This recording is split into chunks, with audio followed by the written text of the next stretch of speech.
On the screen, in Smash Bros, he ruled the scene. FeralInferno, the digital beast. He's our link to the past, feel the heat as he takes the stage. With every button pressed, he takes command in his own virtual wonderland.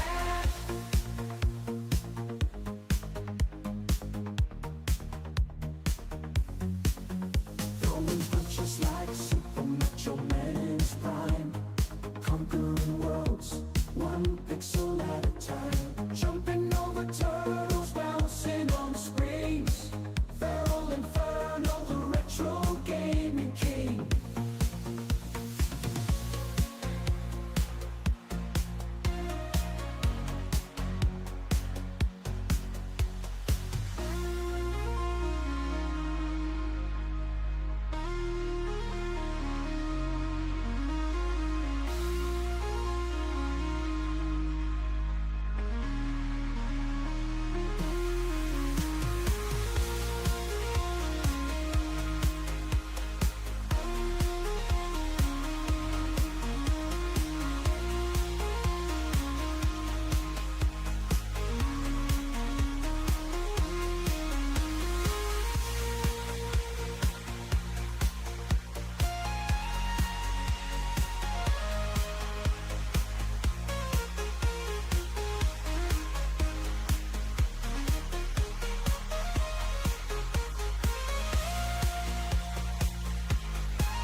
Yay! It's FeralInferno Live, and it's also Mega June X. Finally! Finally! I have been waiting to get into Mega Man X. We've gone through Mega Man 1 through 11, and it's X time. All right. Whoo, man, I got the goosebumps going. Pete Windows 7 says, OMG, the music. Yes, sir. Yes, sir. We gotta check the options here. I gotta make sure my controls are... Wow, this is throwing me off. Because we're playing on the PlayStation 4, the Legacy Collection. I'm not used to seeing it. I'm used to see like, hey, A, B, Y, and X and all that. The Super Nintendo controller.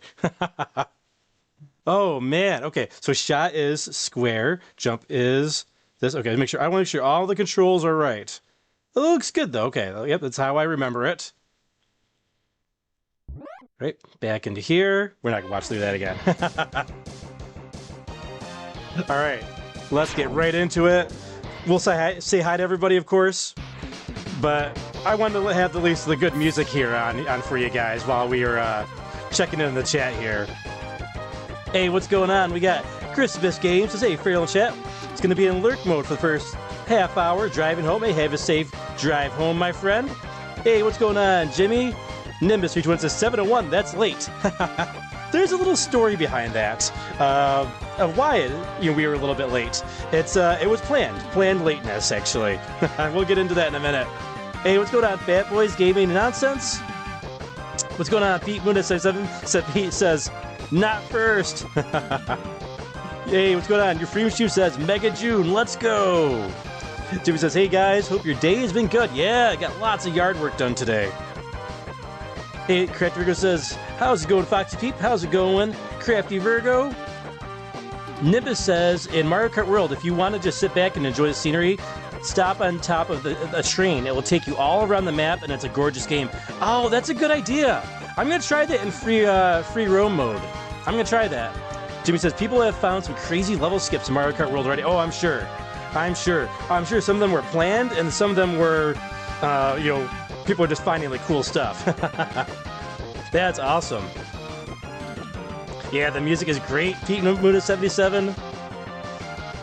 I don't mind sitting on this level for a minute, because this is the only stage we hear this music, and it's like one of the best songs in the game. Jimmy says, yeah, you're right about that, Nimbus 321. Crazy how fast they can find things. Truly amazing. Crater goes, are you ready? You think you can tell us what to do? You think you can tell us what to wear? Oh, X, not DX. Break it down. What's going on, Matt Belmont? I was like, wait, where's he going with this? And I was like, oh, the DX theme song. All right, let's get our controls here. No sliding. There's no sliding in Mega Man X, but we do have our trusty Mega Buster. There we go. Yeah. Man, I can't even sit still. I'm so excited for this. I played this so much, and the reason why we were planned to be late was because I was supposed to get this game for my birthday, and then it got delayed. Because it was supposed to come out around the time of my birthday, and then it got delayed, and I was like, oh crap. That sucks. But I still got it, later after it came out.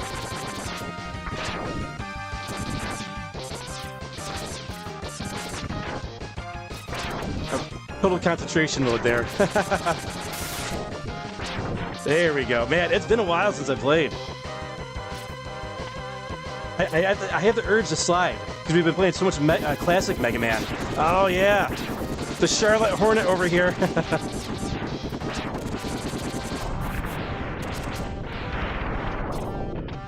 And then the game does a great job of teaching you. Like when I first got down here, I was like, "Whoa, what am I supposed to do?"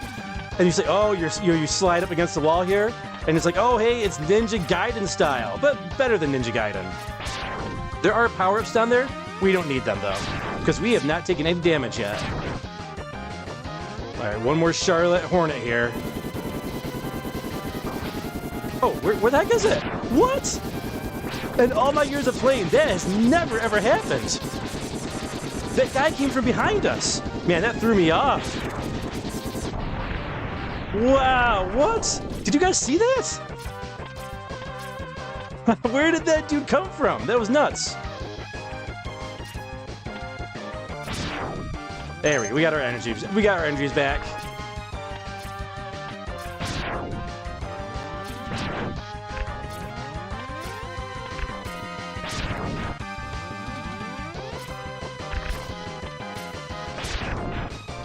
The muscle memory is still there after all these years. Yeah, so yeah, I was supposed to get this game. Got delayed for my birthday. Oh, that guy causes massive damage. You gotta be very careful of that purple guy.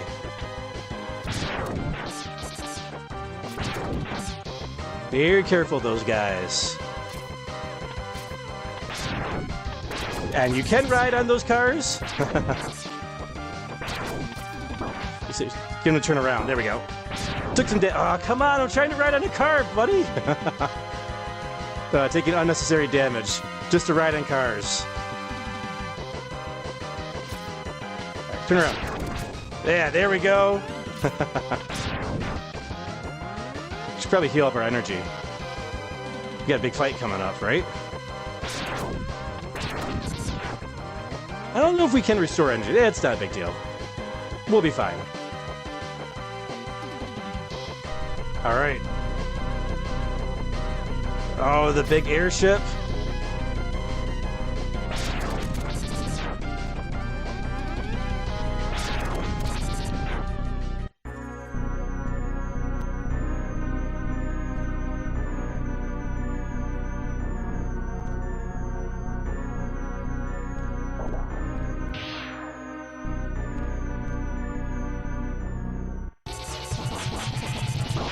Oh, it's vile!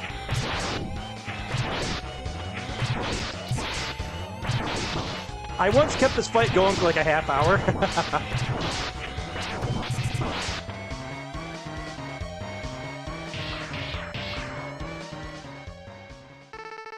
You worthless piece of scrap metal. Did you think you could defeat me?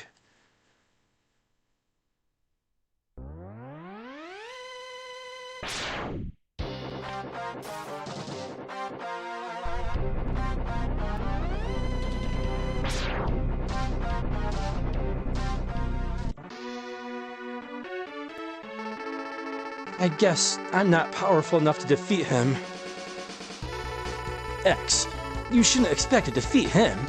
He is designed to be a war machine. Remember, you have not reached full power yet.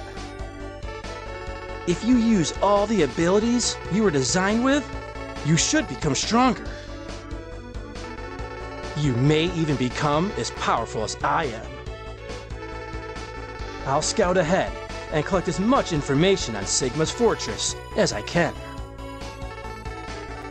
I'll meet up with you when you get there. See you later. X, I know you can do it.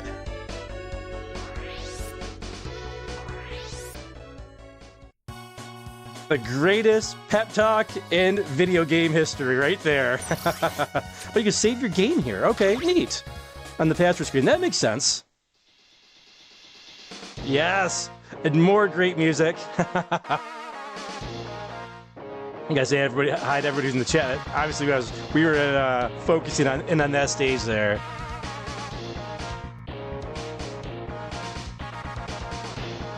What's going on, Matt Belmont? What's going on, Paramat Pictures? Paramat's playing some Mario Kart World. Very nice. What's going on, Dragon Supra? Hey, your stream says really weird. Must have spawned in out of frame. Oh, the walker. That walker that came up behind me. I'm like, wait, where's? I thought we glitched out because like, where's the Hornet? Where's the Hornet? And then that walker came in from behind us. That was crazy. I'll have to watch the replay on that, see what happened there. Dude, I kept true to what I said earlier. I played some Pepsi Van. Nice. Musa says, oh crap, how'd it get so late so fast? Yo, Feral and Peeps, what's going on, Muso? Dawn of the Dead, hey, what's going on? It says music in first level is epic. It's so good. Hey, what's going on? Rockman40. Big Reese, what's going on? Big Reese says, how's everyone enjoying the Switch 2? That's great. I didn't have time to play it at all yesterday because I worked until 2 a.m. So one cool thing here is that you can, if you go over here and press 2 buttons down, you can look at the map and you can see where on the map all these boss masters are located. Another cool thing, so you go here, stage, that it shows you like a little preview of what the stage is like. So Chill Penguin, right? You got the ice level. You got Launch Octopus, the water level. You know, we got the cave level with Armored Armadillo, the Air Fortress with Storm Eagle. Really cool. You can also find their specifications as well. Press 2 buttons. I usually do A and B. Storm Eagle, height. Gives you their height, their weight, and what their special attacks are. So you can kind of like scout them out at a time. Like, hey, what kind of special attacks do they do? Hey, Chill Penguin. Okay, attacks. Shotgun Ice, and he slides. Really cool little thing that a lot of people probably don't really look at. This does nothing, unfortunately. Mega Man X in the corner here. All right. Everybody knows. You go Chill Penguin first.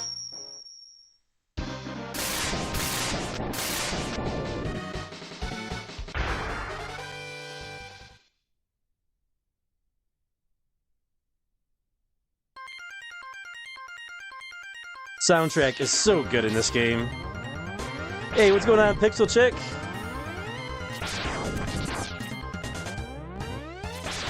Oh yeah, the lumberjacks.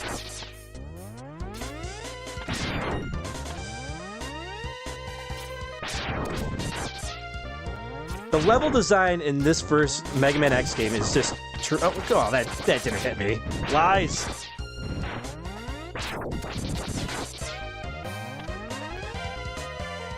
It's kind of crazy. I remember where all these enemies are. We got the bats. And there's our energy.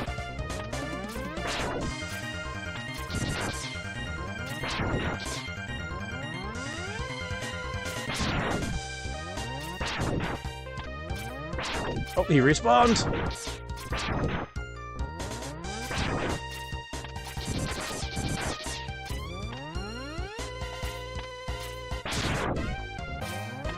I think he respawns again, right? There's another one coming. Yep, there he is. There's another one right here from the top. And he keeps that's the one that keeps him respawning. Oh crap.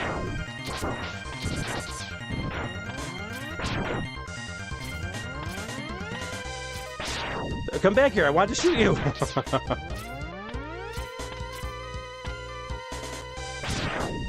Shoot the bat with kindness, YouTube, with kindness. What is this? A capsule. So, you've come. X, I gave you the ability to choose your own path in life. And I hope the world would allow you to choose a peaceful one. But now it seems that you are destined to fight. Because I thought the world might need a new champion, I have hidden capsules like this one. If you find and use them, you will be able to increase your powers beyond anything the world has ever known. Step into this capsule and receive an acceleration system to boost your speed. Good luck, X. All right. One of the really cool things about Mega Man X is that you can upgrade your character, unlike the original Mega Man games, with different abilities throughout the stage you find these capsules in. And they show you a little preview. So you can do this with what the A button is, or if you're playing PlayStation, circle. Or, one of the better ways is to double tap. And you can cancel it. Oh, it disappeared. That's funny. So you can do like a little dash cancel. So you have to, if you do a double tap, you have to hold it down. So you can do a little you can do some tricks with this little dash cancel. I'm probably not good enough to really do anything with that anymore because it's been such a long time out of practice.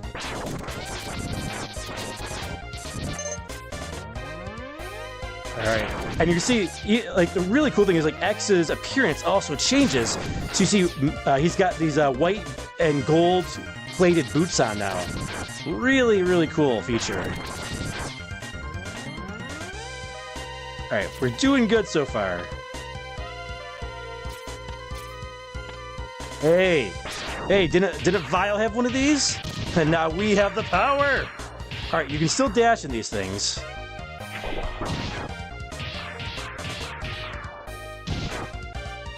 We can either go down there, or we can go up here. Nice little shortcut. Now, there is a secret up here. We can't get it just yet. What the secret is. But we know to come back here at some point.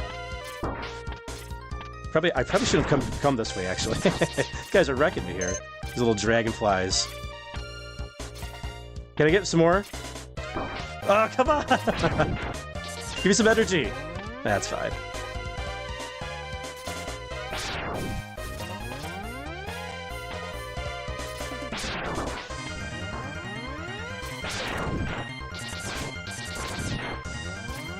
There's our energy. Not that we really need it. Now you'll notice our life bar is very low right now. It's even at full. It's pretty low. So it's very, very important to make sure you are going after the right boss masters, because you start off very weak in these Mega Man X games. You don't have your power-ups, and you also don't have your health upgrades either. Alright, it's Chill Penguin time.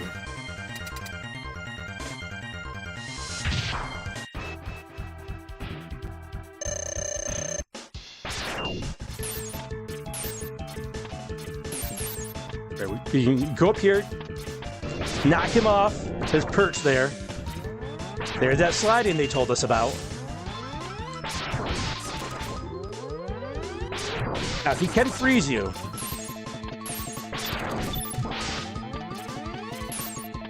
I always like to dodge those ice attacks.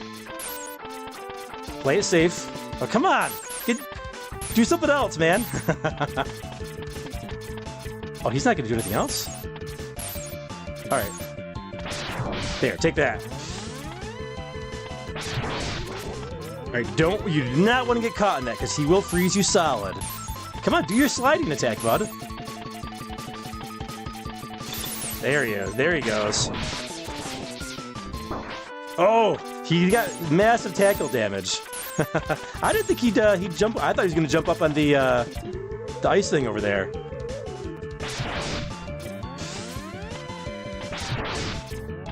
There he goes. There's what I was expecting.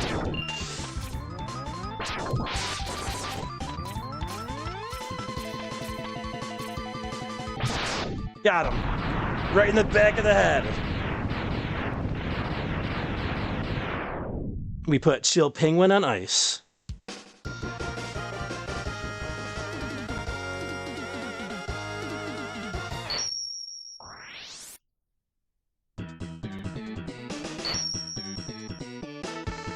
You get Shotgun Ice. Great demo screen. They give you a little preview, and also the cool giant pixel of Mega Man as well. The best of both worlds from the classic Mega Man series. Headshot. Let's check out the chat. Oh, we do have a poll in the chat as well. Who is the best Mega Man X character? Is it X, Zero, Vile, or Sigma? We got a lot of votes already, wow.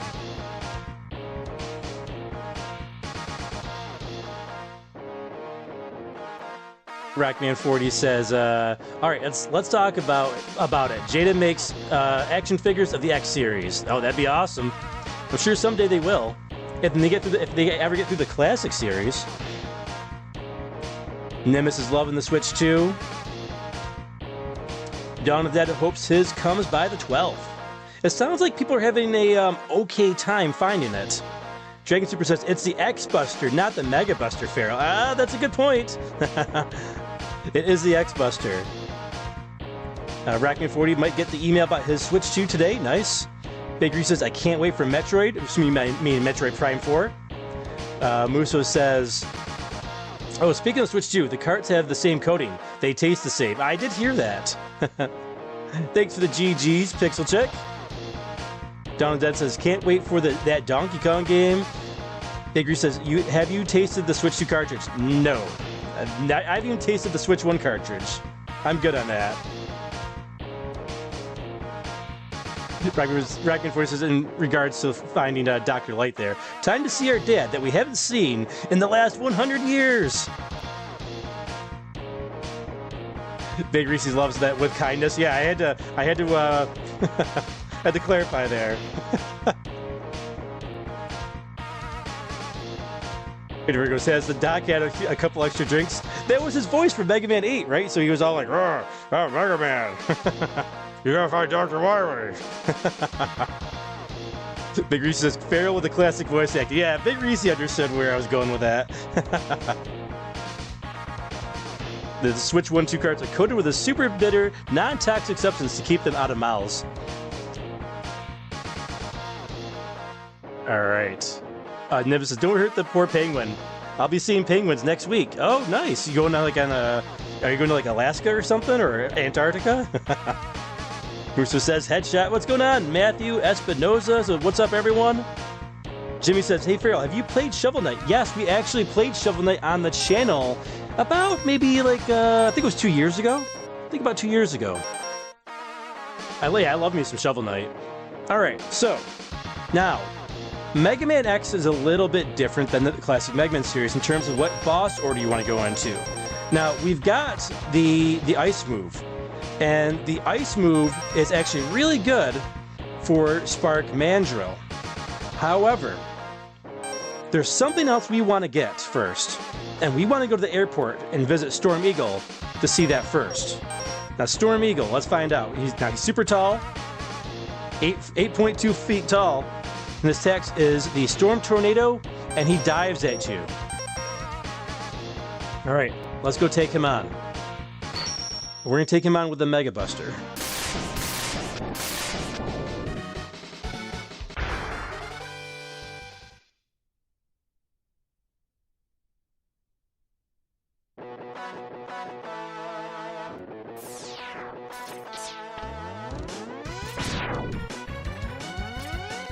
Oh, another one of the best songs in this game. Now, this is actually a pretty dangerous spot right here. I had the hardest time when I first played this game, like getting onto these things. Then we were gonna go and jump, a leap of faith, and we found our first health upgrade. We found our robot heart. Mega Man's gonna be a real boy. He got a heart. Now we can find one of those in each stage. Oh man, I'm gonna have this song stuck in my head, and it's stuck in my head in a good way. Love it. All right, we're at the airport. The airport 1001.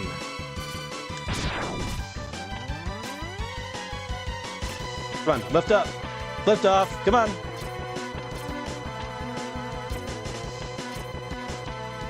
Where would that thing go?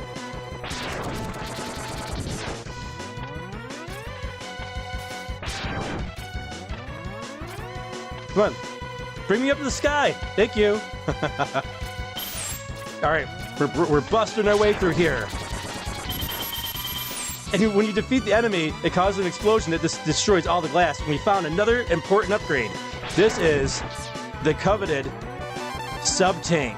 It had a little E on there, right? Like energy tank, but it's not energy tank, sub-tank. Now, the sub-tanks start out empty, but you can refill them as you go. When you have full energy and you find extra energy capsules, they refill with more energy. Oh, whoa, whoa, whoa.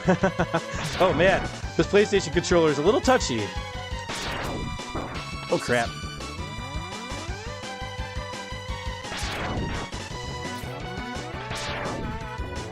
Now, there's a secret over this way, I believe. Nope, not here yet.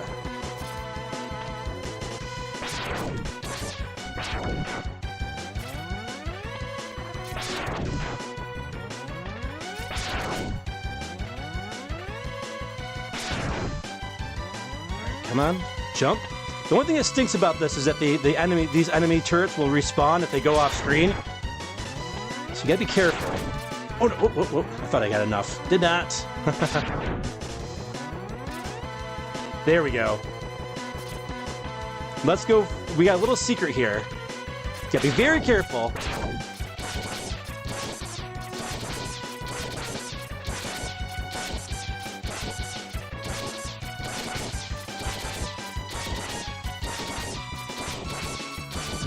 There we go.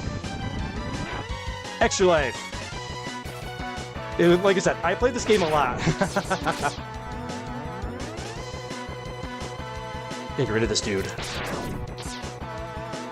That is actually a little bit tricky to get out of here and not get hit by that fire, but we got through.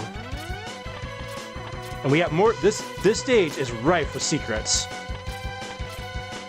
Now we have two ways we can go: up there or down here. We want to take the southern path first. Now we got more of those fire tanks up there, those explosive gas tanks, right? Now we cannot make this jump normally, right? Where's Rush? We don't get Rush in this game. So what we can do is dash, get that boost, grab the ledge, just barely enough room to make it. And get rid of those things. And what do we got here? Another capsule. Oh, this capsule contains an enhancement for your helmet. Which will allow you to break some ceilings with a headbutt.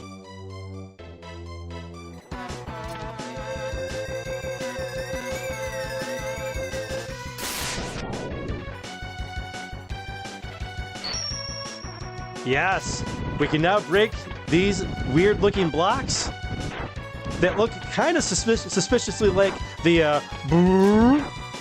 those blocks from the classic Mega Man game. Now you can destroy them with the power of the headbutt. Thank you, Dr. Light. Classic Mega Man could have used that. We got another extra life up here. I don't think we can make it from here. Yeah, we can't. We'll go to the other side. Alright, so that's why, you know, like I said, we have the classic Mega Man game where it's like, the classic Mega Man games where, hey, you want the boss weaknesses.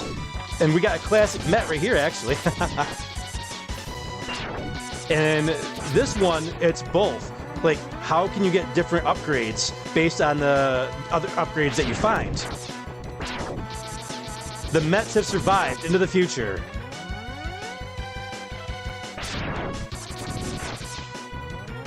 Very careful here. I knew it! Those things will grab onto you.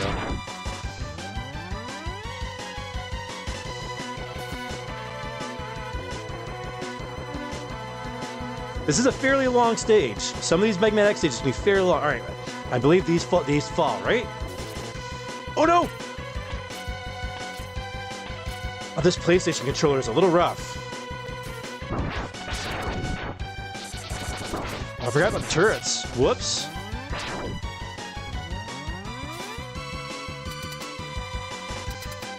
Alright, we're back at the ship from the beginning of the game here. And we took a little unnecessary damage at the very end. I forgot about the turrets. Storm Eagle.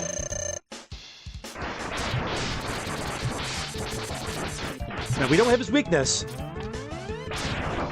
but we do have the dash, which helps with the winds.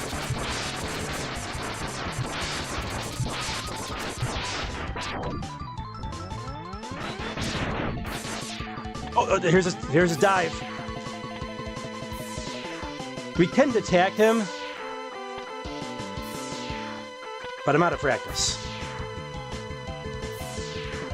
Come on.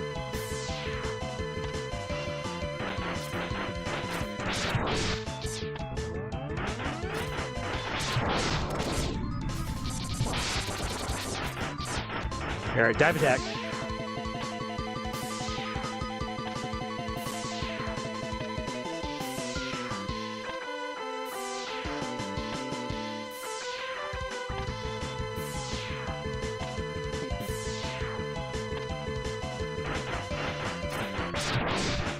Oh! We scared him away!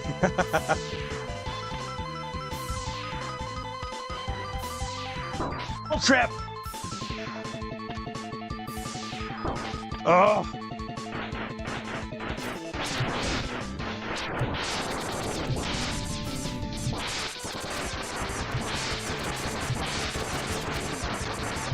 Got him! His dive attack is super strong.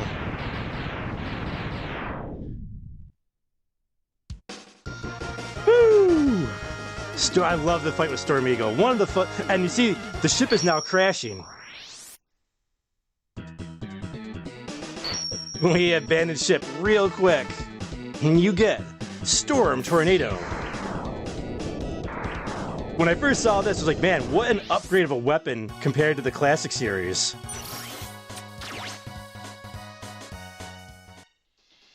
Sweat, my hands are sweating. I love it. Love that stage. All right, let's catch up on the chat.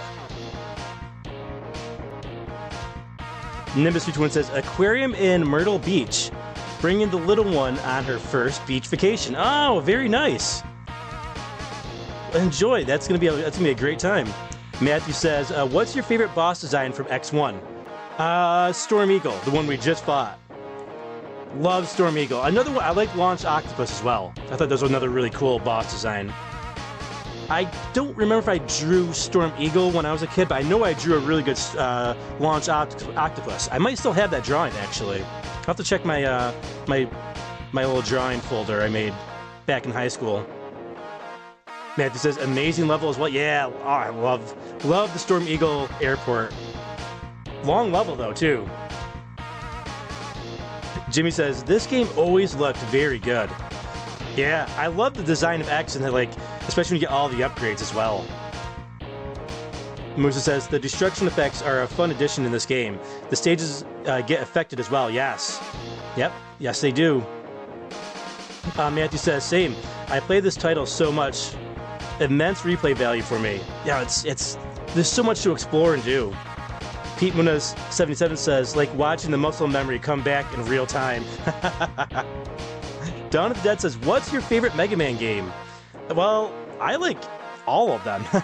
All the classic ones. The X ones can be hit or miss. The X ones can be either really, really good or really, really meh. But the classic series, man, 1 through 11, not a bad one in the bunch. They're all so good. Your Freedom Stream says, wow, guess, but I think you've logged some time with this game before. Oh, yes. Since when it first came out, I got it right when it launched. It was my delayed birthday gift that year, 1994. Rockman 4 says, Mayday, Mayday! Jimmy says, when all else fails, blast them. Rockman 4 says, counting on Jada to do Chill Penguin for Wave 1. Yeah, I think Storm Eagle would be in Wave 1. I really think Storm Eagle would be one of them. He's one of the cooler Robot Master designs. But Chill Penguin I could see in there. I could see any one of these in there, really. They're all such good designs. Maybe except for Sting Chameleon, because they got so many green ones already, coming with Bubble Man and Snake Man. And the green Mega Man already. Matthew says, agreed, regarding Storm Eagle. Peak design. Okay, now, we've got some weaknesses that we can go exploit now, right? We got the ice and we got the tornado. Now, we can go a few different places. Spark Mindrill is weak to the ice, okay? And Flame Mammoth is going to be weak to the tornado. We're going to go do the Flame Mammoth stage first, because there's a couple upgrades that we want to get in this stage.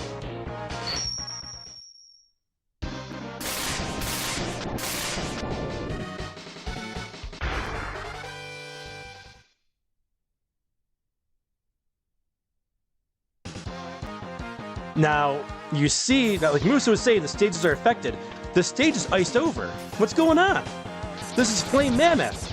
Wait, shouldn't that be lava down there? It should be lava, but it's not. It's all iced over because we defeated the Chill Penguin stage, which caused an avalanche. And you'll see there's a reason why we wanted that avalanche to happen, not just because it makes the stage easier, which is secondary. Oh, we want that, right? So we had full energy, but you see, now that we got that, our sub-tank is starting to fill up with some energy. Actually, this might actually be a good spot to maybe even farm some energy. We'll see. I don't know if these guys I don't think these guys have a high drop rate.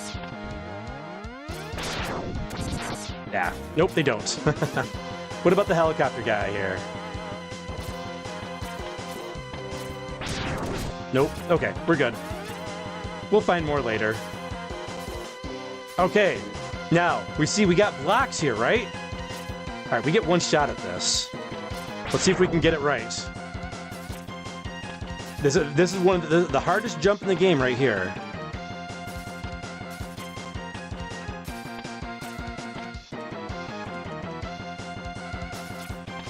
Ah! Come on, we can get it. We can get this.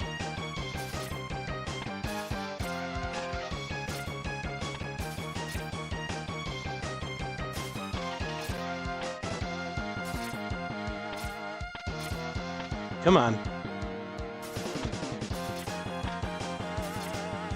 It is a lot harder with the latency too, because you got to be pinpoint accurate right here. Come on. And this PlayStation controller, it causes that cancel to happen a lot easier because the D-pad is so touchy.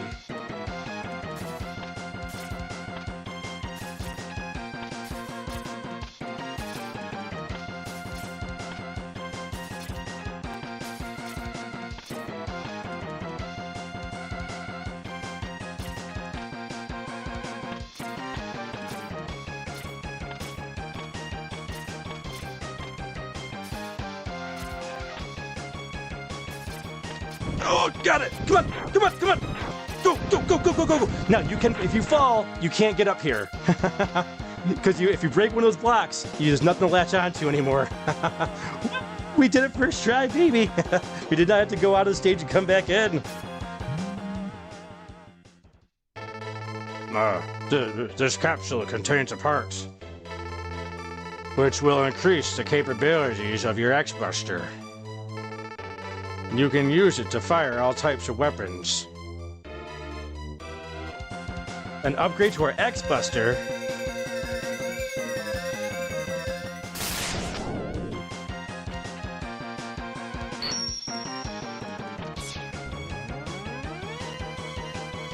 Yes, extra power! And you see our X-Buster is now red. Okay, cool. We now got a very, very, very powerful new attack here. We're going to take a little detour over here. Now that the lava lake here is frozen, we can go down there and get a heart. Normally, you would not be able to get that without freezing the lake of fire here. Okay. Now we're going to go over to the right. And we're going to go back to the left. Now we want to go to the right to continue the stage, actually.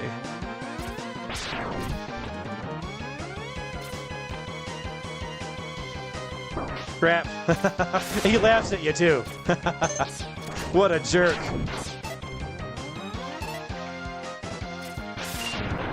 Got him. Open up. All right, extra life. Cool, we found some. There's a secret up here, but there's one more secret. That's why we want the helmet here. We want the helmet and the ice. Another sub-tank. All right, we have already powered up quite a bit. We got 2 sub-tanks. We got 2 Robot Master weapons. We got the helmet, the boots, and the upgraded X-Buster. Oh, come on, that's not fair.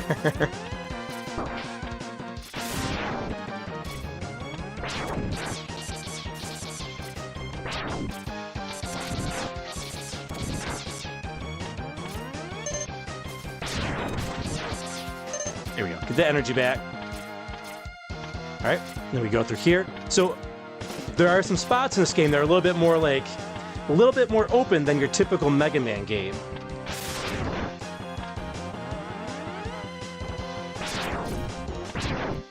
All right, we got a press here. Did that? Oh, I was like, I wasn't sure if it's still. I couldn't remember if it was still active or not. Crap.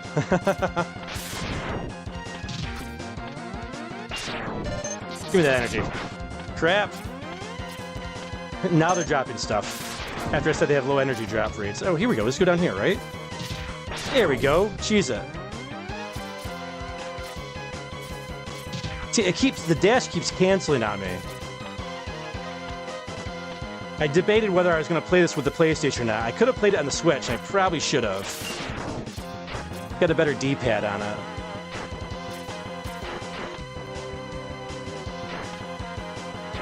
I remember this guy. Yep, here we go. Go down there. The old lava drips from Mega Man 2. Nice little reference. Instead of the Sniper Joes, we got the Mace Joes here.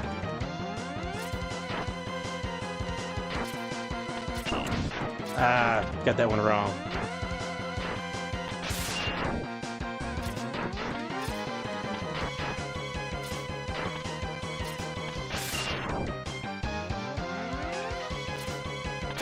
Got him. Alright, almost full energy. Alright, Flame Mammoth time. Alright, now we have his weakness.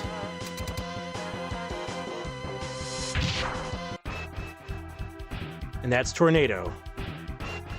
Storm Tornado.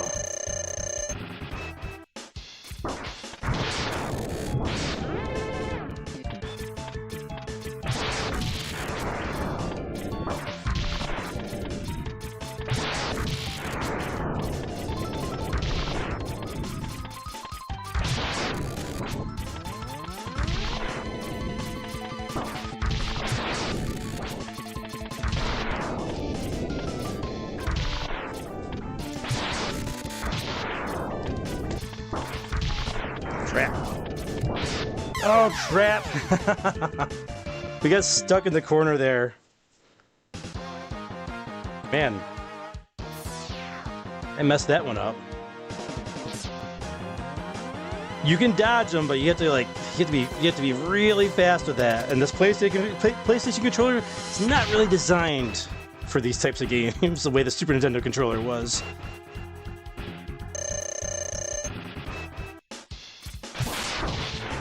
Oh, that's right, he rumbles. That's right.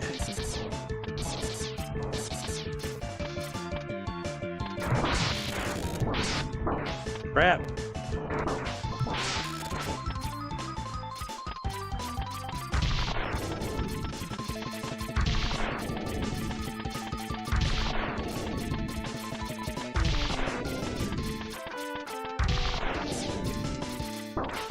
Crap.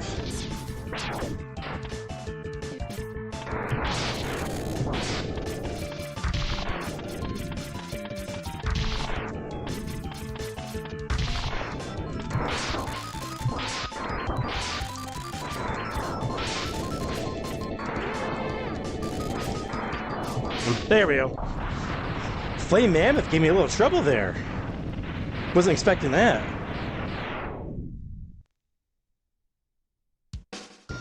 But we got him in the end.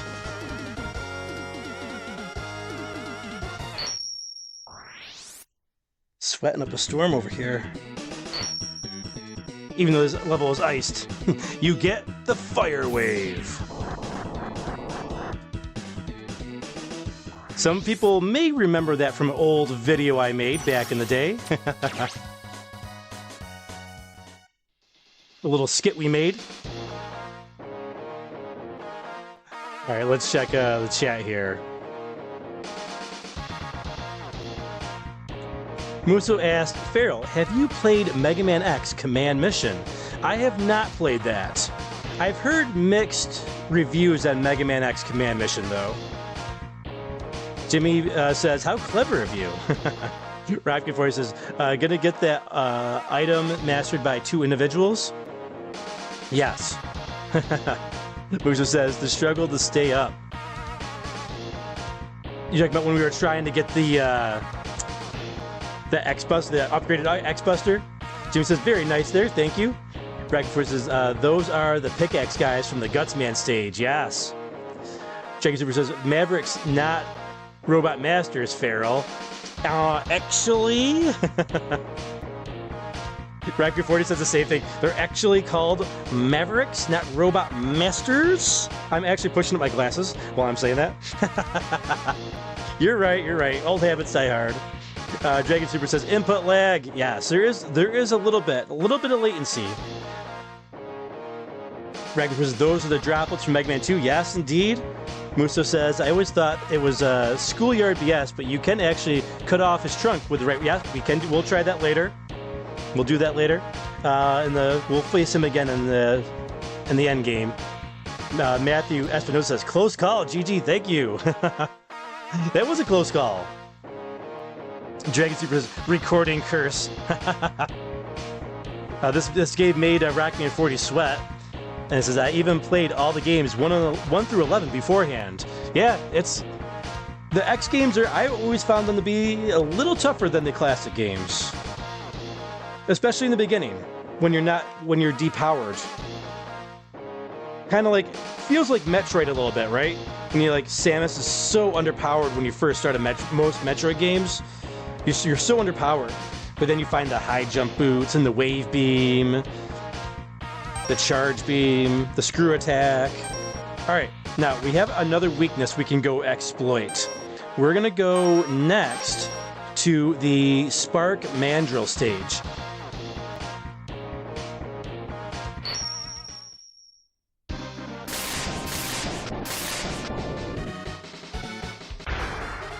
Spark Mandrill.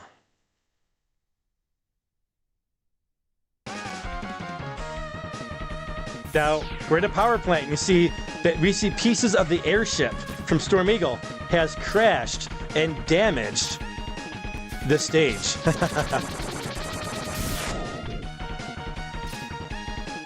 Another great track.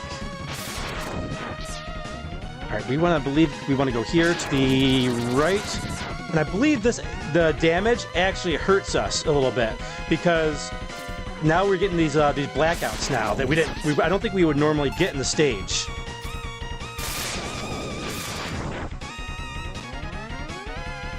Oh, that's right. Okay, I think we need to come back here to get that sub-tank.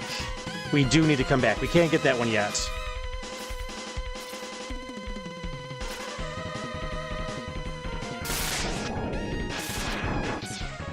Well, we'll come back and get it. We know it's there. Oh, you know what? We should have gone back to Chill Penguin. We'll do that after this stage. Hey!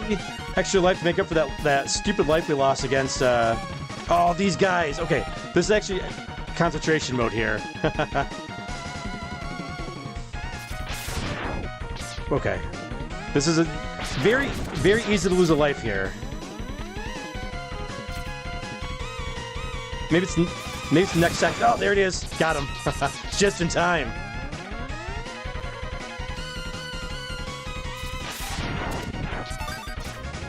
Alright, that sound that we just heard, one of our sub-tanks has been completed. We'll start on the next one. Oh, no! Oh, it's always this guy. That guy always gets me.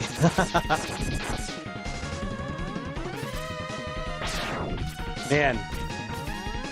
Is it too late to switch to the Switch to play this? PlayStation's D-pads, they're such garbage. We'll be playing X2 on the Switch, I think. Oh, this guy. Alright, we're gonna go...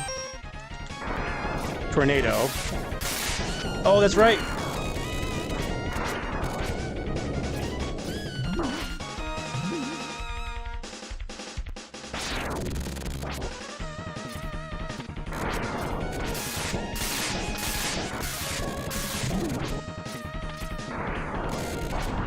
Got him. He's weak to the tornado, so we wanted that for the stage as well. Now, if the power was still on, he'd be shooting electricity at us when he went and connected to the top of the ceiling.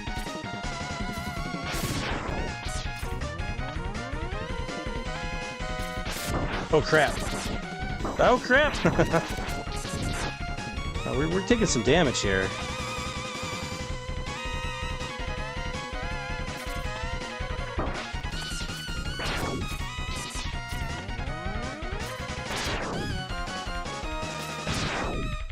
Thank you.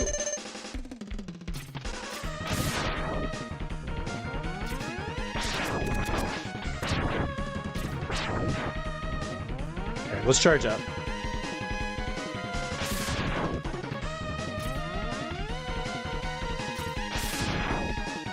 Charge it up.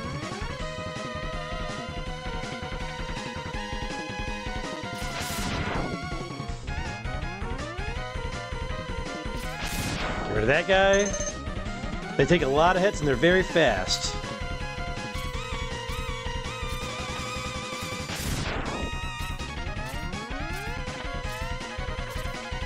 Oh!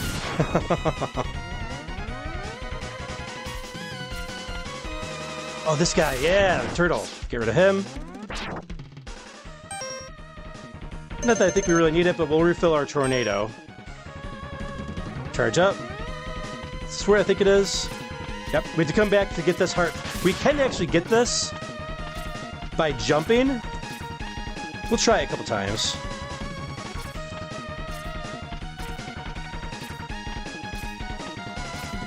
You can jump off here to get it. But it's very difficult. There's another weapon we can use to grab that. To make it a lot easier.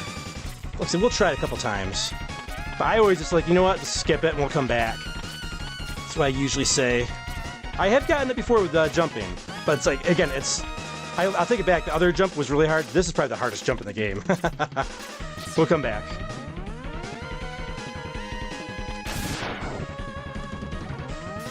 Right, we want to bait this guy over here. Here we go. Turtle Rock. Crap. All right, charge it up. Mulligan. He's gonna come back. Oh, he did not come back. Oh, wow. I thought he respawned.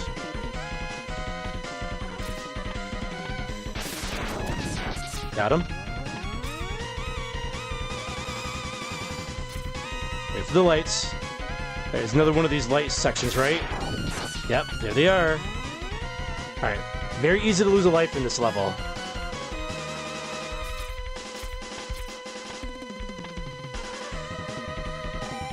Oh, I hate those guys with a passion.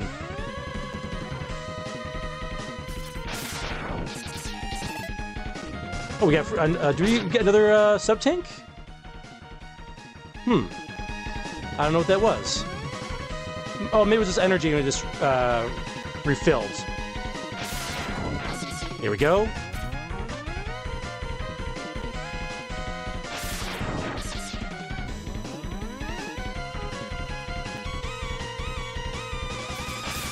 I don't remember if there's another one. I was just making sure. Alright.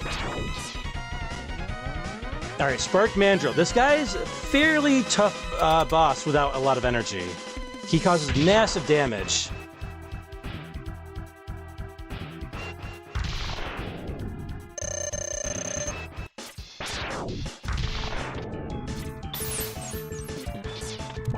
But we can freeze him. Crap.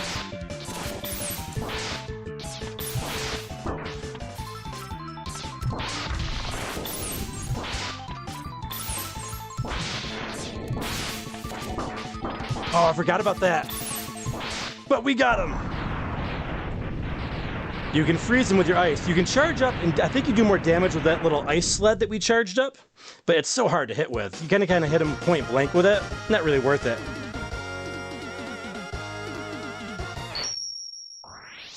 A dork. You can't see it, but I like every time I win, he raises his arm up. I raise my arm up too. And you get electric spark. Yes. All right, we're doing good so far. We're doing good. All right, we got a few things we go take care of though first. All right, let's check the chat before we do that. Creative Virgo says, I can only imagine the same thing happening in real life. A special forces group gets sent in to execute a difficult mission. Only have the brass give them only pistols and tell them to find better stuff as they get further into the mission.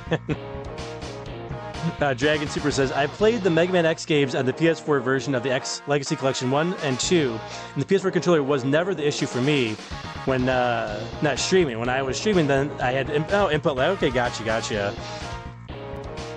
No, well, the controller, the D-pad, I'm not a fan of the D-pad on the PlayStation 4 controller. Not a fan of it. Ragnar40 says, to quote that one Mega Man X animation, yo, This song is really good. Jacob says, you filled one of your sub-tanks. Yes, we did. Your frame stream says, do you notice any slight differences from the original SNES version? Just the save. The save and then the menu, the options menu, showing the buttons. But other than that, no, it's about the same. And the latency, right? That's more the TV. Like, these TVs do have latency from back when we had the CRTs. Because I'm not playing this on a CRT, I'm playing it on a, big, LED TV. Or LCD? I don't know, one of those two. One of the L's. It's not a CRT, that's all I know. Matthew says, I recall Spark, Mandrill, and Vile terrorizing Mega Man and X in one of the old Mega Man TV episodes. I'll never forget that. Oh yeah, the old Mega Man animated show. Now, in this Mega Man, you can go back and revisit stages. And we talked about a secret here in Chill Penguin stage.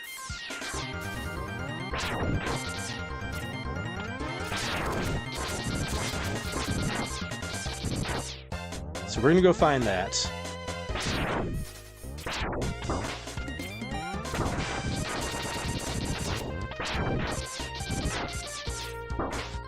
Trying to just go fast.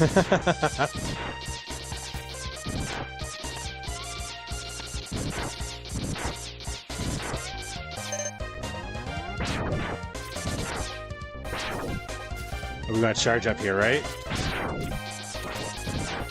That bat takes away your charge, though. Yeah, that's right.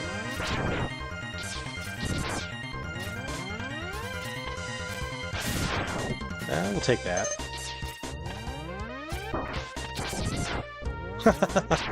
That was pointless. There we go. Get a little higher up so it doesn't keep respawning on us.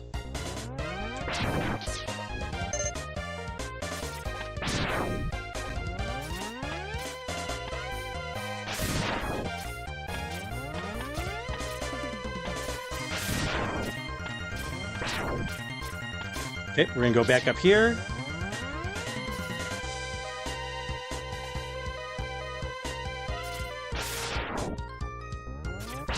There he is. No, no, no! Going too fast.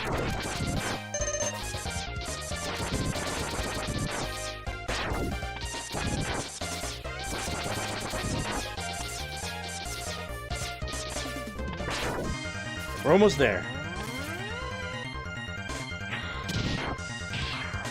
Now we need, see, we can break those things, right? But we can't get this thing up to that secret area we found before. Okay, now we can get out of here again. Oops. Here we go. Now, we can break these with the fire. And we find a heart upgrade. Very nice.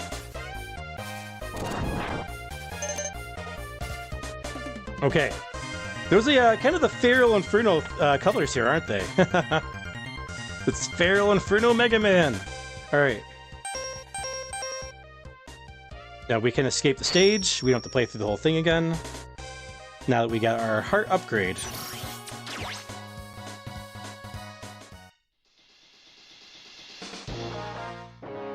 Okay, we got the spark move.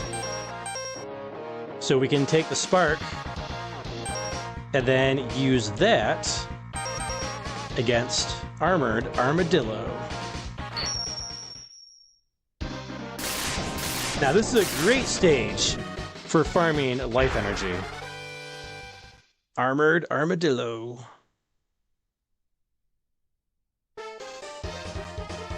I remember him being a fairly tough boss.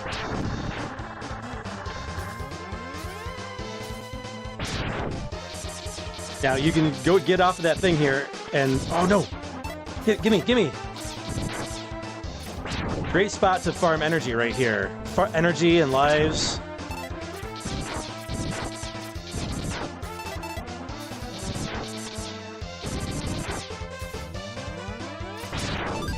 There we go.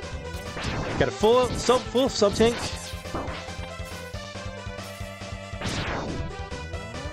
Oh, there, it's in the stage.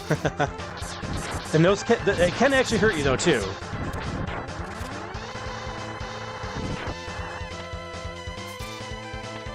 Okay, ride's over.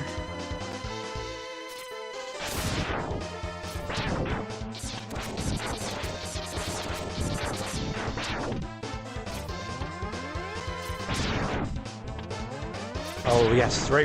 There's a secret here as well.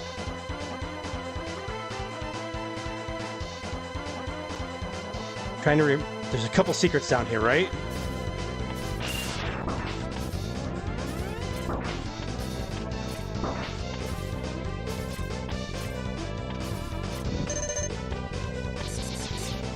Oh, wrong one. Okay. There's another section with another secret. We're gonna go back. I think there's still another secret this way. Okay, back we go. It's been a little while. I got the two mixed up. Yep, got our sub tank behind him.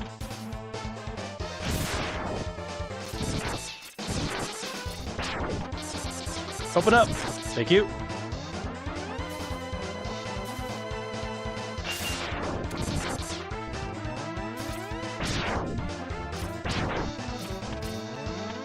Okay, one more section to go. We'll find another secret. Oh, so we do want this energy again, don't we? Get those sub tanks filled, baby.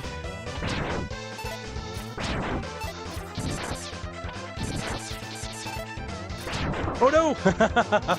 Crap! The blasted Met got me.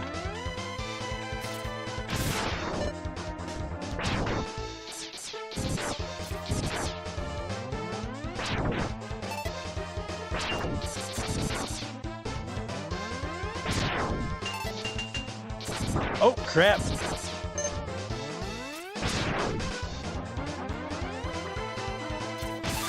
There we go. And I think we have another, that sub-tank's already filled up. Again, best stage for farming energy. Yeah, it's already filled, the one we just found. Okay, we're going for a ride again, guys.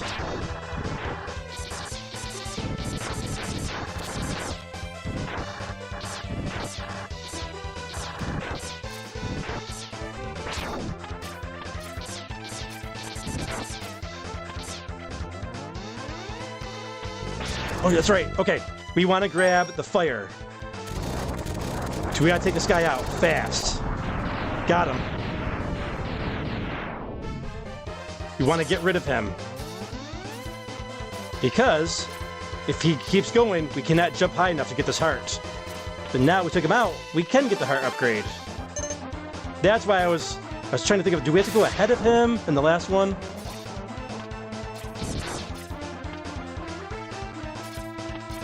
One more ride. One more ride.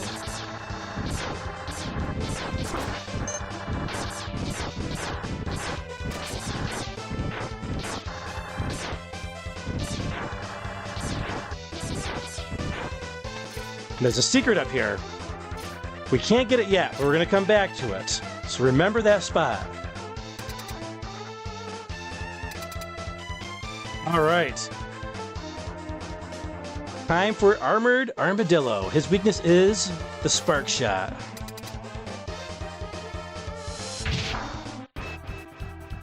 Or whatever its official name is. I'm sure you guys will correct me if I gotta look at the comments.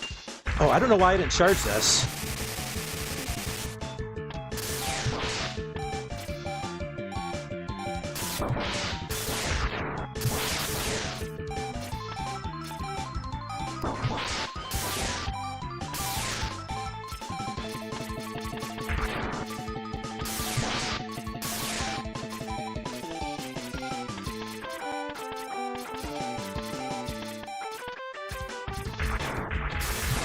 Got him. He's a cinch. He's a cinch. Very hard, though. I remember him being very hard with just the Mega Buster. Sorry. The X Buster.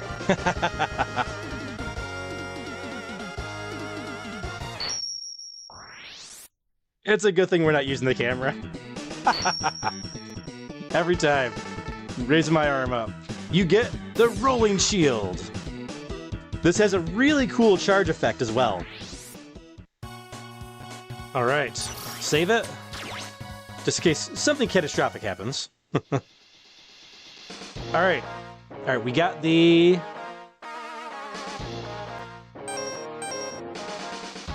armored armadillo. So I believe we want to go to, this is going to be the launch octopus's weakness next. Go there next. One of the, oh, I forgot to read the chat. Crap. Well, all right, we'll do it here at the beginning of the stage.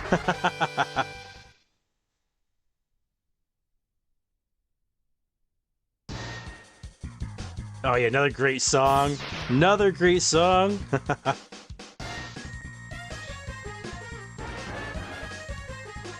Harry Matt says, I also caved and decided to get Street Fighter 6 on the Switch 2 as well as Hogwarts Legacy. Oh, nice.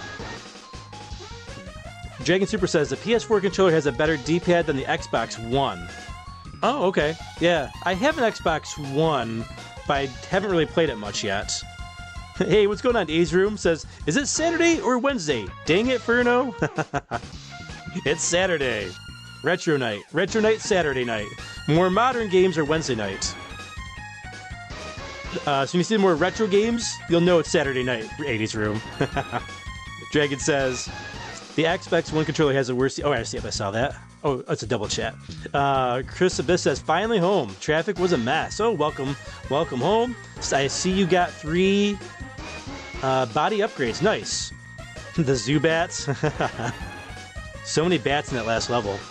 Matthew says, one of the only games from the main Summer Games Fest that caught my eye yesterday was Mina the Howler from Hollow Knight Team. Yeah, from Yacht Club. Same. Had the Game Boy aesthetic and the OG Zelda gameplay with platforming. Yeah, that's the only game so far that's really got me super excited. That and Little Nemo. I saw Little Nemo a couple days ago in one of the shows. One of the indie shows. Both were good. Matthew says, I'm getting it day one. Check out the trailer from yesterday if you missed it. Oh no, I saw it. Yeah, I loved it. Chris says, Summer Game Fest had a crazy horror game called Ill that looked disturbing. Ephraim says, these bosses must hate to see Feral coming. I have their number. Chris Smith says, the Buster only run for repeat Maverick fights? No, I don't think so. Back in the day, yes. Now, I'm not. I don't think so. Old Man Inferno here. I don't think he can handle it. I'd have to practice a little bit before I do something like that. Maybe someday, though. We'll do some challenges like that. 80 says, I love the retro stuff for sure. I think I have a couple of these on my arcade. I need to play them. Oh yeah, they're excellent. All right, you see, we are in the... Oh yeah, little water climbers here. We got the old... Turtle Rock here.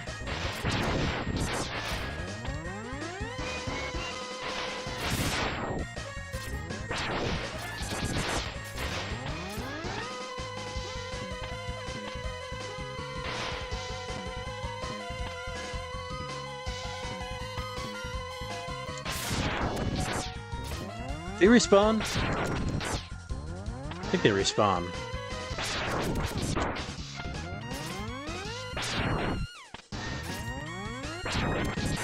There we go, there we go. Yeah, they do respawn.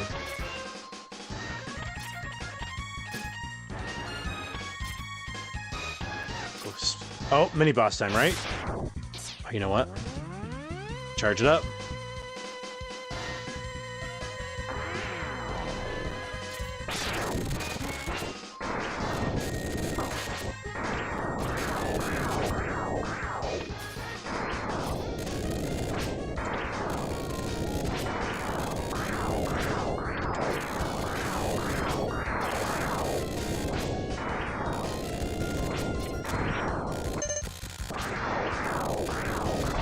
I remember that causing more damage than I'm causing right now. Well, maybe not. Well, these guys, the pufferfish, they can eat you, Kirby style. But it's not really a big deal if they do. I mean, other than they can run into like other enemies, like that's really about it.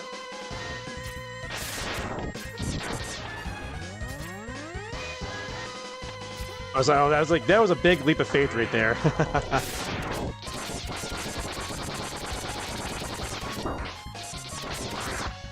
Oh crap. I hate this part! I hate this part! Oh, that's right, he spits out the air this time! Oh. Come on, shoot your stupid little missiles or whatever they are. Got him.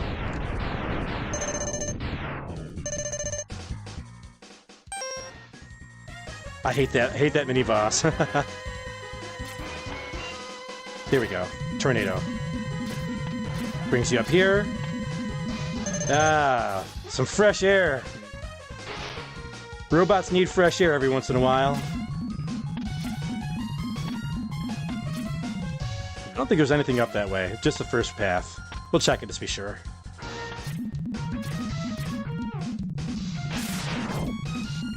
Yeah, I don't think there's anything up that way.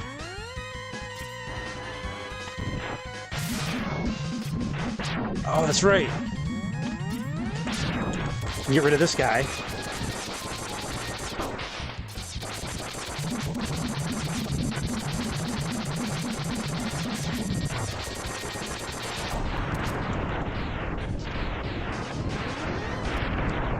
Yes. Yes. Crash landing.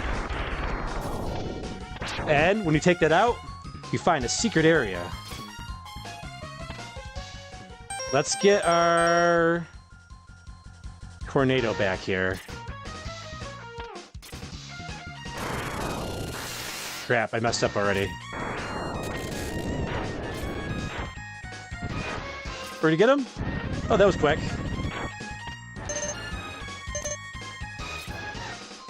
Quick and easy.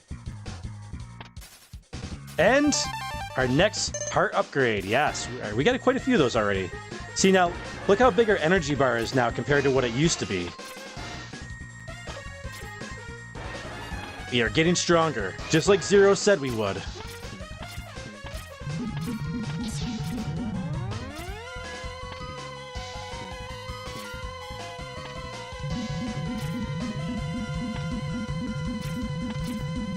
Now we have all these broken like test tubes in here.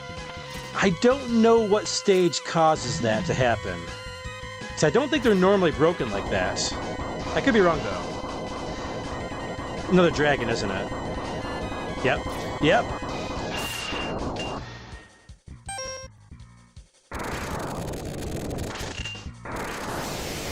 Tornado takes him out in seconds.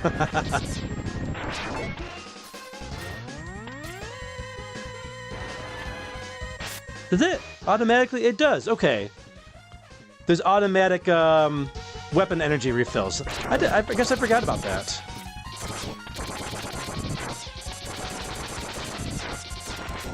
Oh, come on. Get rid of that guy. Alright, we're at the boss already. Without that secret area, it's a fairly short stage. Now, we can charge it up, but I don't think it's really worth it against this guy. So I don't think it's very effective charged up. I remember him being one of the tougher bosses. Oh, we're going down, are we? Oh, that's right.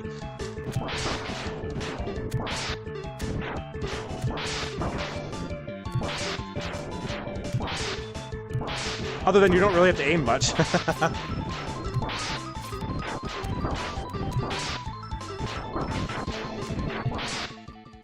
It's hard to get through his barrage of missiles, though.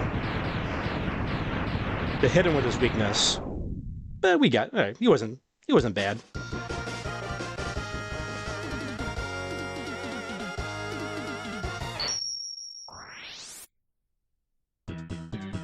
Victory! You get Homing Torpedo. I think it's supposed to be Homing Torpedo, but they call it Homing. All right. All right, we're clearing through, nice and quick. All right. Next up, Sting Chameleon. we've got another very interesting charge ability.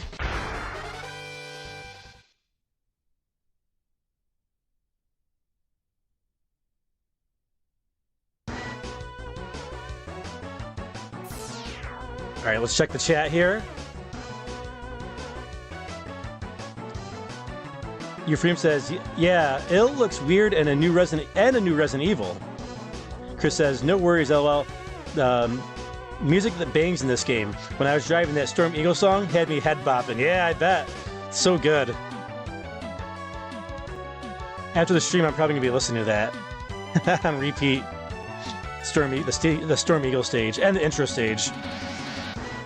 And he says, "Never able to do well with Resident Evil." Chris says, "Yeah, I'm ready for that Resident Evil." And he says, "Resident Evil and Dino Crisis. I wanted to play, but just couldn't get very far in either one of them." Euphrem Stream says, "Yeah, I would love a Dino Crisis remake." Matthew says, "Agreed. I'm very excited for Mina the Howler and Resident Evil 9. Yeah, I'm excited. Mina the Howler. I think that said that comes out on Halloween, right? 10/31. And he says, "The puzzle part is so hard for me." In Dino Crisis or Resident Evil? Chris says, to Euphrem Stream, Dino Crisis remake would be freaking awesome. Euphrem says, "Resident Evil 1, 2, and 4 are some really great games, but certainly not for everyone." And Euphrem says, "Yes, that was a great game. I really thought it would become a huge franchise." About Dino Crisis. Chris Biss says, "GG, thank you very much." Euphrem says, "Feral's really putting on a clinic. Nice one." Yeah, we haven't put it on a clinic like this since, what, Mega Man 1 and Contra 1. Back in the day.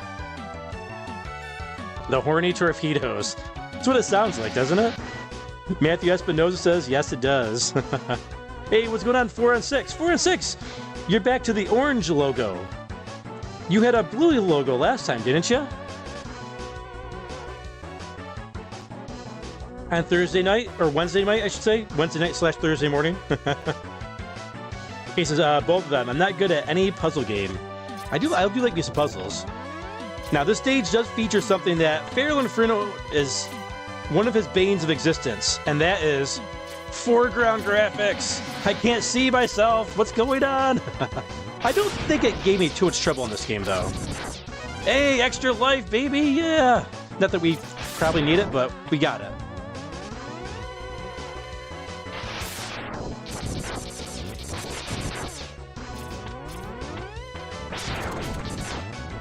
Get rid of those lumberjacks. Oh, I missed. Okay, we got a couple secrets we gotta take care of here. All right, right at this very spot here, 2 secrets. We're gonna start with this one first. One of the first enemies they ever showed in a preview for this game in Nintendo Power. A very cool looking enemy too.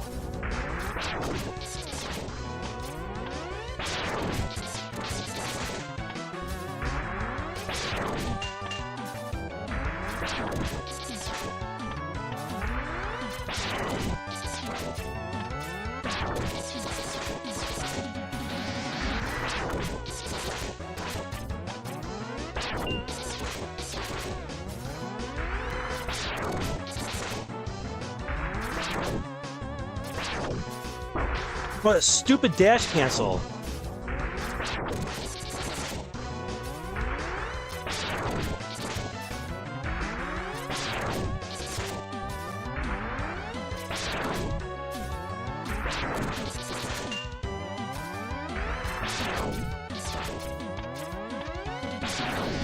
Oh, missed.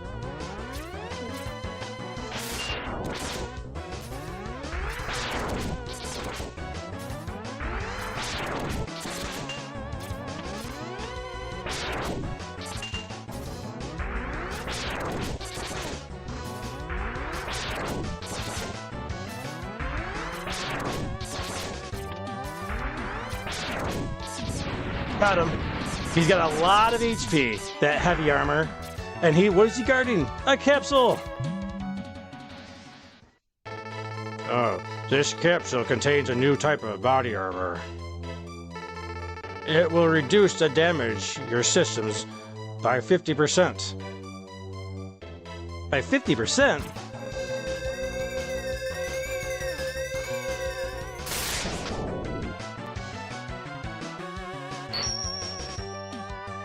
They usually give you a demo of like, hey, the dash, they shoot automatically, the dash, the helmet, the charging buster. And this one, there's no demo to show because it's armor. Oh crap. There's our demo. Alright. Oh, I remember there being a secret to this. Yep, okay, yes. That's why we need to do launch octopus first, because we need the water.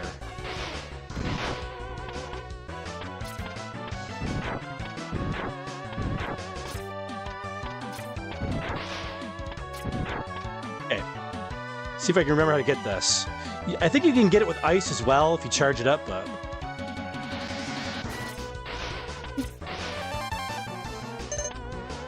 Can we make it back, though? Oh, no!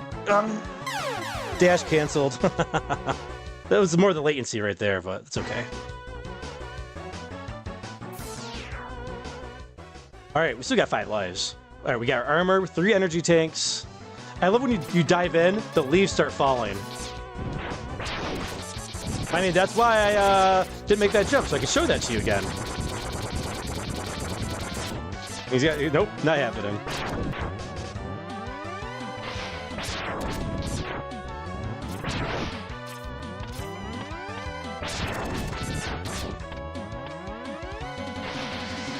We're not falling for that jump this time, buddy.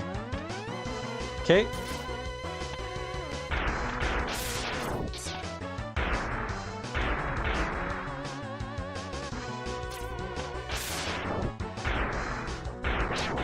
Oh, I thought there was some type of secret to this area.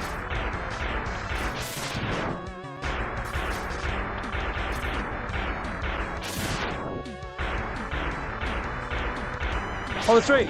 They don't hurt you with the helmet. That's right. Stand still, Feral. You got a helmet. Feral's at work.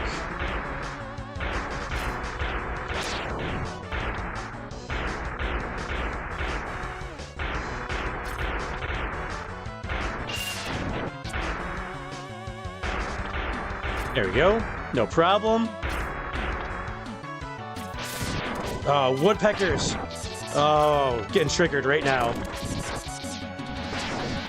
They like to come up to my house and cause damage.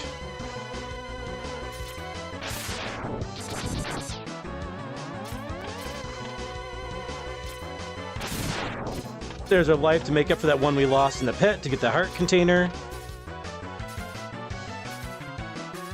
Hey, ride armor. Yeah.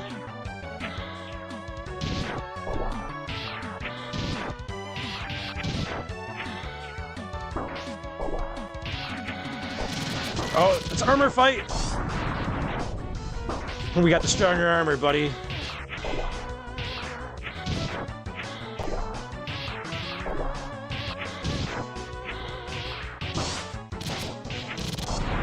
That's right, we got the dash attack. The dash punch. This takes enough damage, it will blow up though. So, something to keep in mind.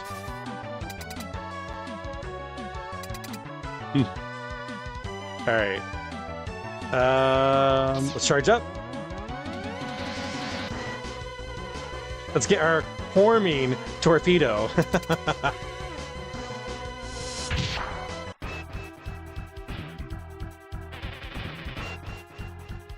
Alright, we see that he can blend in with the environment. Oh!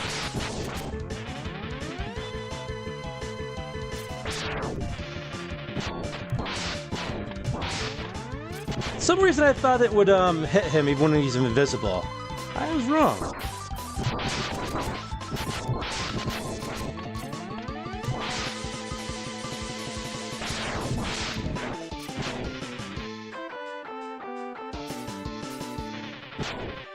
Am I using the wrong weapon on him?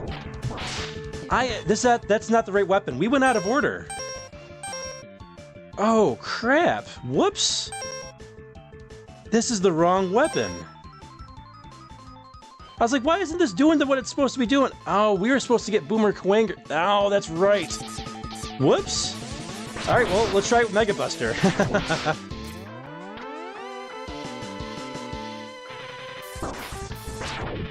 He's tough with the Mega Buster, though.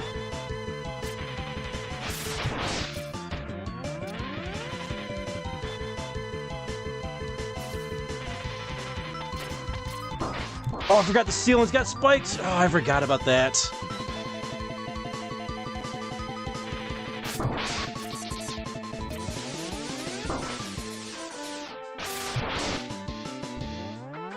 Standoff.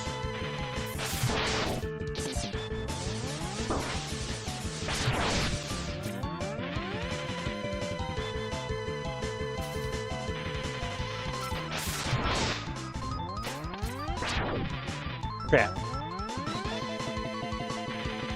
Oh, crap.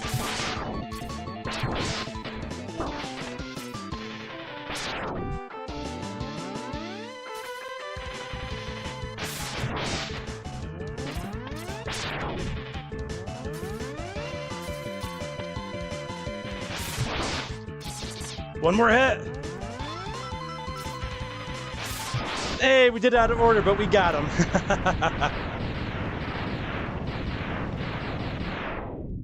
I could have swore the missile was good against him. I guess it's supposed to be Boomer Kuwanger.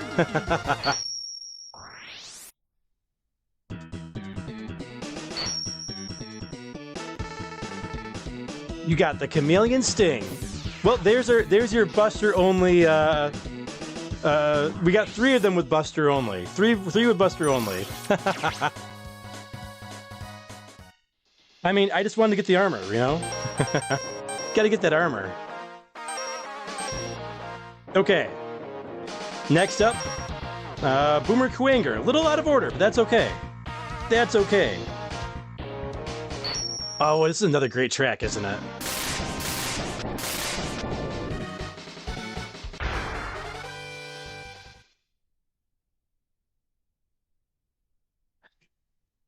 Now that I'm seeing him, he reminds me of a character from Bleach. Oh, such a good song. All right, let's check the chat.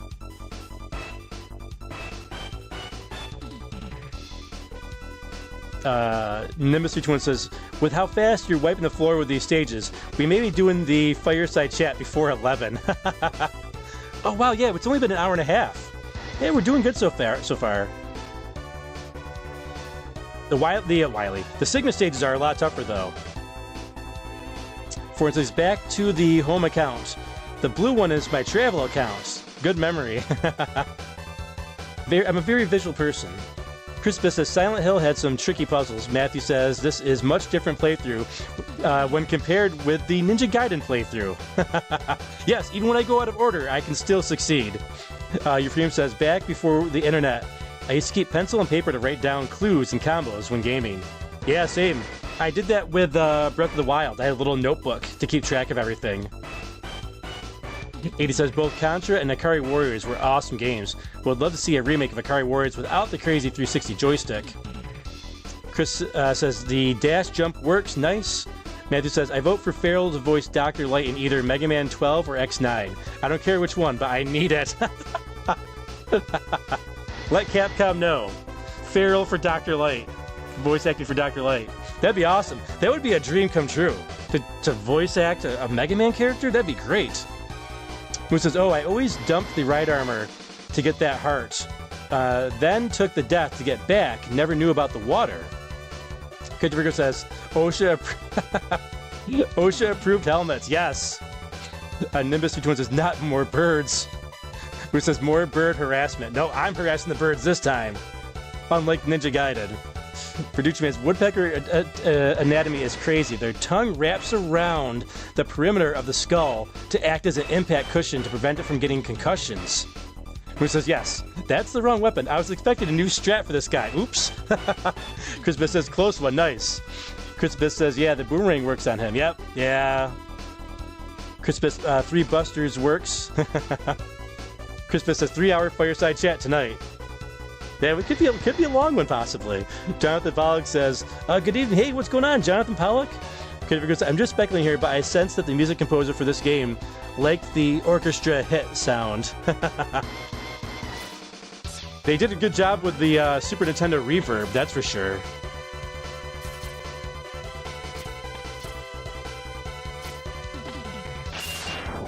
I always had a tough time with these guys here.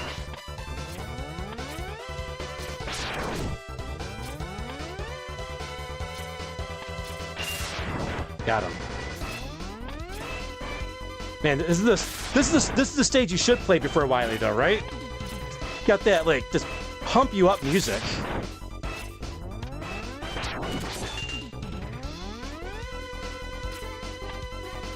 Come on. Come on! Oh, that's not what I wanted to do. This blasted PlayStation controller.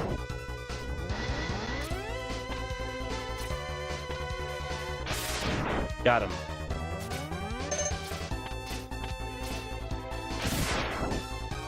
I think Chameleon's actually not that bad, though. He's got a pretty easy pattern. It's just looking out for that tongue attack.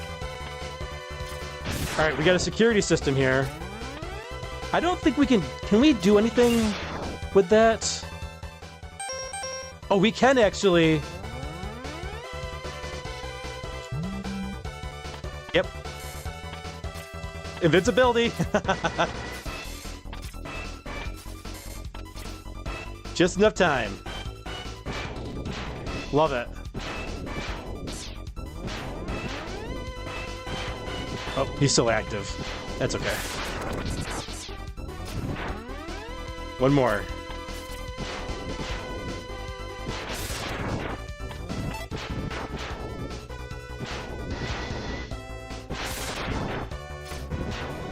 Oh, I should have charged it up. That's okay. I don't know why I'm freaking out. It's not a big deal. Alright, here's the elevator. What should we use for this one?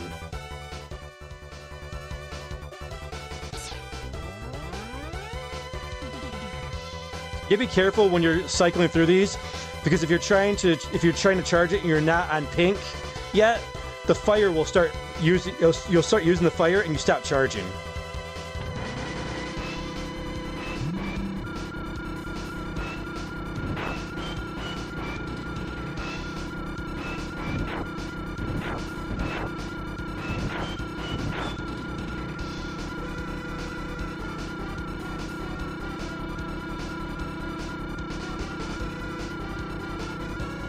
Alright, that was concentration mode right there. Alright, we got our... This is the charge attack for the... Armored Armadillo. You actually get the rolling shield. Not just a rolling shield, but it actually shields you. Like its name implies.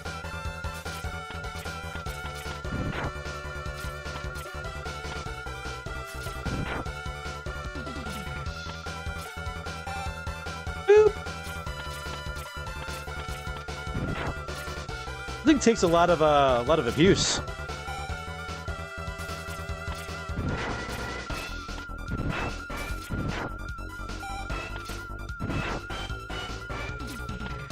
lot more abuse than I remember it taking. All right, this is one you have to come back for. We can't get it yet. We don't have the right weapon. Right? I don't think it's... Yeah, there's no way we can get that. Oh, it stayed active. I was kind of wondering about that. Oh, there he goes. I was wondering when that was going to run out on us.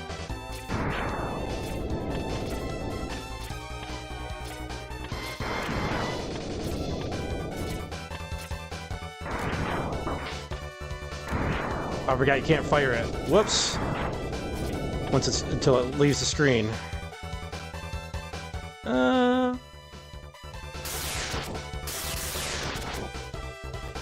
Let's use some of our weapons here.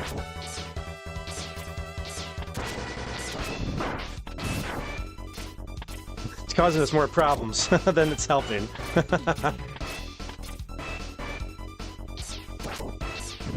There we go. We don't have full life, but that's okay. Now this is what we wanted the Hormine torpedoes for. This guy. I got him mixed up. It's been a while. Boomer Kawanger. Always felt like he's kind of also the leader of the bunch. Just got the Just got that stature, you know?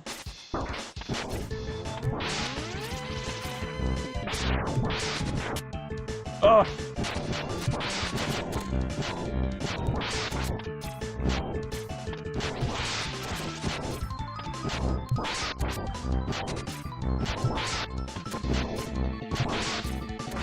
Good luck fighting this guy with a Mega Buster, by the way.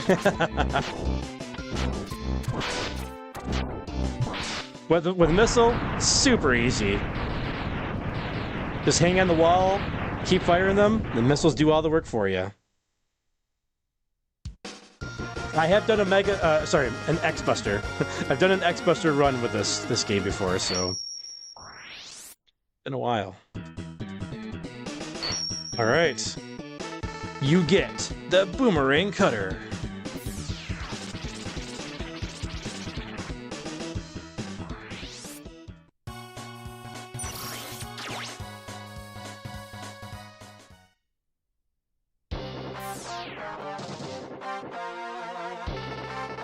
Finally, we've found Sigma's fortress.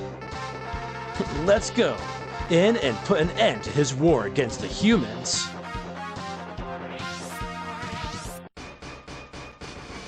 All right, Sigma's now available. Look at that face. It's a face only a mother could love right there.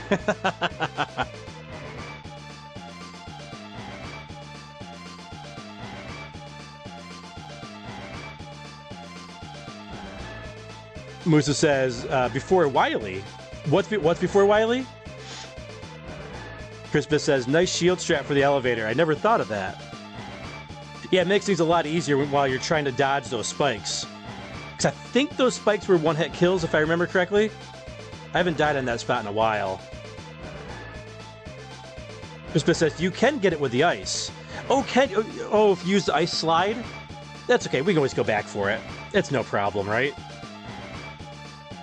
Jimmy says, good fight. GG's from Chris Abyss. Matthew, we need to pad the stream anyways. this is going to be a shorter one. Thank you for the GG's, everyone. Matthew says, indeed, but I've always liked Sigma's facial expression. Yeah, oh yeah, it's something unique, that's for sure. All right, we need to go back and collect a few things here. Let's go to Spark Mandrill first, because there's the most to get in his stage.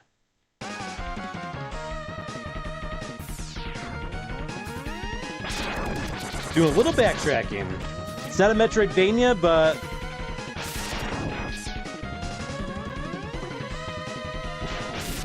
Oh, I didn't think he was on screen. Like, apparently he was.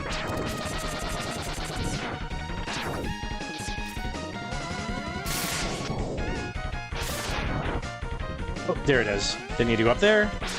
Okay. Let's get our cutter weapon here. So you gotta jump. So the cutter goes two ways. If you're standing, it goes up. It comes back to you. And if it doesn't hit anything, you get the energy back. Or you can shoot it downwards by, if you jump up, it'll go downwards. And we'll see why that's going to be an issue a little bit later.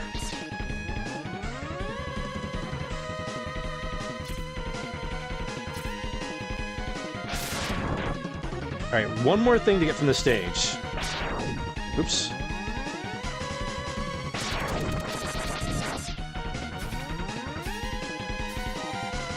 These guys. No problem. We can do this one of two ways. We'll use this shield, though. I think this goes through them, though. Oh, you know what? Where is our... There it is.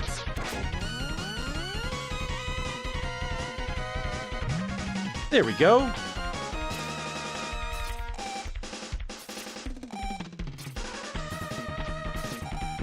No! No! It ran out right when I needed it the most. No. I can't believe that just happened. That's hilarious. Hey, extra life. Almost lose a life, you get a life. That's how this game works.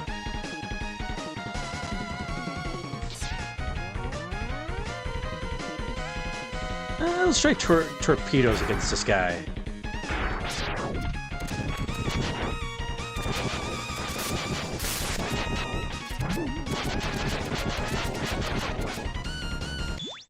Oops. We don't want that.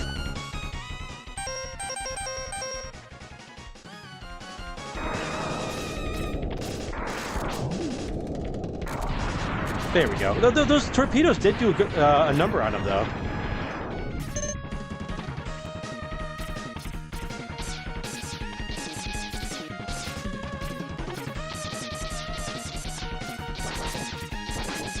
Guy's crashing out up there, over there.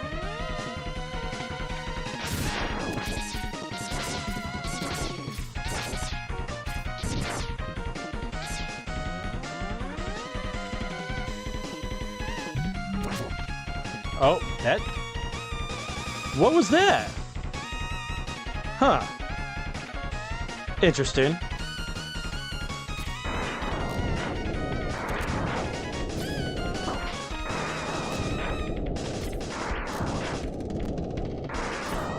Oops.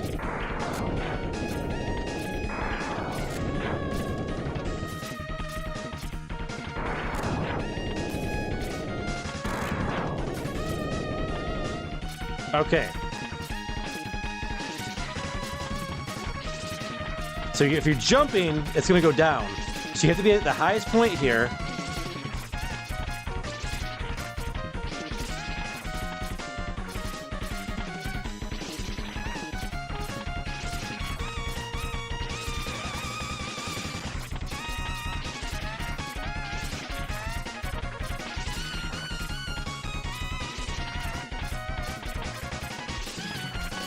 There we go. Got it.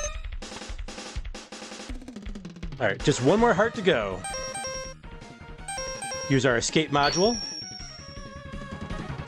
Excellent. Save it up. All right. We got a couple more stages we got to revisit. Let's go back to Boomer Kuwanger.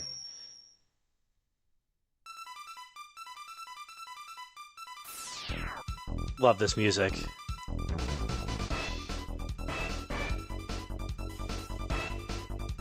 Jimmy says, "You're like an encyclopedia for Mega Man." Yeah, I do know. I know a good amount about the Mega Man series in these games, especially this one. Matthew says, "Excellent use of the acquired abilities. Thank you." Jonathan says, "Wall jump." Yeah, you can wall jump to get it, but I prefer using the boomerang. Oh, you know what?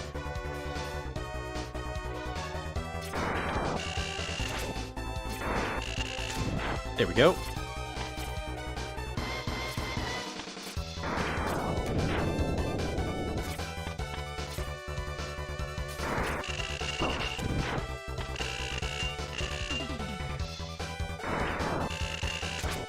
Oh, you know what?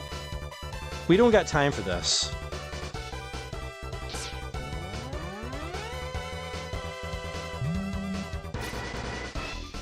We already did it legit.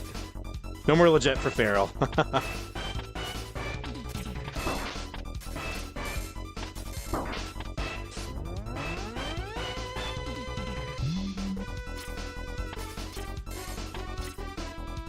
There we go. Oh, you can fire with us still. Okay, cool. Couldn't remember.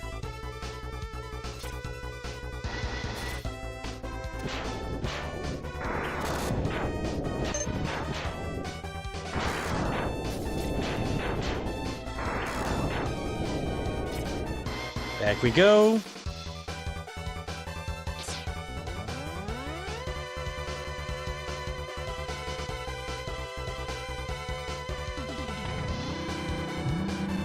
Back to our shield.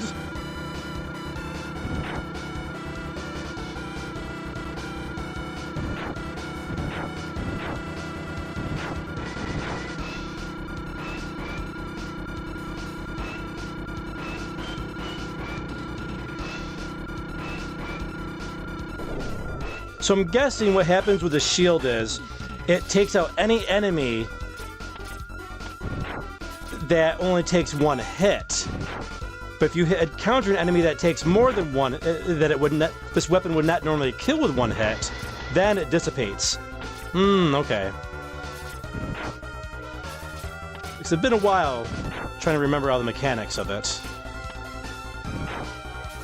Well, I was glitching in the stage there for a second. I'm not sure if anybody saw that.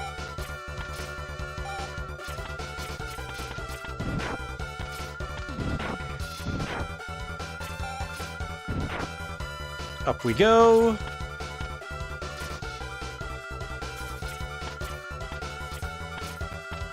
Yeah, you can use... That's right, you can use the ice thing here. You can. Or... you can just use the weapon you get from the stage. Legend of Zelda style.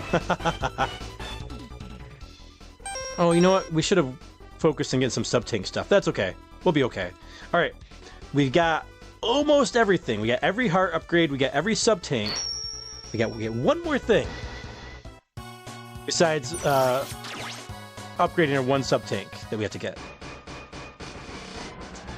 Chrysippus says, that invulnerability tech works wonders. I love tornado spamming the enemies. Yeah, it's so satisfying. Says Chris says, your shield theory is spot on. Alright, good to know, good to know. Alright, Armored Armadillo. We need to do two things here. Besides getting down with this funky music here. Oof, almost hit the spike there. Give me that sweet energy.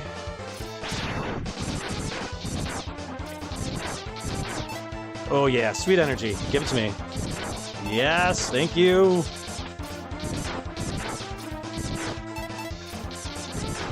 Oh, the big ones.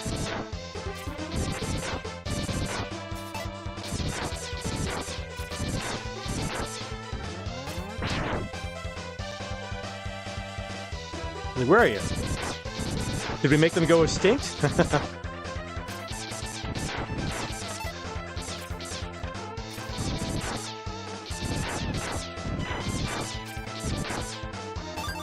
There we go. Quick and easy.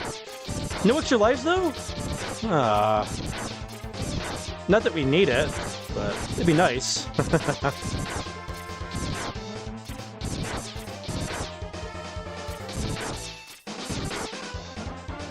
Okay.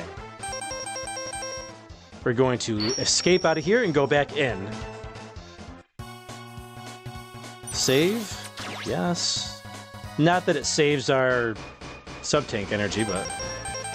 Okay. Alright, we're gonna play this stage. We have to play the stage 4 times in a row.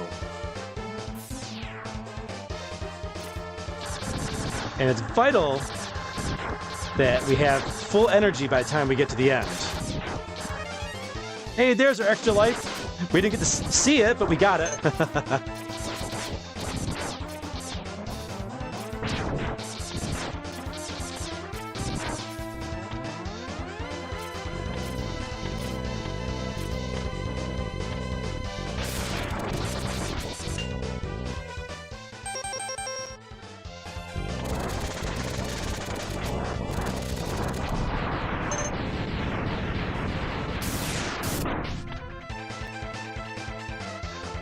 Well, what do we want to use in here?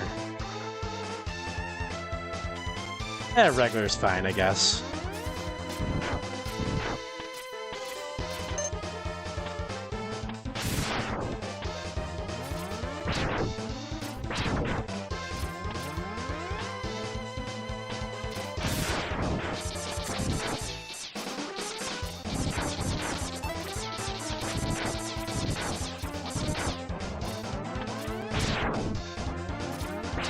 Ah, crap.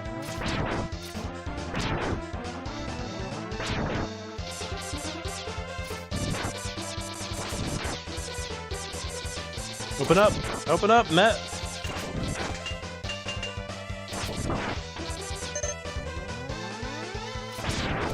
Hey, another extra life. Hey, we'll take it.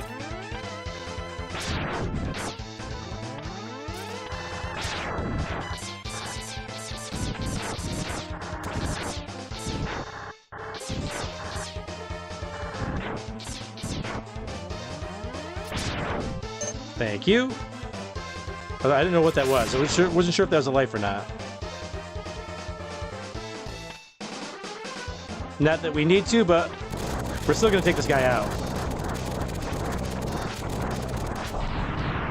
Show you what this does charged up as well.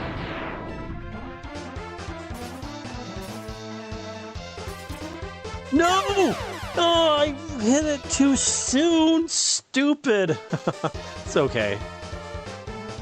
I can't believe I just did that.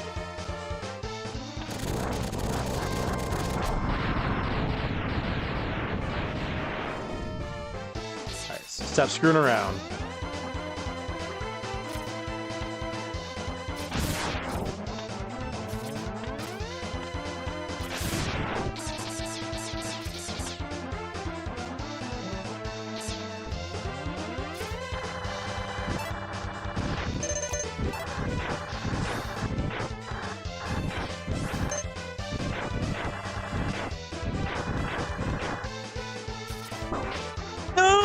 Are you freaking kidding me? That's why you... Oh, no. I can't believe that just happened.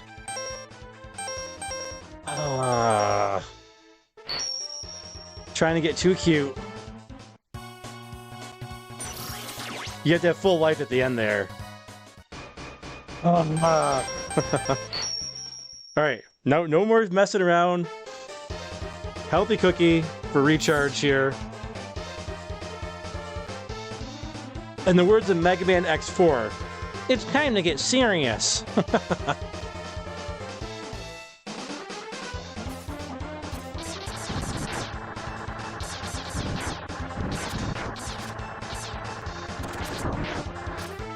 What is going on with me?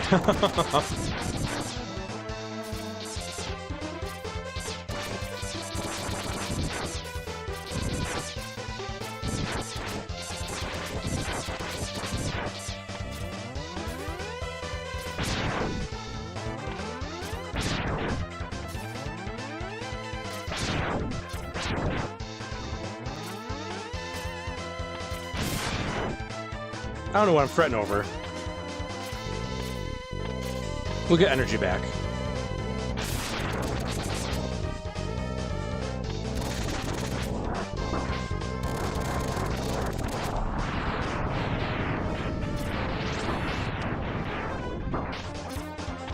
Well, you know what?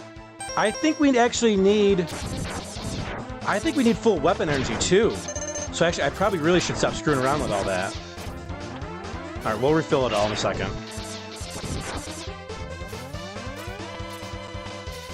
I could be wrong on that. I can't remember.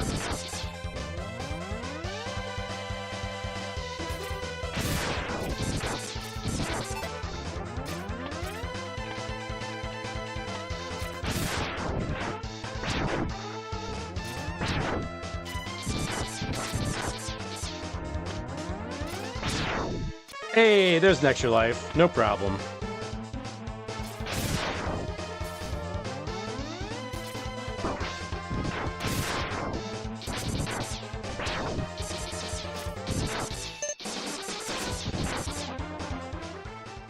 I think we get full everything back, right? Yeah, we're good.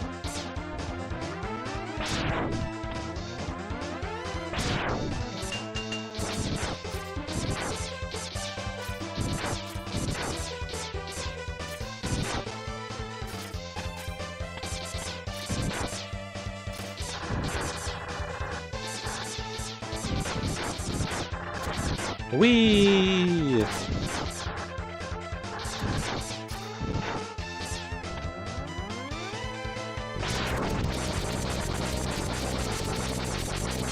I think you need full weapon energy, so we won't mess around. See, that's why you need the fire. Very hard to take him out. Remember where that heart was? You might be able to still get it with the ice slide.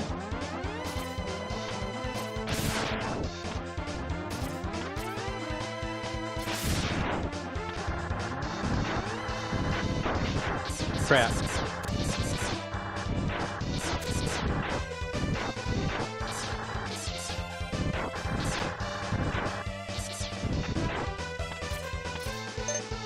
I think we're okay. We got full energy, so I think we're okay. And then we want to exit out of the stage.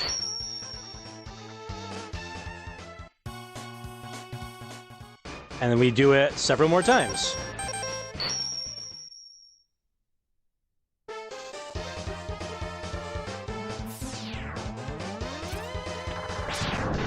Oh, extra life! I think we have full lives anyway, so...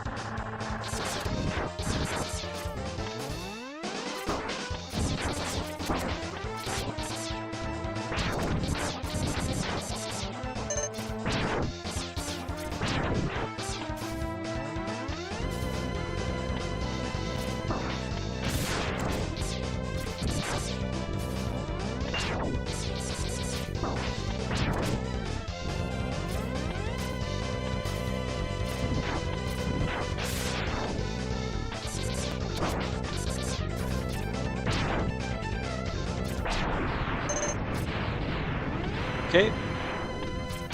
Run number 2.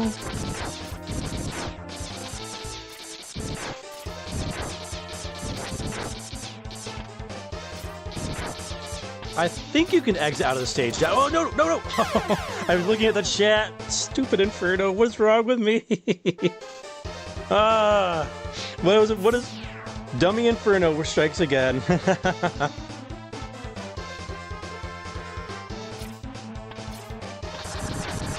Do we have to die at it? I thought you could just exit out of the stage. No?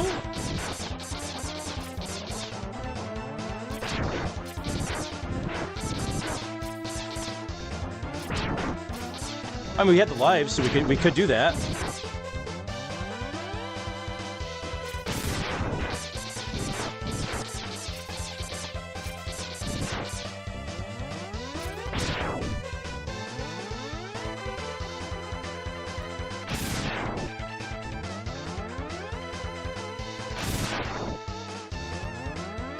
Alright, we're gonna exit out of the stage and go back in, because I don't know if that messes it up or not.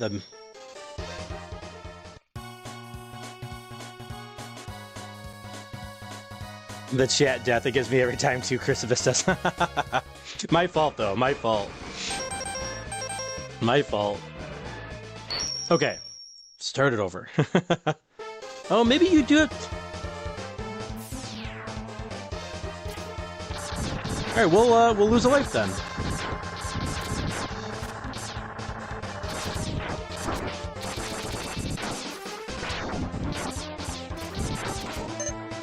I thought you could exit out of the stage.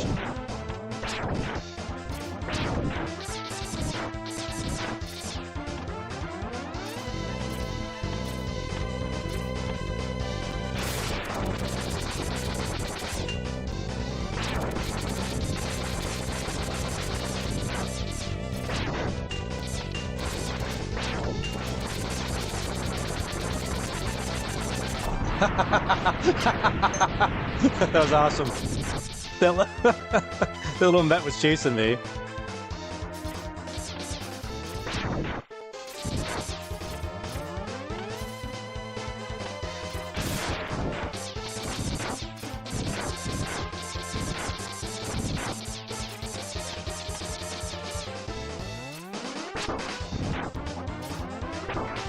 What is going on? Dehydration, I think. Let's blame it on that now.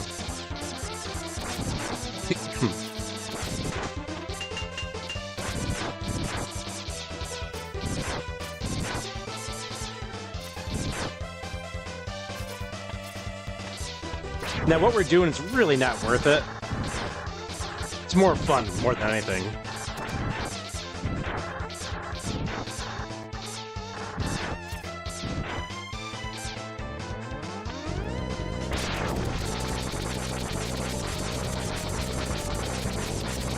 Oh, crap. Did not mean to dash into him.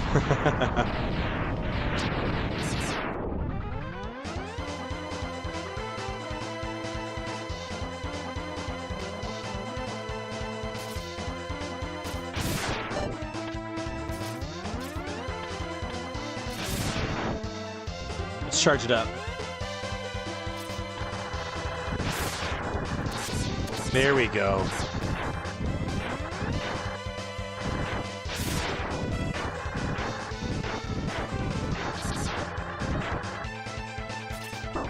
No! No! What the heck? What the heck is going on with me? I'd never have a problem with this. Never!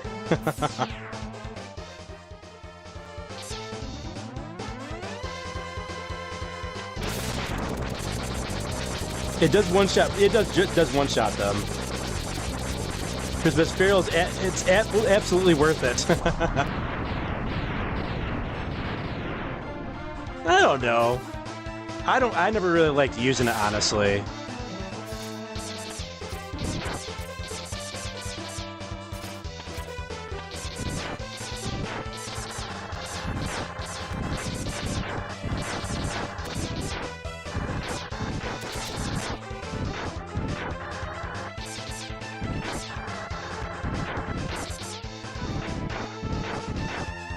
Okay. I guess we have to. Everyone's saying we do have to die, so I guess we'll jump in the pit. Hey, it's Niagara Falls. I guess it's faster if we do it this way. I'm pretty sure that I used to use the exit to do this, but we have the lives to spare, so I guess we might as well, right?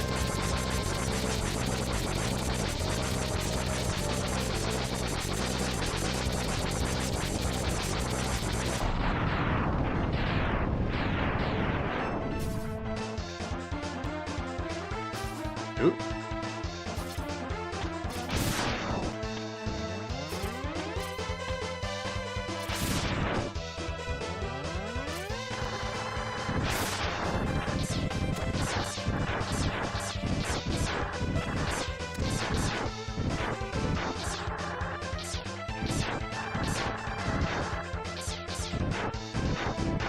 Okay, there's two.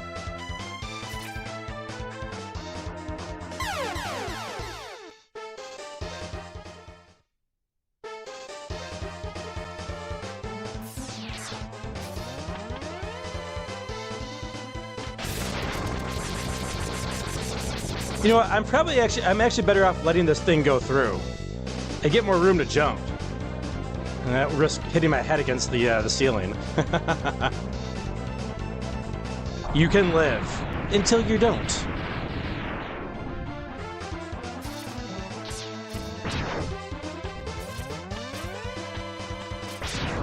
I'm pretty sure I used the exit strategy.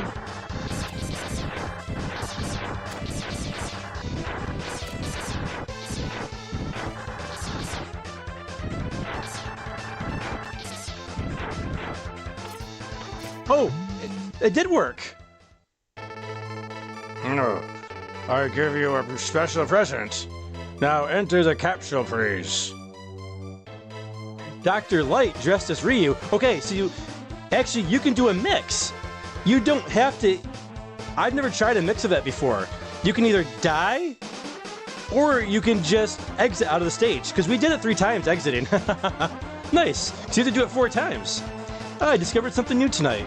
It doesn't matter how you do it, as long as you stop. All right, let's go.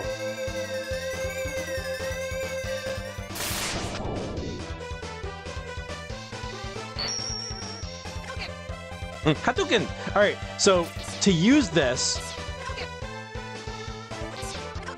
you have to do the actual Hadouken motion on the controller. I will say the PlayStation 4 controller is better for this, though. This was harder in the Super Nintendo to get. Very small, but packs a punch. All right, cool. All right, so you can either exit, or you can use the death method, or you can do a combination of the two. All right, exit time. We'll save it. That's kind of funny, actually.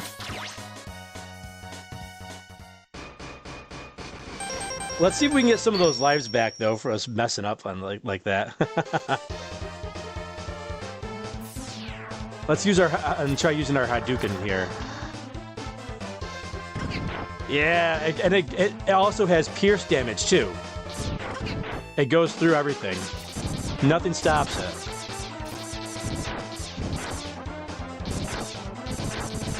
We'll just try briefly here for some an extra life or 2, and then we'll go on to Sigma. I mean, It's not stream padding or anything like that.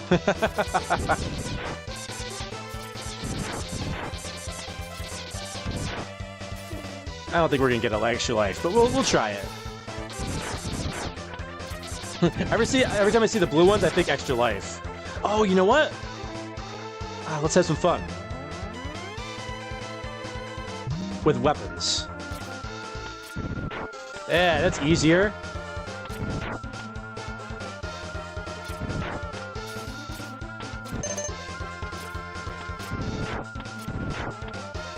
Great weapon for his own stage. So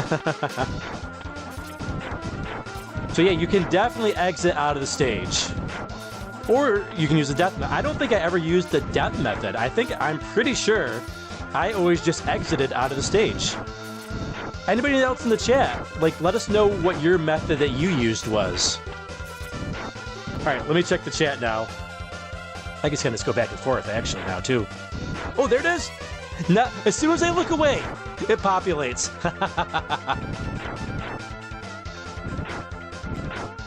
That's hilarious. I almost missed it. Alright, let's double check chat here. Yeah, Mega Man needs a therapist. Who says, I only ever once used on Sigma's dog as a joke, and I laughed so hard. Chris says, there it is, nice. Jimmy says, you did it, you got the thing. Who says, I love that Dr. Light has the gear on. Christmas says, Mega Man hasn't hit puberty yet. He has not. I wonder, can you do that while you're in here? You cannot. You can only do it as regular Mega Man.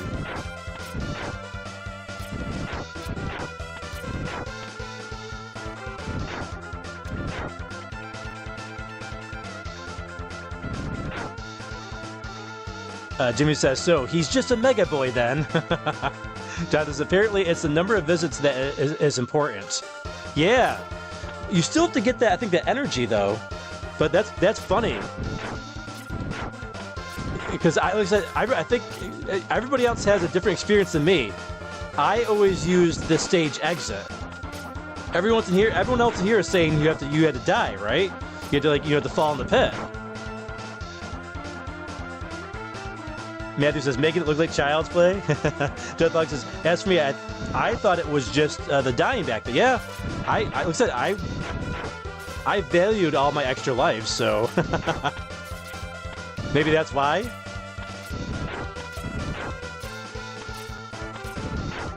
No more extra lives? All right, we'll go one more run. Yeah, there it is. All right, we got it. I wanted this one more, or it's our last run. We can make our way back up. Last chance for another life. I think that gives us, what, 7? 6 or 7? 7, yep. Alright, we got full sub-tanks, got all our heart upgrades, all of our X upgrades. Sigma time, baby. Let's go. Before we go in, I think it's healthy cookie time. Yeah, let's go in now. Another great song.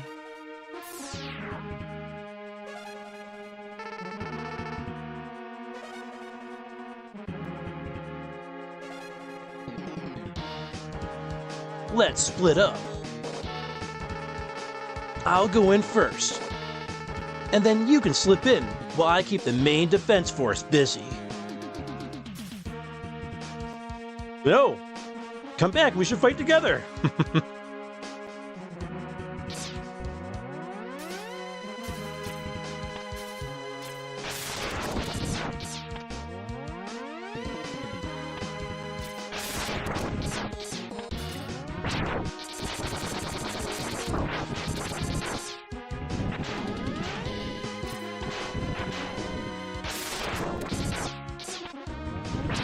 Love this track.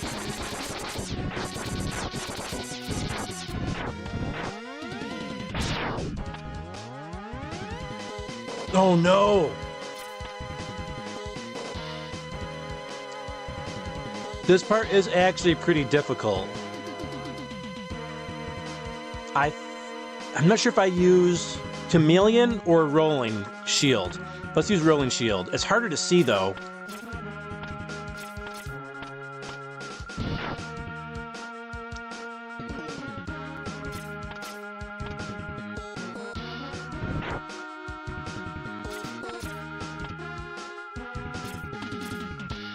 Crap! No! No!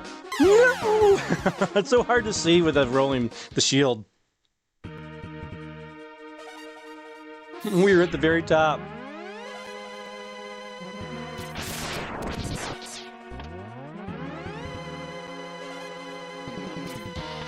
All right, mulligan.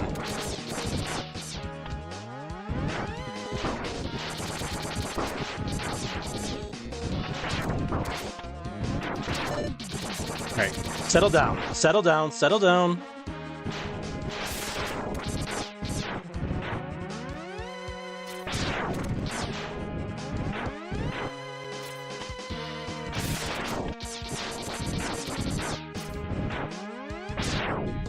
There, get that life back, baby. Get that life back.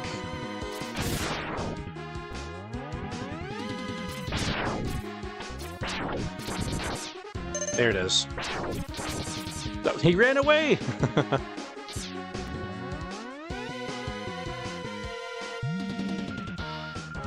Right. Total concentration mode. Right, Chris? Total concentration mode.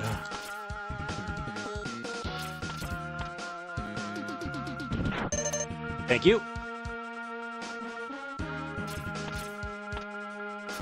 Oh no! Oh no! No! No! No! No! No! No! No! No! Oh my gosh! I gotta hold on. I'm looking at my hands. My hands are sopping wet right now. Okay, hold on. I gotta wipe the hand. My hand literally slipped on the controller. Wow. Okay, hold on. Woo! Wow. I am sweating something fierce down here. Woo, man. Dry this controller off. The controller's wet. My hands were wet. Oh my goodness. This is not good. That's not good for a controller, I don't think.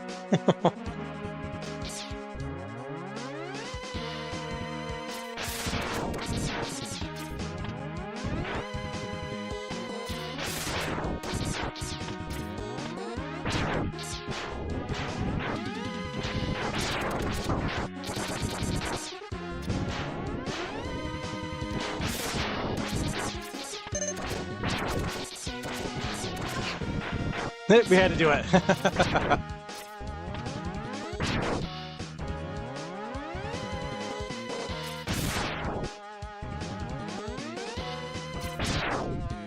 Get that life back.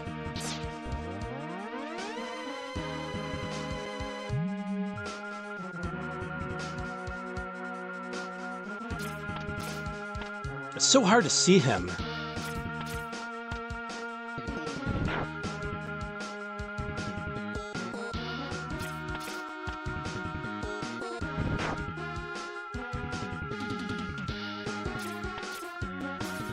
Oh, almost dashed off of there.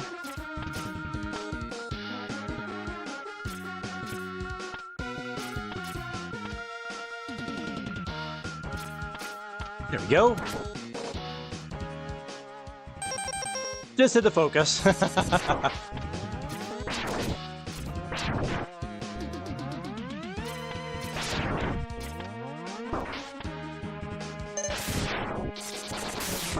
Oh.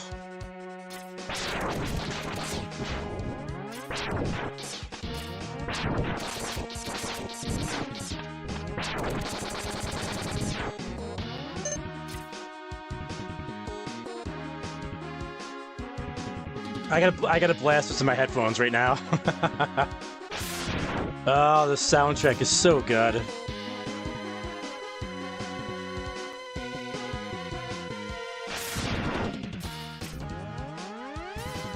Full life? We got full life. Stay back, X. I'll take him on.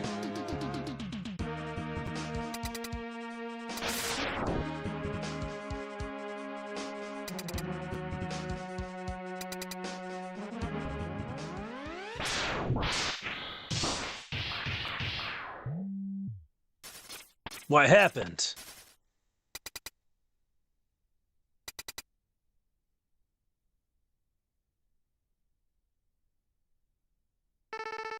X, do what I tell you, or he's history. Don't listen to him, X. Go ahead and blast him. Dream on, Zero. X knows he can't defeat me. My armored carrier is more than a match for his ancient weapons. Alright, we hit him with the... That's the only character that the Hadouken does not work on.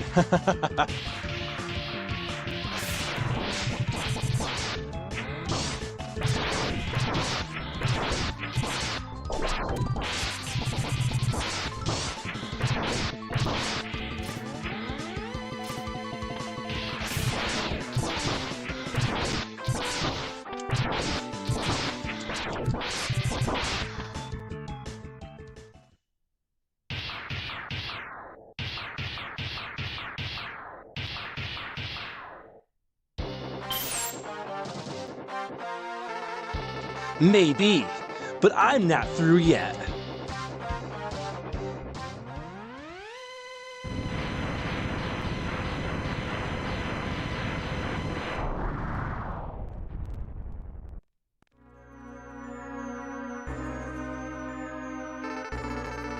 What a worthless gesture. I can't be defeated so easily. So X, it's just you and me now.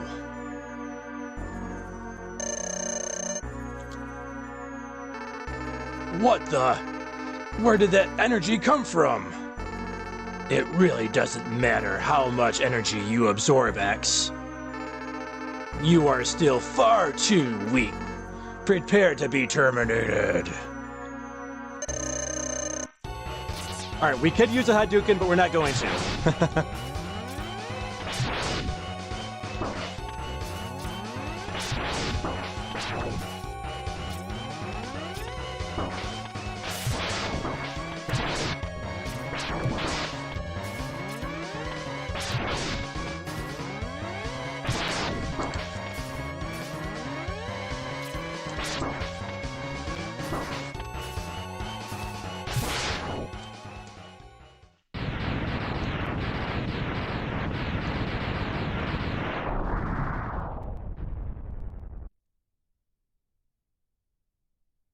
To battle.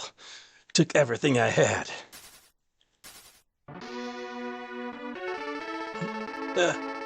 X, I've taken too much damage. Auto repair systems can't handle it.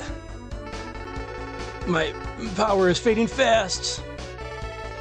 Your power is greater than I thought. Maybe you can destroy Sigma.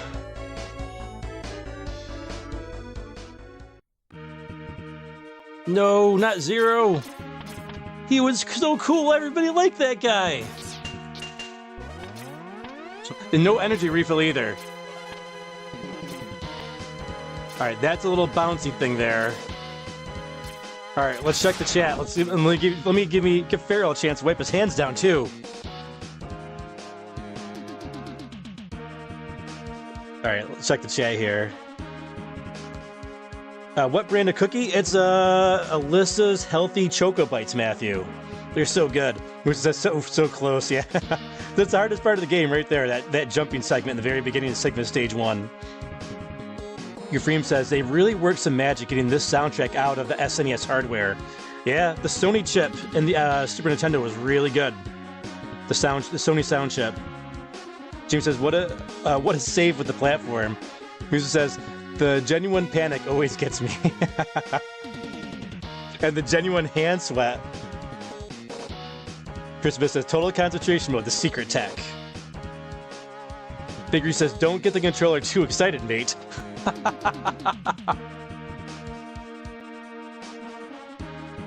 gotta rehydrate myself, though. I was like, why am I getting so dehydrated? Because it's been expelling through my hands. Your Freem says, you're gonna need some weight lifter chalk. Weightlifter chalk. Chris says, switch to bicep curls incoming. Matthew says, LMAO, I don't envy the sweaty hands. It says, thank goodness it's nice and cool in my room at the moment. Playing Mega Man 11. Oh, nice. Baby says, soundtrack to these are pretty good. Oh, it's so good. Matthew says, the iconic scuffle in the adjacent room. I always wanted to observe that fight. Yeah, that would have been cool to watch it. Matthew says, love Zero's theme. Christmas, Vile talks a lot of poo-poo. He does talk crap, doesn't he? Well, you put him in his place. He's a tough boss, though. You can get him very easily with the Hadouken, though. With one, but I don't want to actually use it. I just got it just for fun. Matthew says, I'll never forget this moment when I originally saw that. Zero is a G.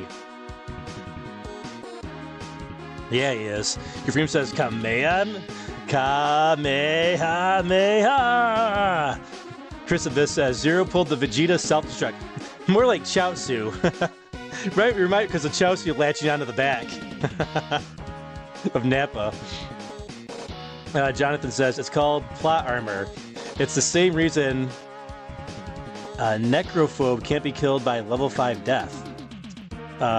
Chris Abyss says, moment of silence for Zero. Hey, what's up, Rad? Jao Victor says, what's up, bro? What's going on, Jao Victor? All right. We got the hands. The hands feel better. The music's got us pumped. We're a little low on energy, but that's okay. We got the powers to take care of this.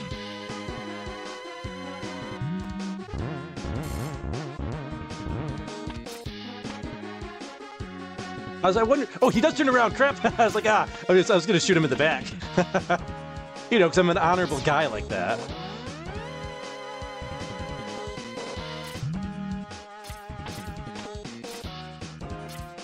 Crap! I had it too. It's gonna run out, isn't it? Crap. Yep. You know, let's do it legit. I don't have enough energy to do it legit though.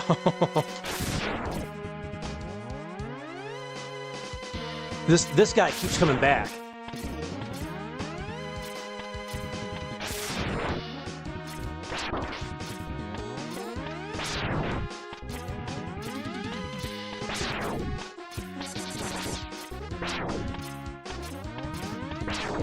Gosh, I hate this section. You know what? No problem. We're just gonna do it this way. Can we go because I don't think we can jump up this way, can we? No, we can't. We're wasting our energy. What am I doing? Crap. Oh, there we go. Let's do it that way.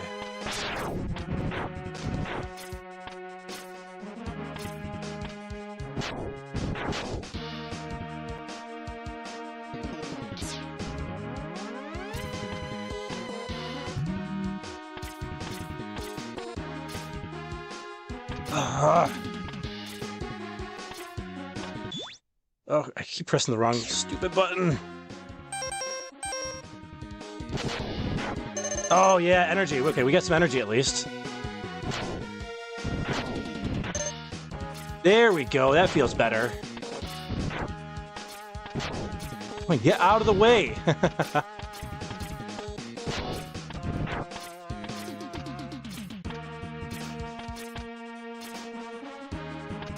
Hate this stupid jump.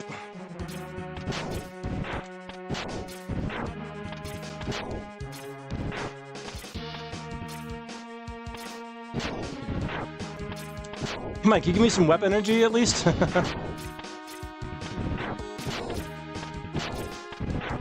Thank you. What am I doing wrong on this?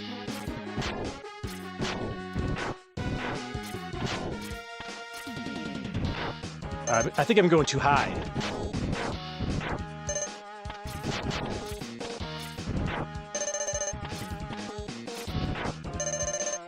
Hey, I got full life. Just how I planned it out. I planned doing it that way.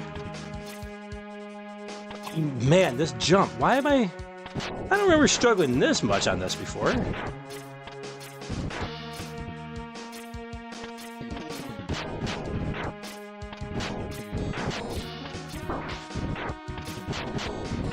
Yeah, there we go. There we go.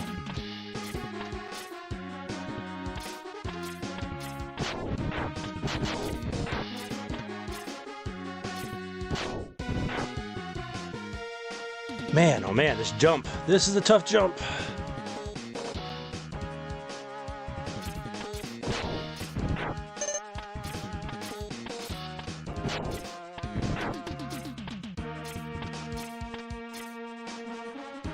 Man, I'm just missing it.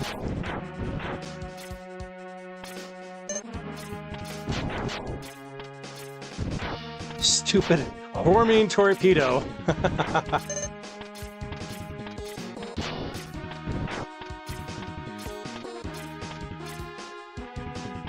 Why can I make that jump?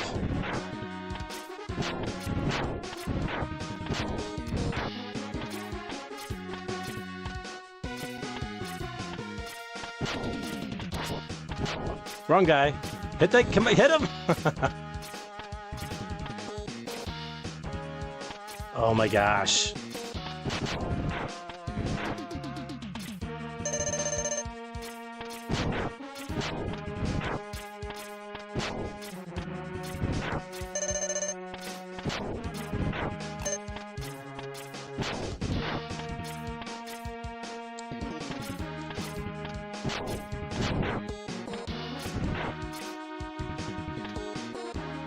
But to throw my controller at the TV.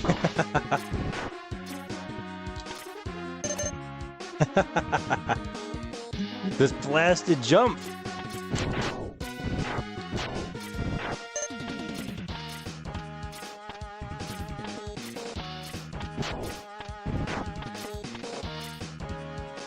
Oh, I had it!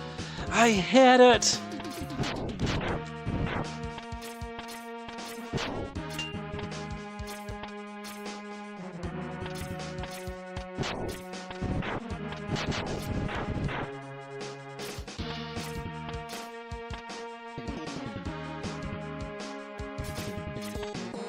You make this I don't think we can. Oh, we can make it that way. Okay.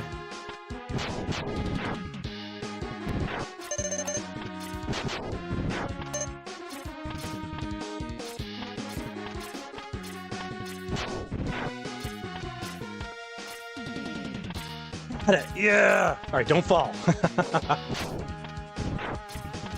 No, you don't.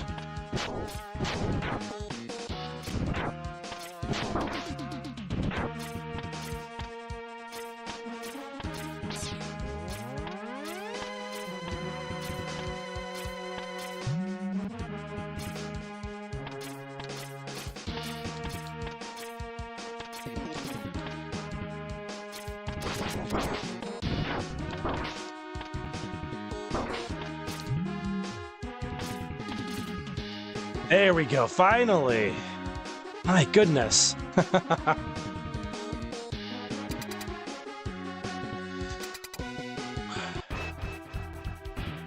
Oh, it's rematch time! Okay, we need homing torpedoes.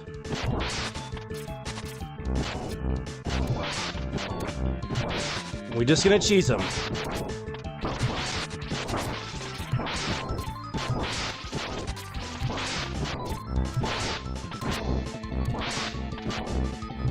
Got him. No problem. He got us once with twice with his boomerang there, but no, it's all good. And no energy capsule? Cheapskate. I forgot about... Wow, I forgot about the... I was trying to remember the rematches. They're more like the rematches from Mega Man 1 than the rest of the Mega Mans.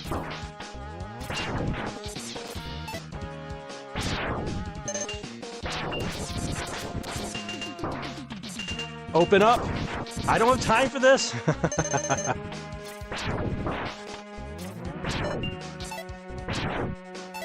There we go. Get some of the energy back. How are we doing on weapon energy? Chameleon Sting can use a little work.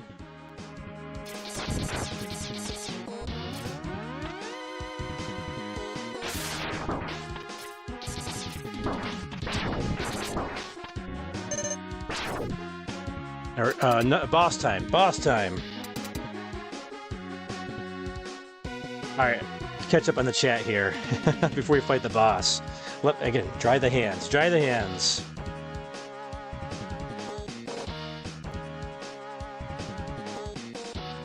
right, let's see. Where did I leave off? The moment of silence for Zero, yes. Poor Zero. Chris, oh yeah, Chaozu did do that. Good one. Chaozu! No!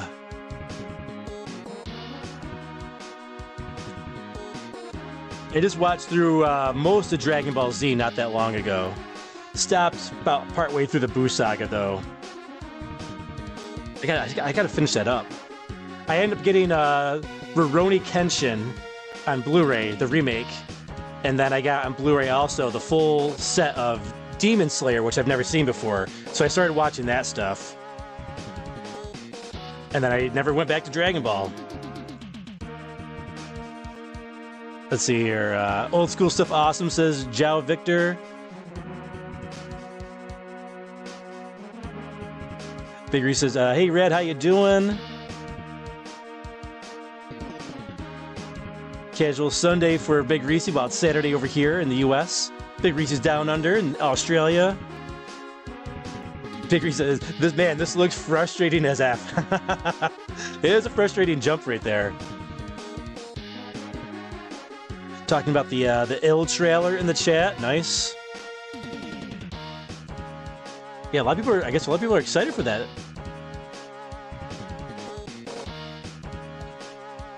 I'm not a big horror game guy, but I'll watch those games though. All right, it's Spider-Man time. Where is it? Where is it? Oh, ice. I don't think the ice slide is good at this either. I think you just want the regular. All right. Oh, this guy, roulette.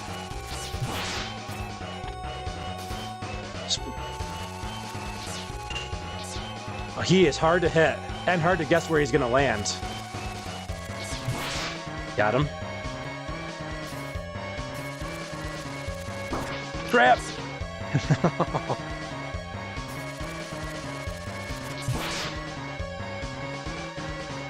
Oh, I thought there were little baby spiders.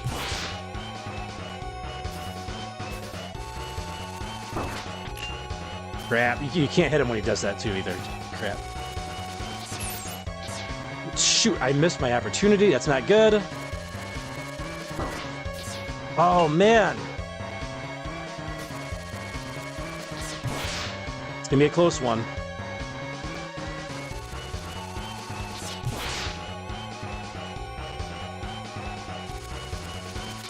Let's get it faster. You jerk. That one was easy.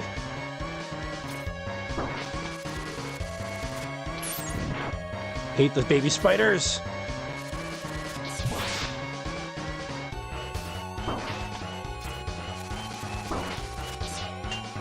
Crap.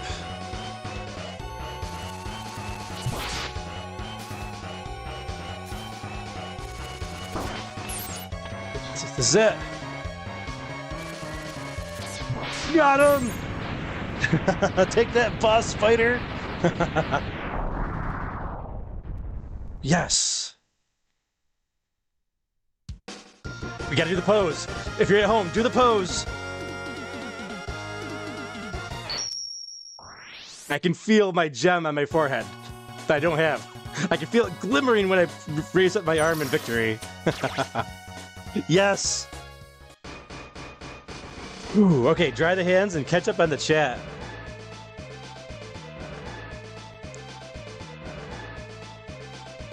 Let's see here. Matthew says, all good stuff. Nimbus says, is Demon Slayer worth a watch? I've been enjoying it so far, but it seems like it takes forever for everything for it to come out, though. And it's like very few episodes come out for it. But what I've seen, I've really enjoyed. Jimmy says, Dragon Ball is great. You just need to put time into it. Yeah, it's a lot of episodes. I really enjoyed the original Dragon Ball the most out of all the Dragon Ball series. Jimmy, it's time for more Pepsi, man. Christmas, I gotta finish Demon Slayer. I started bouncing around animes and forgot about it. Rad wants to see more, I think, of what, is it Resident Evil 9? Oh, hey, thank you to Big Reese.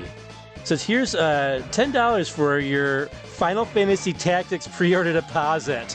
That's really nice of you, man. You don't have to do that, dude. That's really kind of you, dude. Yeah, I gotta pre-order that game. I was gonna wait for a sale, but now I will pre-order it. I was gonna wait. It was like, you know what? I'll just wait for a sale or whatever. That's what I usually do. But hey, I gotta put that to good use. Thank you, Big Reese. Ephraim Stream says, I was so excited to see Final Fantasy Tactics get some love. Yeah, that was a nice surprise. Big Reese says, my favorite Final Fantasy by a mile. Wow, your favorite one out of all of them? That's pretty cool. Rad says, I need to play more of the games. You're talking about Final Fantasy, Rad? Crazy Vigor says, nice. Matthew says, Final Fantasy Tactics is incredible. I can't wait to play on the modern platforms. Yeah, the remake looked really nice. Alright, Sigma Stage 2. Oh, yeah! Oh, so good.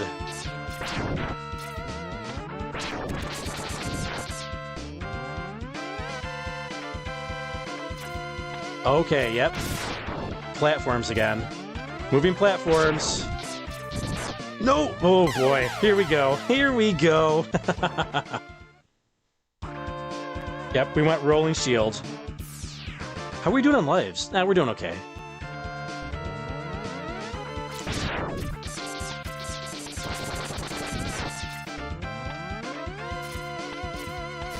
Can I get an extra life? Okay, now the bats don't want to respawn. Really? That's okay.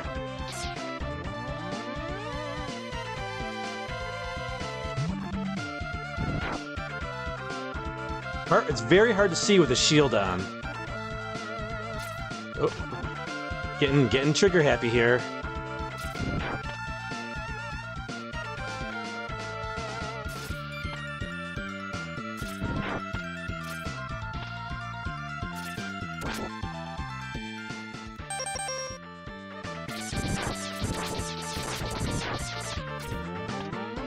Muscle memory came back. It literally just took over. Mine turned off and just went muscle memory. Oh, okay, here we go, here we go. You're gonna respawn. Yep. Who we got? Who we got? Spark? Nope, Chill Penguin. Now, his weakness, I believe, is gonna be the Chameleon Sting, right? Nope. Huh. Alright, stop playing around.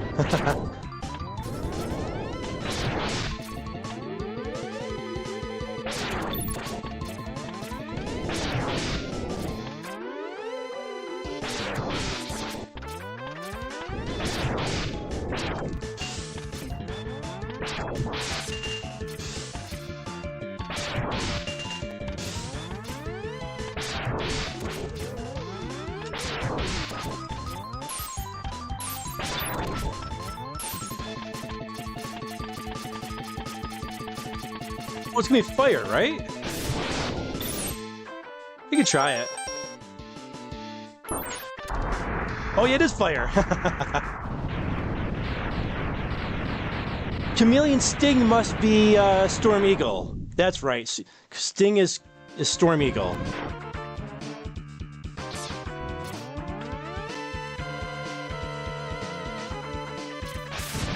Oh, that's right. You can take him out before he gets in his armor. Oh, that's right. We need this for the spikes.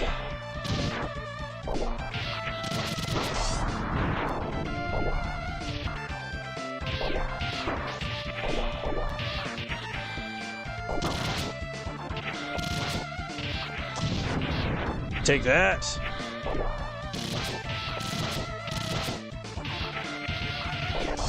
Robot battle. Uh-oh. Get out! Get out of the armor! It's gonna blow! They will damage you if you stay in it. I think we want to go the right path, actually. Which path do we want to go?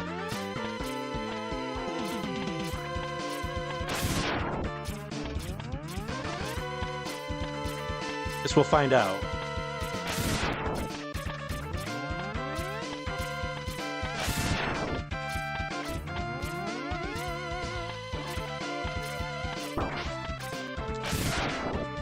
Oh, didn't really matter. Didn't really matter. Let's fill up. Oh, speaking of Chameleon Sting, I think we can use it now. I think we're gonna have Storm Eagle. Yep, Storm Eagle. Storm Eagle coming up.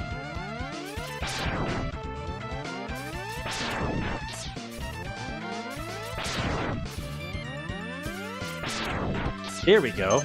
I wanted some weapon energy, but I guess we're not going to get it.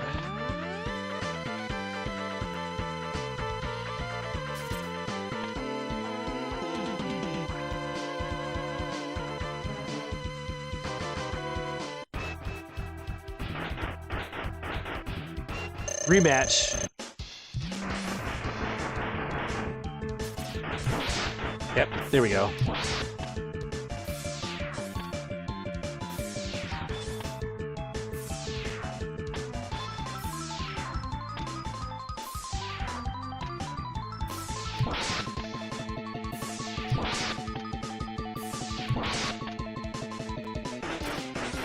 Oh, you're coming to this side, are you?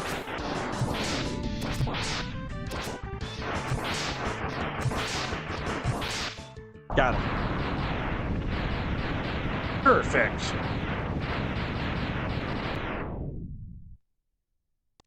And still cheap. They don't give us any energy capsule there. Although I think they refill our weapon energy at the end of the stages, though. Unlike the some of the classic Mega Man games. Okay, we gotta make this jump. There we go. Whoa, careful.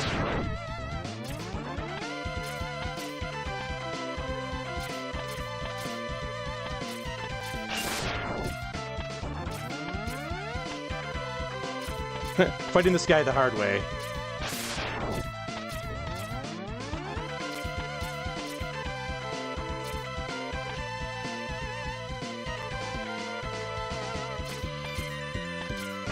No, we aren't.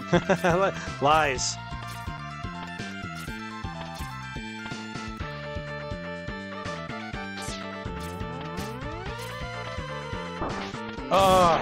Cheap.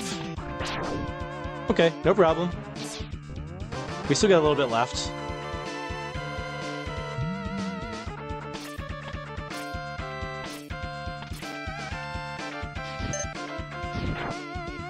Got him. No problem. Charge up. Who we got next? Oh, it's the actual boss this time. Okay, okay. Oh, you know what? Oh, crap. We're in trouble, actually.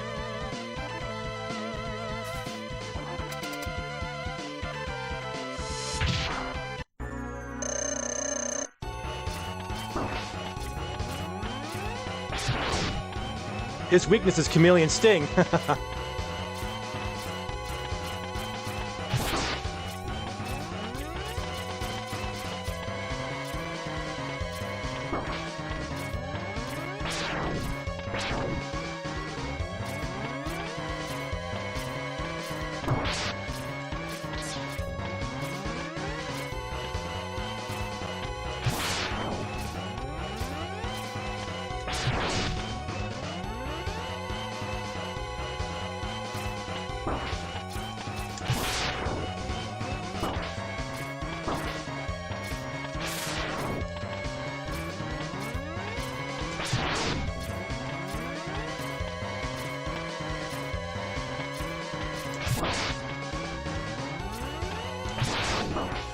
Oh, come on, that didn't hit me.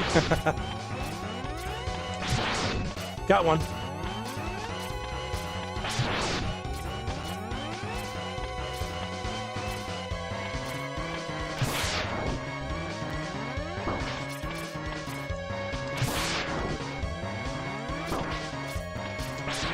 Crap. Crap.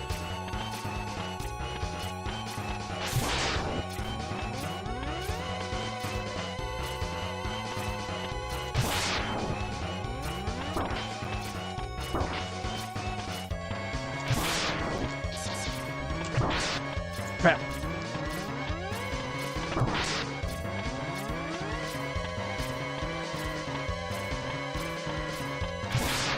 Oh, what? I thought I had him.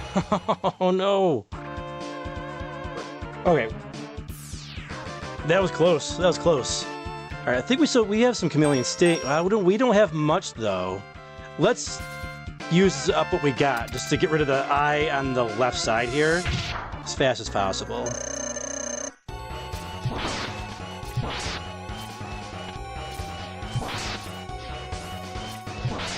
There we go.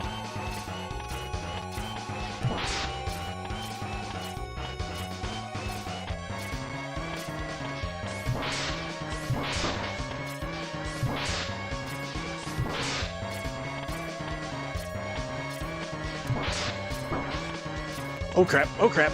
That was close.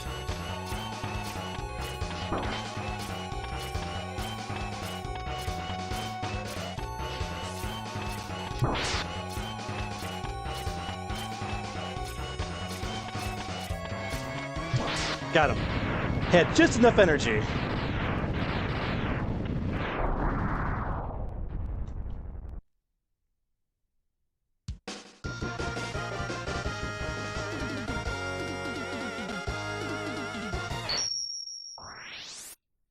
Got him. Kind of messed up. They put the boss that has his weakness, that has the same weakness, right before him. Time for some water.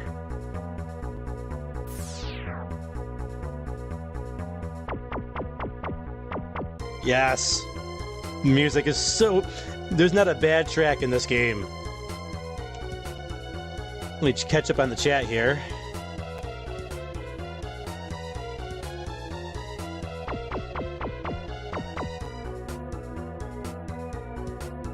Let's see here.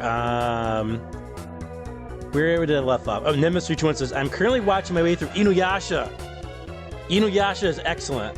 Very underrated anime. A lot of people give it crap on it, but I think it's really good. If you enjoy big, long, like, adventures, you know? Big Reese says, I'm looking forward to the full voice dialogue. Is it the remake voiced at all? Christmas is nice. That was a close one. Christmas says, the Ginyu Force pose. Christmas says, oh, about the spider, right? The close one. Christmas says, I can't believe I never played Final Fantasy Tactics. I gotta get to that one. I've never played it either. I mean, I tried it, but I never really played it. Man, says, oh, absolutely. And fantastic voice talent for Final Fantasy Tactics Remake / Remaster. Man, says, it has to be fire. Christmas says, nice, thank you. Big Reese says, it'll take the day of... I'll take the day off work. Hold on.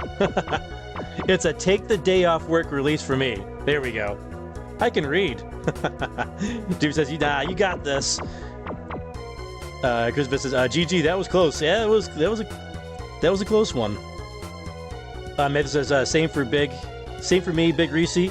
Matthew says, yes, it's fully voiced. Oh, it is? Okay, I thought it was.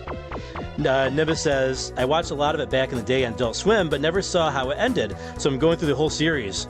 It's a long series, but it's a great adventure. I love the character development as well. Great character development. Ah, we're starting this right off the bat with a boss, eh? And a little bit of damage, just for good measure. I'm guessing this is going to be Flame Mammoth.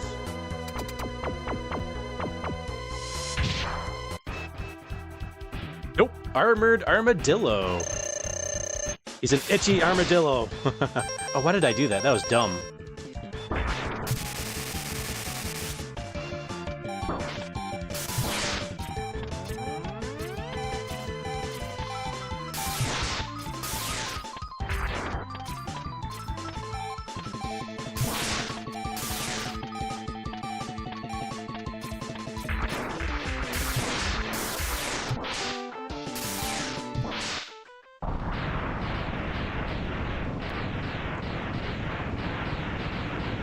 Got him.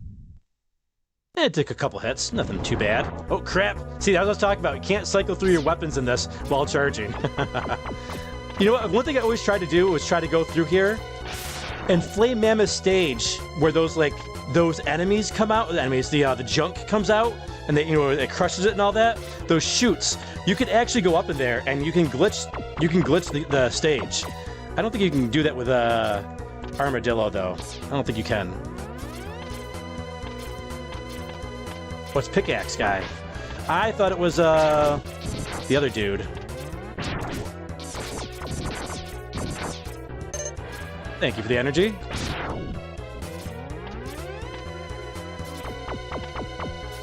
Oh, that's tough to...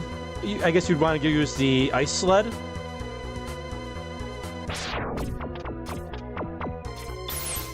Here we go. This one's Flame Mammoth, right? Nope.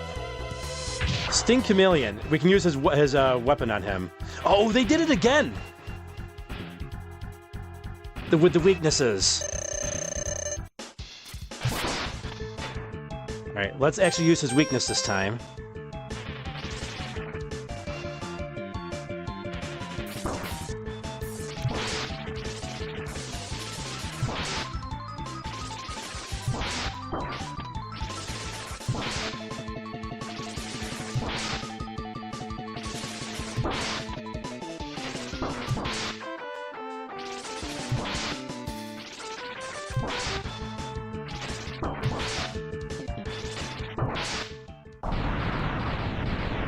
It doesn't cause a lot of damage on him, but it does get you into a cycle with him of back and forth.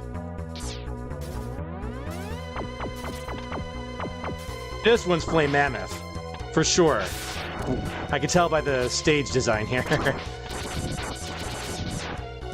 Oh, tricky. They're doing it again, but it's okay, because we're going to get it back anyways. Because when it comes back to you, you get the energy back. There we go. Definitely want to refill that one. Because I'm pretty sure that's the boss's weakness in this one. The actual boss. Nope. It's Spark Vandrel. We don't want the ice sled.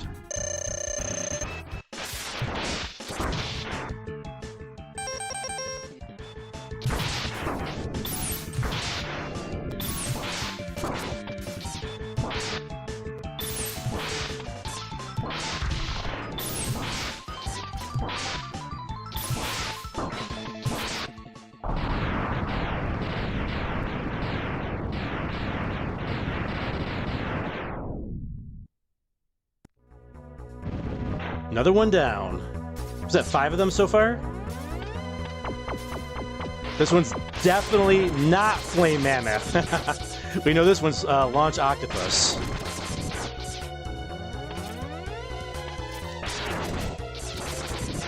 You know, with how many hits those guys take, you'd think they could give you some energy or something.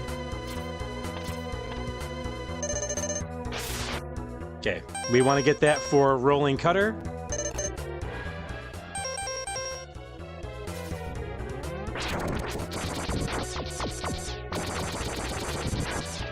No energy for Feral.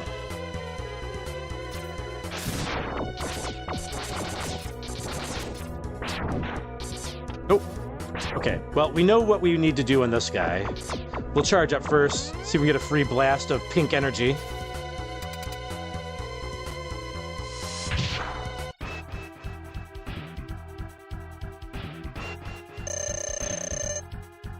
You're going down. Oh, no free blast of pink energy.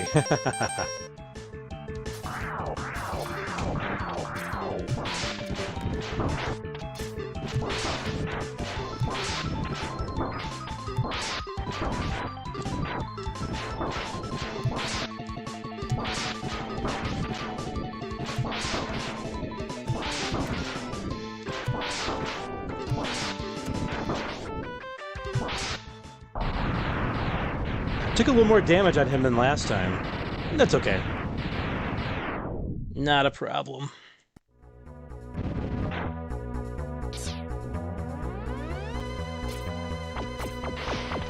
Definitely need some energy, though. Oh, Ice Sled. I remember that extra life, I want to say, up there.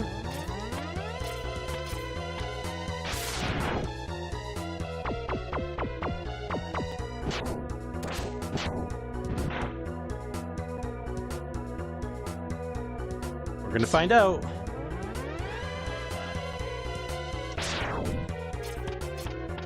Oh, or we're not. You know what? Forget it.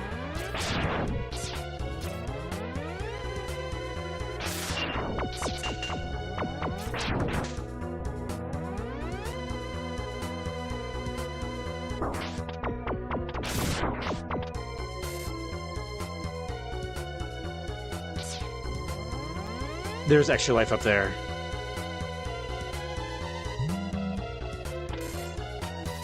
Don't care.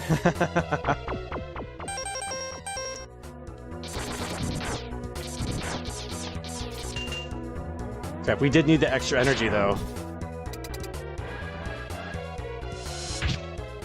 This time, it's definitely Flame Mammoth. We're gonna cut off his trunk. I think it actually makes him harder, though.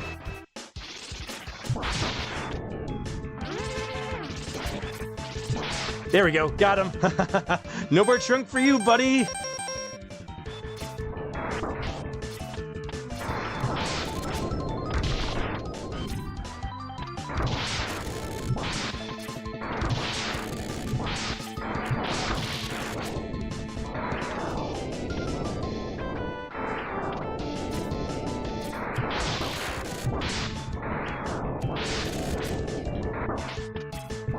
Got him.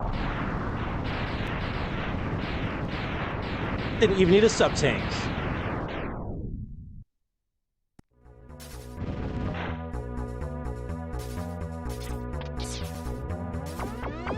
I think this is real boss time. We only got 3 lives. Wow. We might sacrifice a life here. I'd rather sacrifice a life than a sub-tank.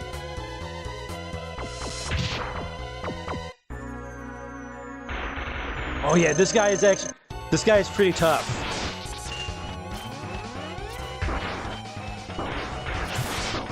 Crap. Yeah. This guy is a tough one. I remember needing this dinosaur machine. I remember needing to use an sub-tank on that guy.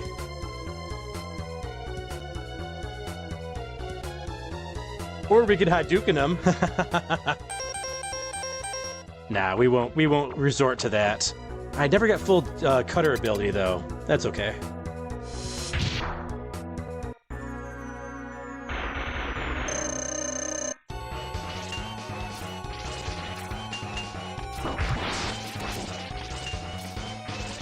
It's hard to hit with it though.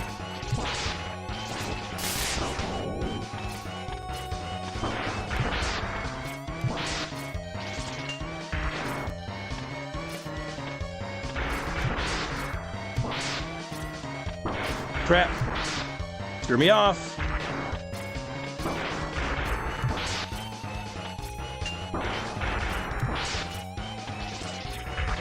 Ah! Got him!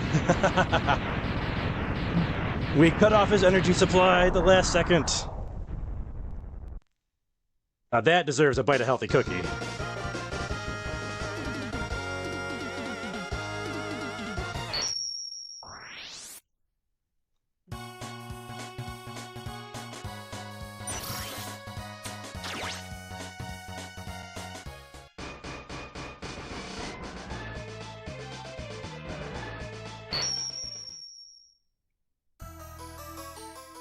All right, the final showdown.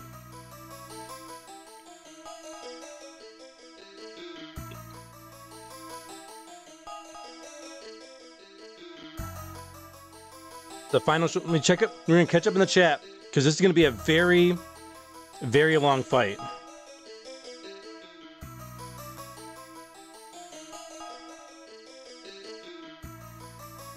All right, get back up to where we were.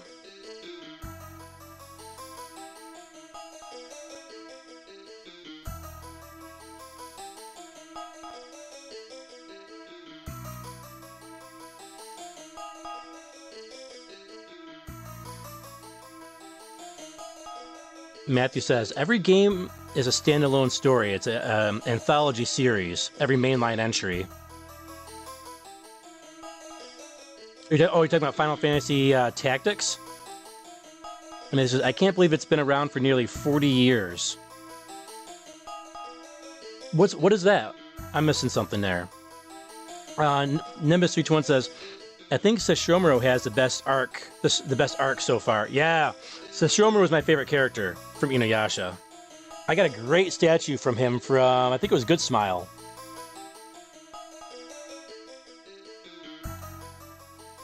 My apologies, Nimbus. I thought you were talking about Final Fantasy. Oh, yep, gotcha. Okay, I see. Although I agree that Sesshomaru has a great story arc. Muso says, kind of looks like Flame Pig without the trunk. He did kind of look like a Flame Pig. Not Flame Mammoth. He's Flame Pig. He should have looked for a spider web in the corner of his pen there. Crispus says, so wild. I never knew you could chop off the trunk. Crispus, this card boss is tough. Yeah, he is tough. I remember he's one of the guys I'd end up using. I usually waste a sub-tank on him, but we haven't had to use one of those yet tonight. He causes a lot of damage because it's mostly body damage you get hit by. Lace Channel says, you got this. Hey, Lace, what's going on? Crispus says, mentally preparing for the awesome Sigma battle soundtrack. Yeah, this is going to be tough. And we got everything recharged, right? Yep. And they do give you a recharge little station here. These little slugs. So if you do need to recharge, you can. Sub-tanks, lives. Does it all fall down here? Oh, it does not. Okay. You have to be quick about getting them, though. 1 extra life. They're not gonna give me one, are they?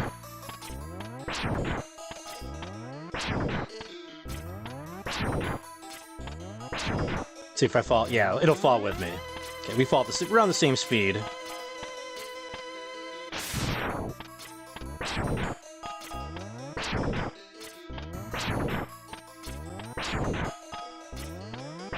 We really don't need extra life. We got, what, 2 life? Oh, there it is! Oh, there it is! There it is. Good. I just wanted 1. There we go. We got 3 extra lives. Probably won't need it, but you know, just in case. Things don't go well in the first run.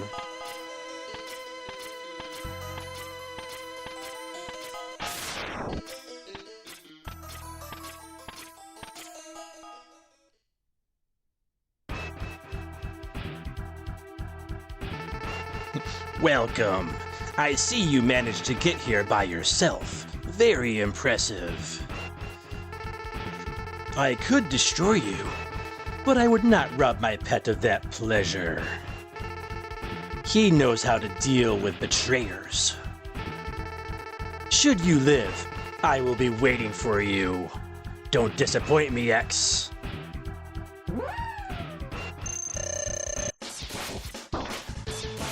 Oh, this guy.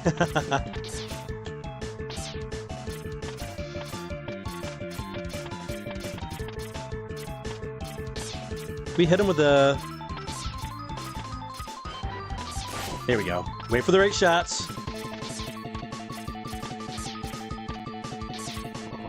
There we go.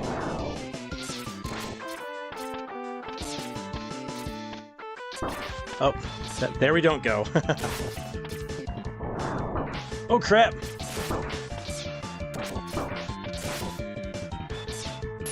Alright, he did some damage to us.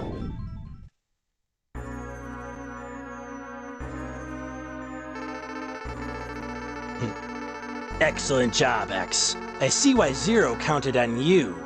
You are almost as good a hunter as I was. But the time of your destruction has arrived. You shall regret ever having to find me.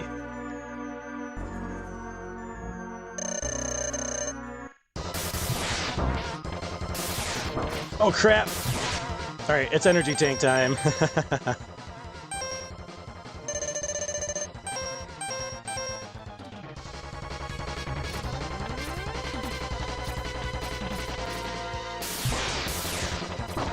Crap. Gotta get his...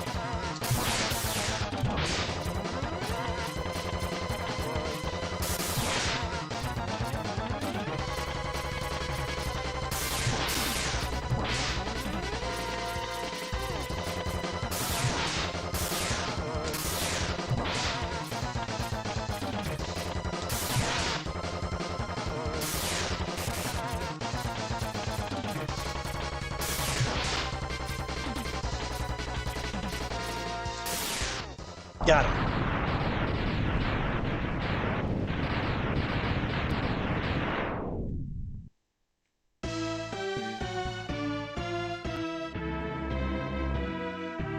All right, very tough final battle.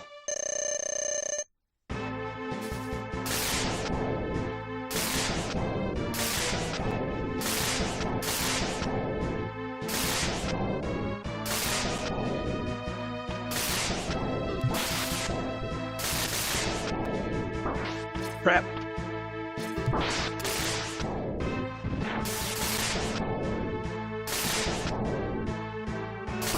Crap. Crap. Oh, no, no, no. Oh. Okay, come on.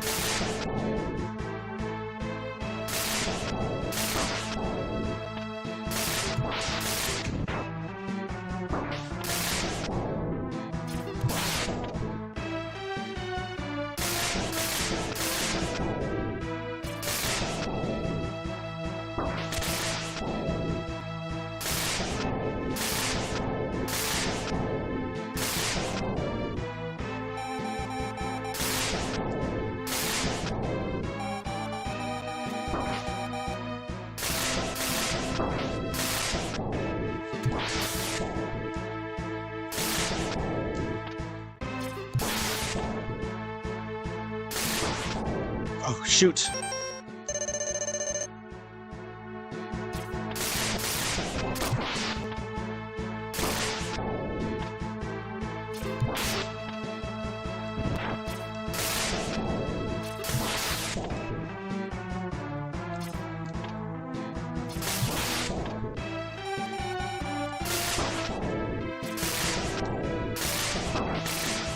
Man, I am taking a beating. This is not good.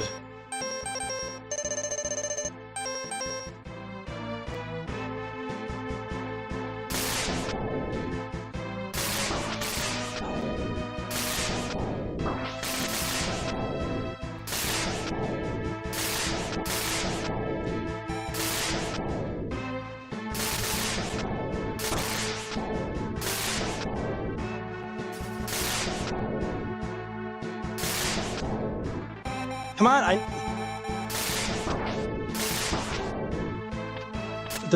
we're out of energy tanks, aren't we? Oh, crap.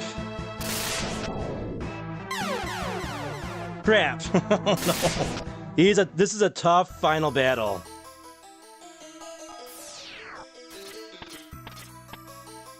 See, that's why I wanted to make sure we had an extra life.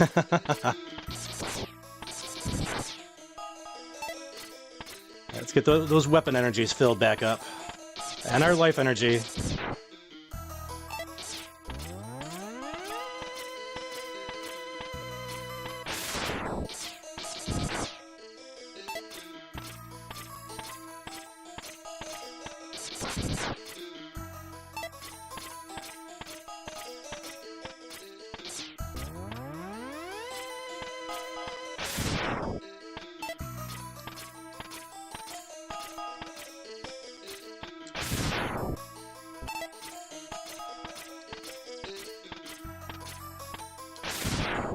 The game knows, like, hey, if you don't get them, you're pretty much in trouble. So they know, like you need your sub-takes to beat this guy.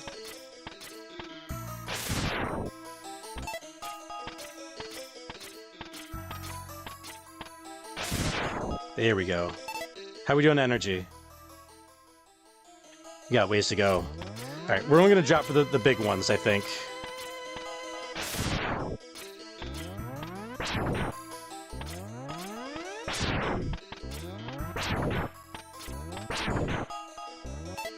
The game's like, no more big ones for you, Feral. Oh, yep, okay, extra life. Good. That's good. Oh.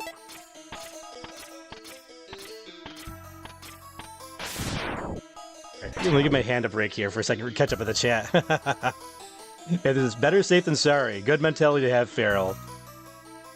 Fatboy says, awesome stream, FeralInferno. Gotta go. See y'all next week. Have a good night, Fatboy's Gaming Nonsense. Brad Bash says, let's go. Christmas is nice. Sigma fight. Good technique. Now the Transformer is next.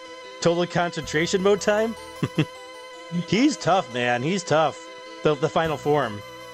Shield and go up and down the shaft. Like if you put the shield on. Oh, you know what? Let me try that. Let me try that. That's actually a good strategy, I think, what you're saying. Like, you're saying activate the full shield.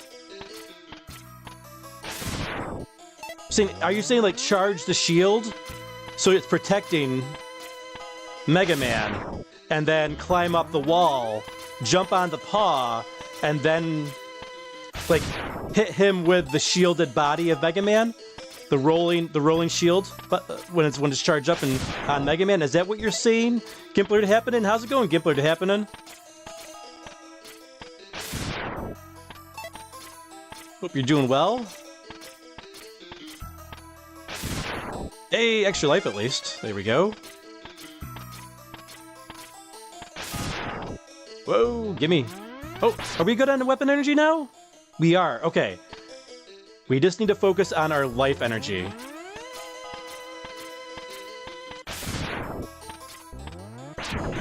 Oh, get it, get it, get it! So if you need to go to the bathroom, get some snacks, walk the dog, extra life, now is probably the best time to go do that, because it's gonna take us probably a good 5 minutes. I give this energy refilling 5 minutes.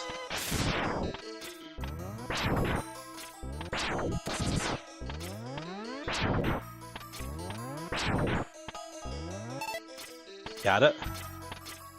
Definitely just want to focus on those big energies and just the extra lives.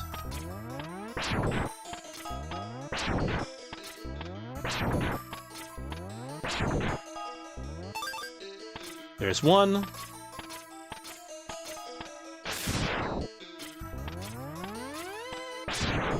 There's another. There we go. Now we're getting some luck. Don't need it.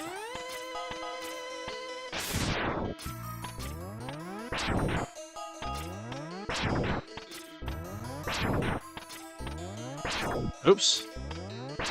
Oops. Oh my goodness. The thumb's hurting from this.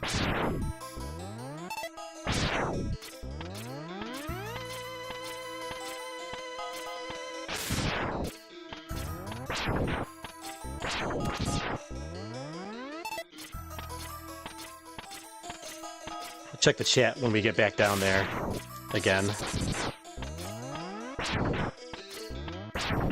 Hey, heyo. Nice.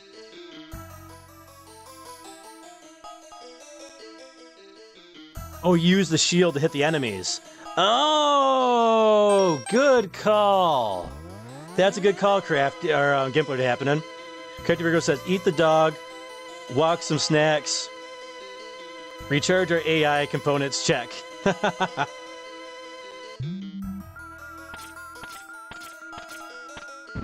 Oh, yeah. You know what? I did used to do this back in the day. Yes, thank you. I forgot about this trick. Gimpler, you're awesome. You're saving Feral's thumb.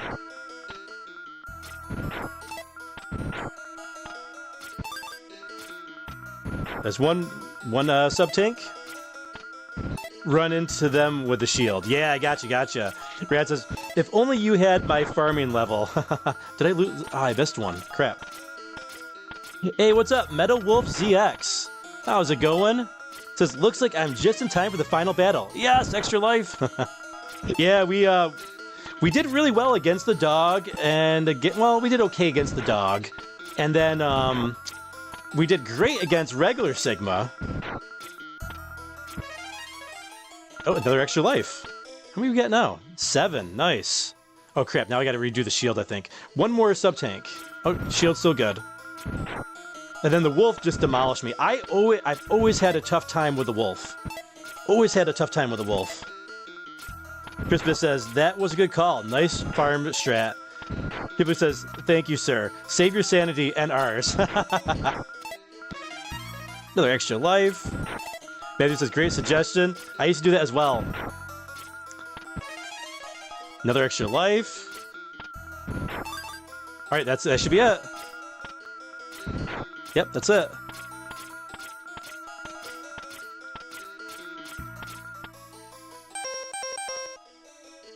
Alright, that'll make things a lot faster.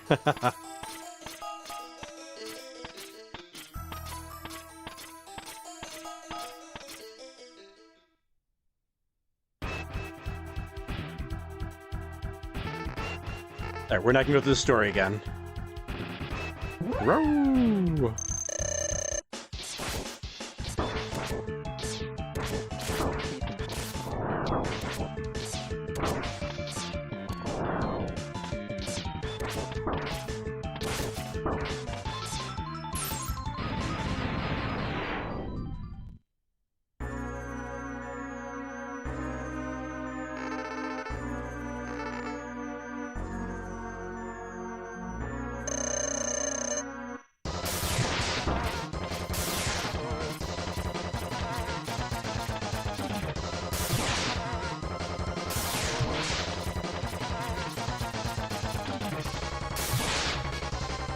Oh crap.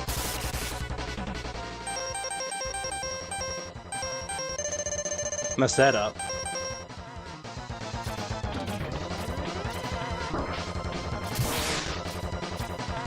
You did so well the first time.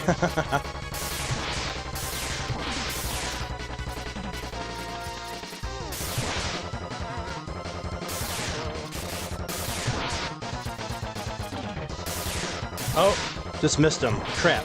Oh, we still got him twice, though.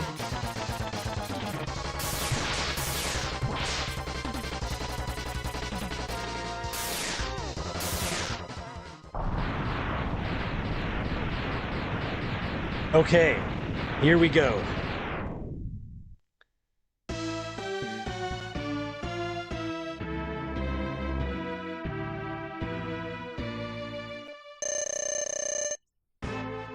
All right.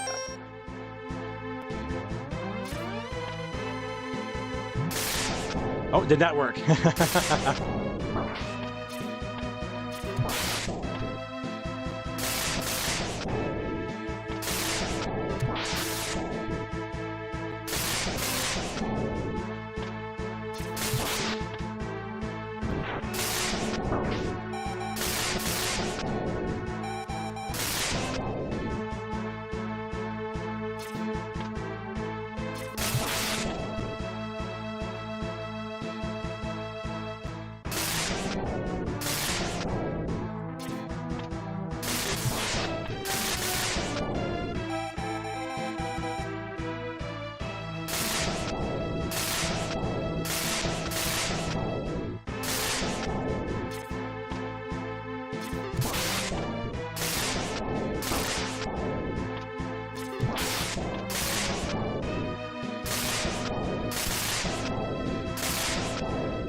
Crap. All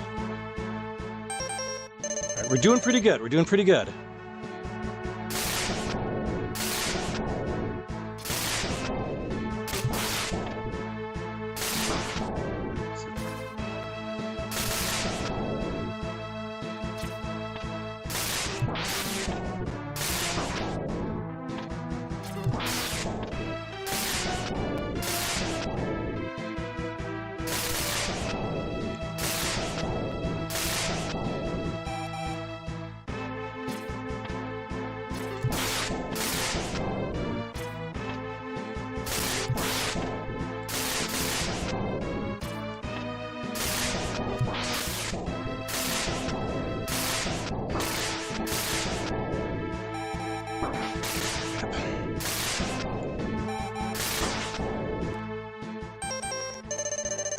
Get wrecked.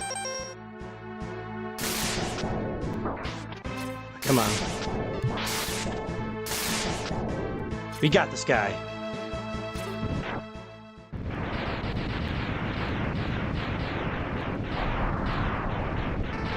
No, it's not possible.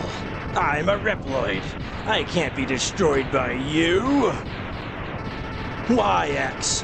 Why have you done this to us? Without the humans, my Reploid brothers could have ushered in a new age.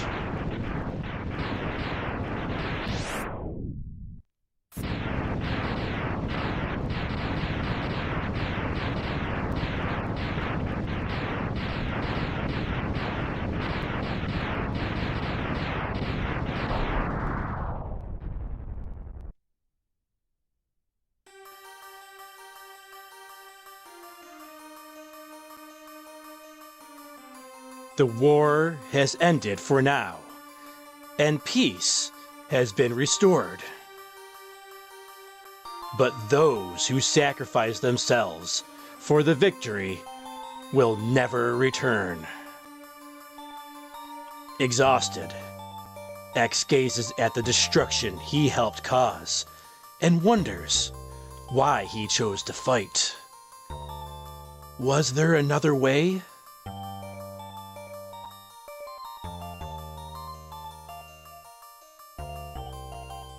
Standing on the cliff, the answers seem to escape him.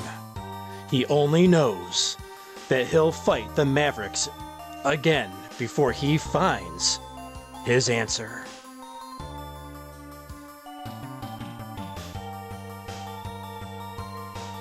How long will he keep on fighting? How long will his pain last? Maybe only the X-Buster on his hand knows for sure.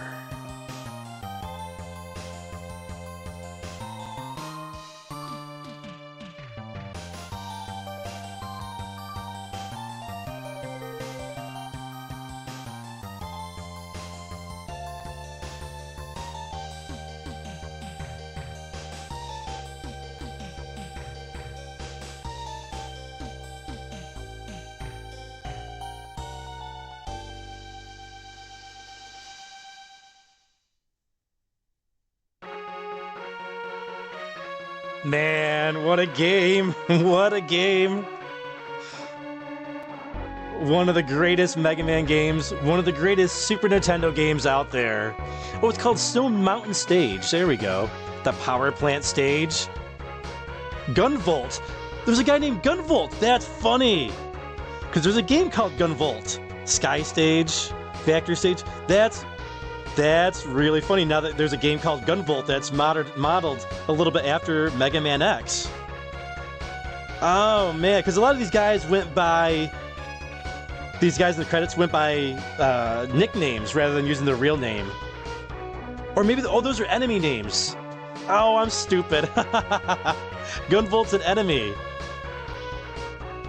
I'm guessing it's those big guys that shoot the missiles and the lasers, or the electrical things. You got Chill Penguin, Launch Octopus, Storm Eagle, Armored Armadillo, Flame Mammoth, Ding Chameleon, Spark Mandrill, Boomer Kawinger, the Stag Beetle. There's Vile, Sigma, and our friend Zero.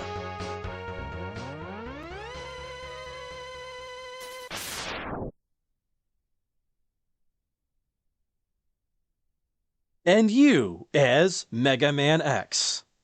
You mean I was Mega Man X the entire time? It's not over yet, folks. There's more. There's more. Don't go anywhere yet. There's more. It isn't over yet. This music here at the end is very, like, more reminiscent of the classic Mega Man series. The rest, you know, the songs in this game have such like a kind of a rockin' feel to them, and this is, I don't know, this has got more of this that like old style Capcom sound to it right here. Professor F. Is he gonna go up against Professor X? But yeah, there's like, these are the actual credits. You see, one guy's name was White Rock, right? They got special thanks, Capcom All Staff. We're not gonna list all your names. We're just gonna say Capcom All Staff. Thanks for playing. Presented by Capcom. But it's not over yet. I remember I left this on, and when something happened, it blew my mind back in 1994. when I beat this game, homesick from school.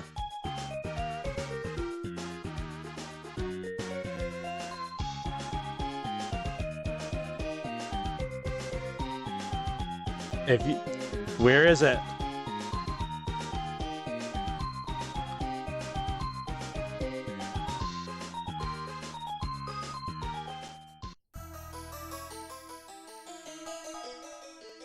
You have won a temporary victory, X.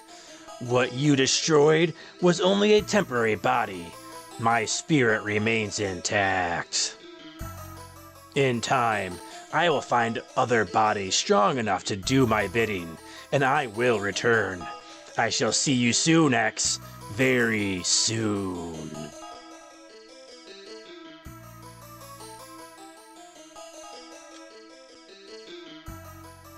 This blew my mind as a kid. Let me catch up on the chat here.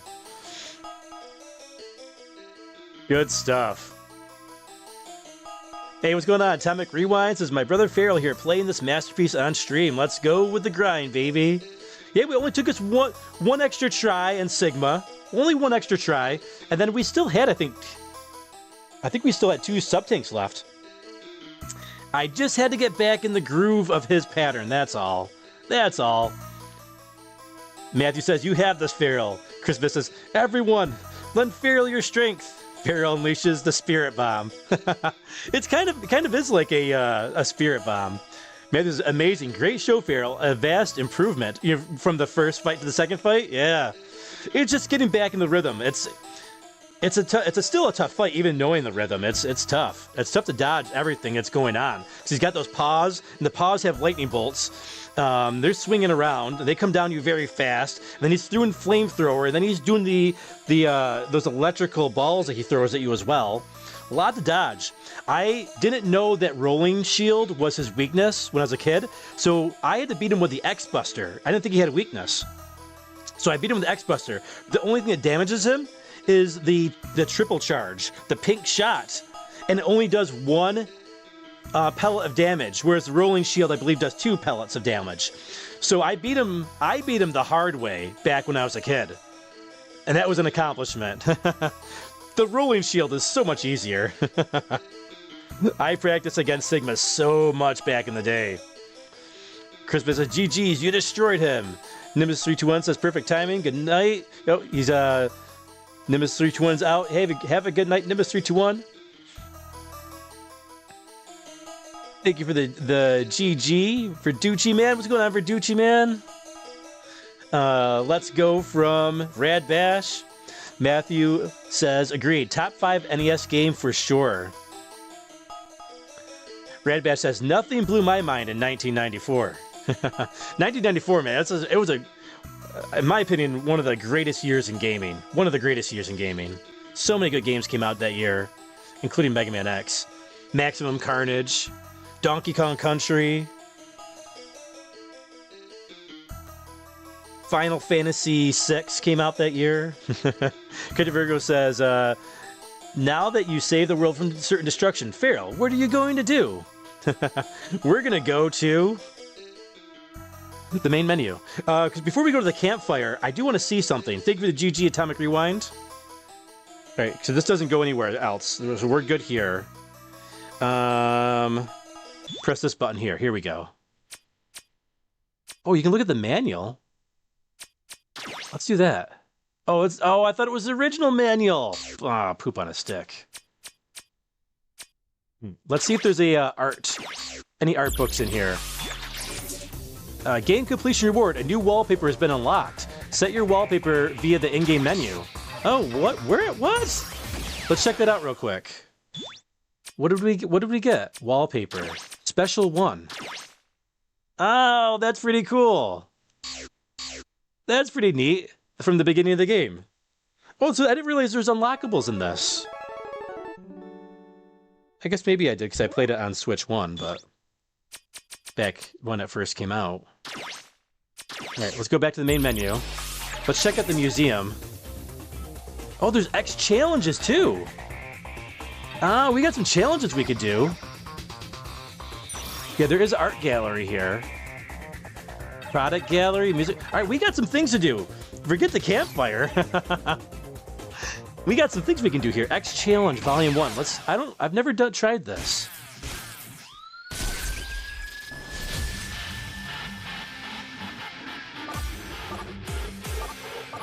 Oh, okay. Maybe we do this after we defeated all the... Maybe we do the X Challenge after we do all the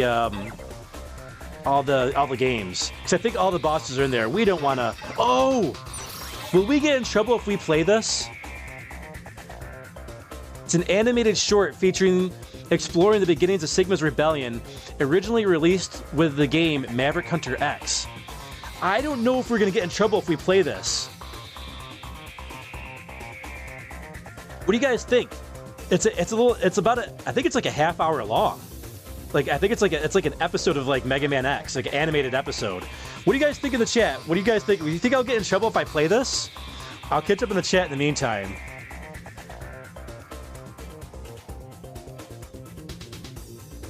Christmas, I remember this ending as a kid and I was in shock.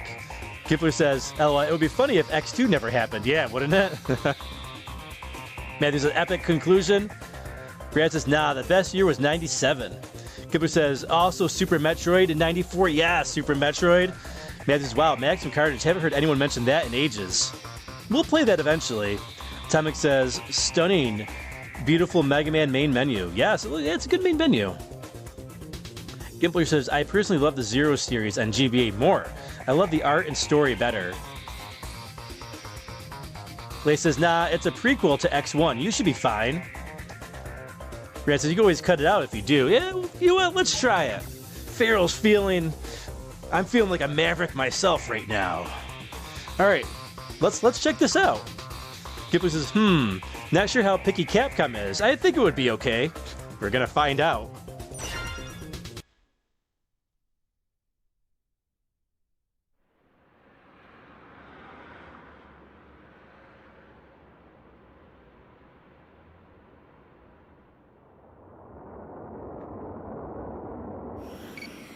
Arriving at drop point in 45 seconds. X, do you copy? Fire at will once the target is in range.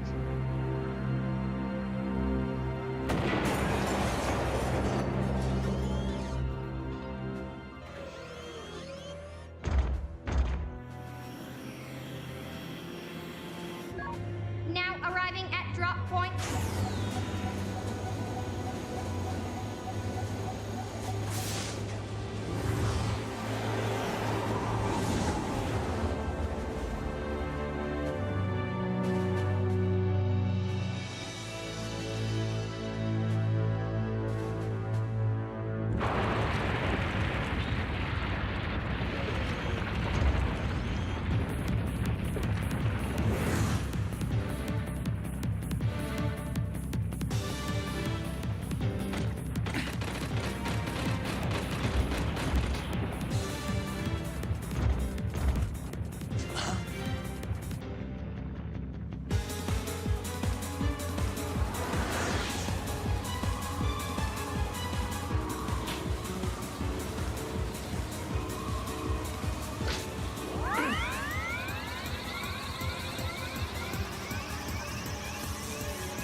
Chill Penguin Company, commence operation. Roger! I'll secure the area!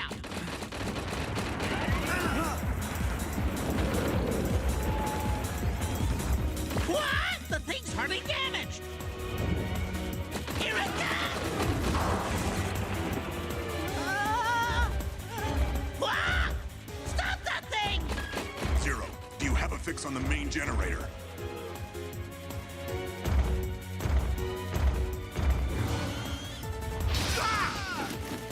No good! This thing's too fast! I can't get close! Take that!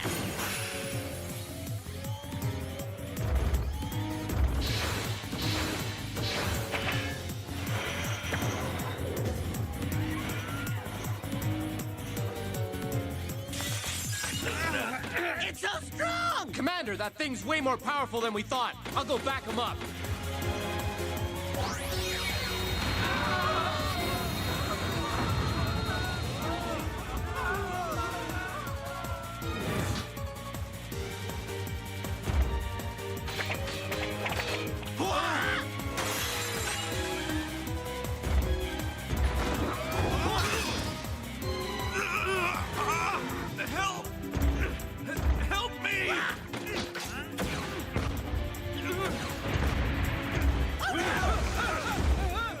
Won't let you push my friends around like that!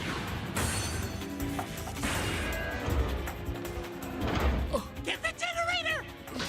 Help me!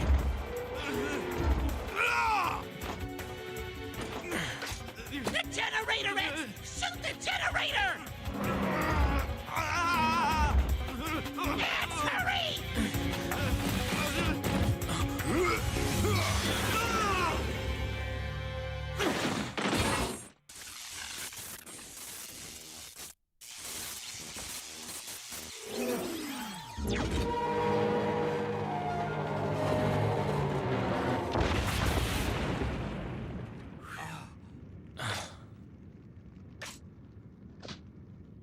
Is the relief party coming? Casualties confirmed. Prepare a full retreat. Be sure to disarm all combatants.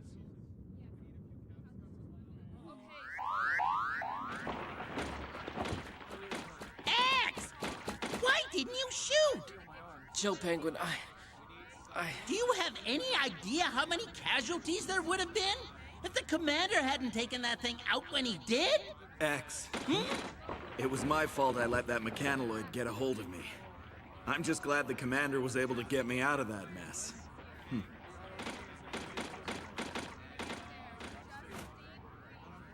Yes, sir. Understood.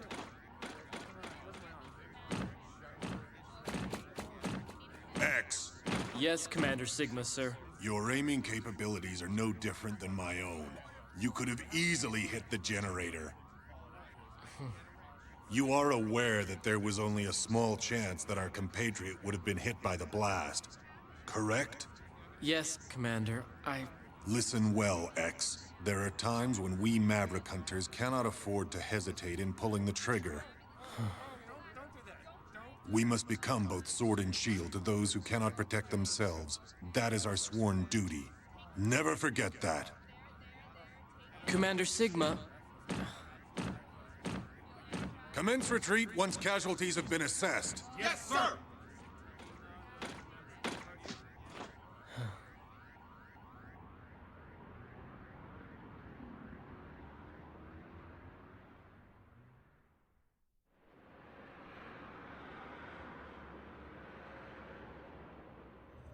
There have been 7 incidents of mechanoloids going Maverick this month. Has the commander spoken to Dr. Kane about it yet? Yeah, that's what I heard.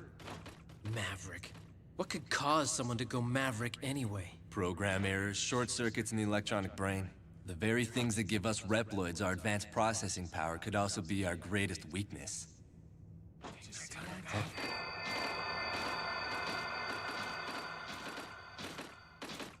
Vile. Looks like he must have caused a ruckus again. I'm afraid for every kind and sensitive hunter like you, X, there always seems to be a borderline maverick rabble-rouser like Vile out there.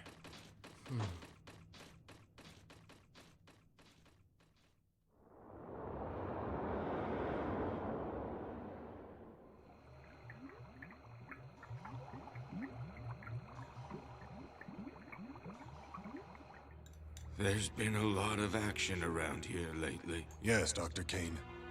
Maverick crime has been steadily increasing. Even giant mechanoloids have begun to run amok. And how is X doing? As far as his judgment and abilities on the battlefield are concerned, he has shown tremendous promise. However, he tends to hesitate when the situation calls for decisive action. He worries too much. Of course, that is his greatest feature, and the source of his potential. Sigma, you don't have that problem at all. When I found that robot, X, sealed away so long ago, I utilized his design concept to give birth to you, Reploids. Reploids have the ability to think and act on their own, just like human beings. But the only one who seems to worry and fret so deeply is X. That is the source of his great potential. His worrying shows potential? It's not a weakness? Well, I suppose it might be, under normal circumstances. But in this case, it could be the beginning of a new connection between robots and humans. Of course, we don't know yet if that potential will be a wellspring of hope or usher in an era of utter chaos. I've extended my life as long as possible to see it all play out, but it looks like I won't be around long enough now.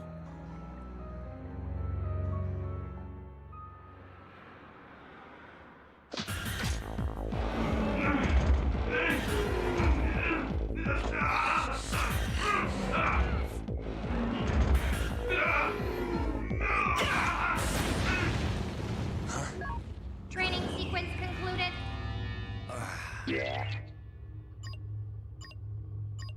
Oh man, I missed 5%.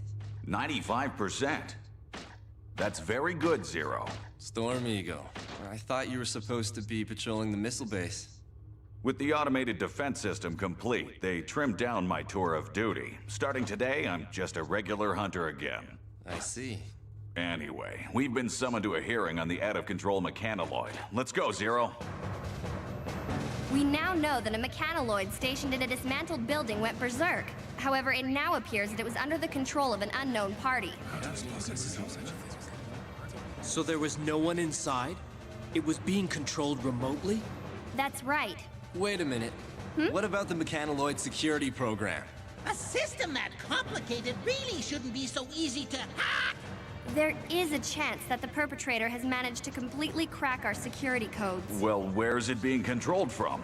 The signal has been camouflaged by being routed through a series of satellites. But the origin has been tracked to here, Able City Sector 16 East. You gotta be kidding me! That's so close! Does Commander Sigma know about this? We've contacted him. X and Zero's team is to be dispatched immediately following a briefing. Those are his orders. Roger.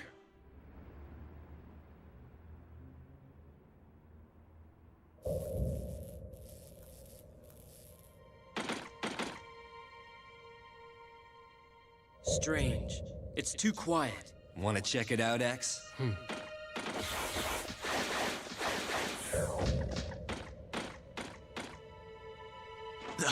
What is it?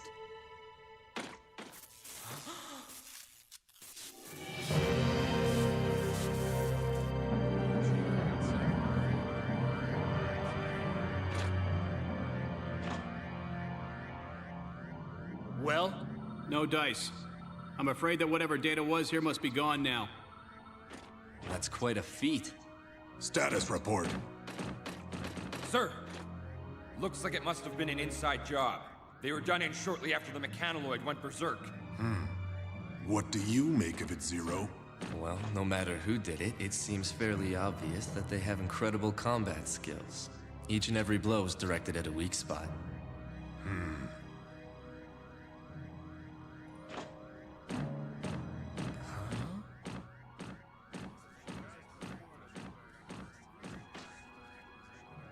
The scoundrel who caused all of this has taken his hacking data and fled the scene. He is now a fugitive. Storm Eagle Company, begin searching the area. Yes, sir!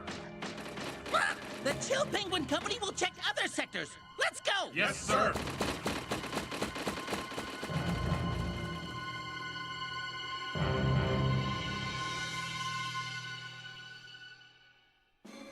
Storm Eagle Company Troop A has been requested to move to point 449. Another incident in Sector 28 West?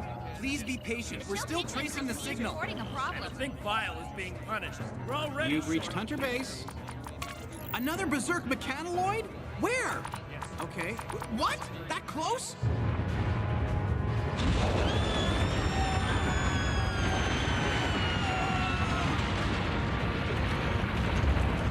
No way you're getting past me!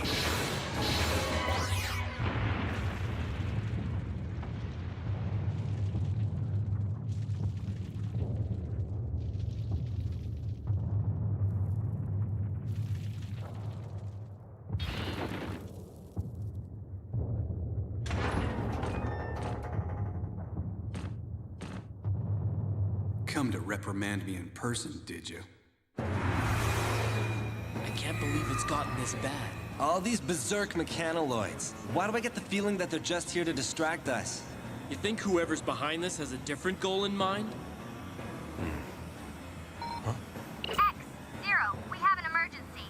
The ex-Maverick Hunter Vile has just escaped from his cell. What? Report to the scene immediately. Roger that. Just a little longer. We've almost got the signal traced. X and Zero's team is headed for the detention center now. What is your next order? Commander? Commander Sigma, please respond. What's the matter? Something's wrong. I can't raise Commander Sigma.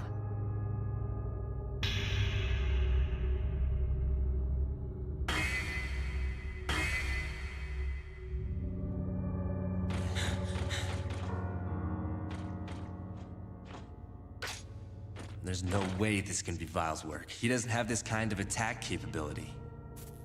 All the blows were directed to weak spots. Whatever Reploid is responsible for this, they must have great analytical and combat skills. Well, no matter who did it, it seems fairly obvious that they have incredible combat skills. Each and every blow is directed at a weak spot.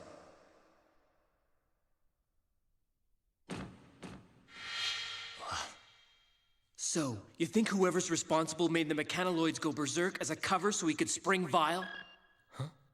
This is Zero. X-Zero, we've managed to trace the hacker's location. The berserk mechanoids are being controlled from the missile base.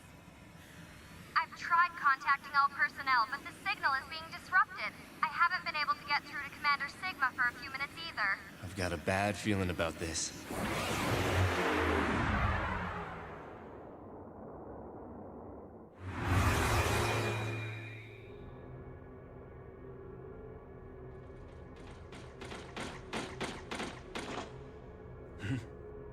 Someone's here.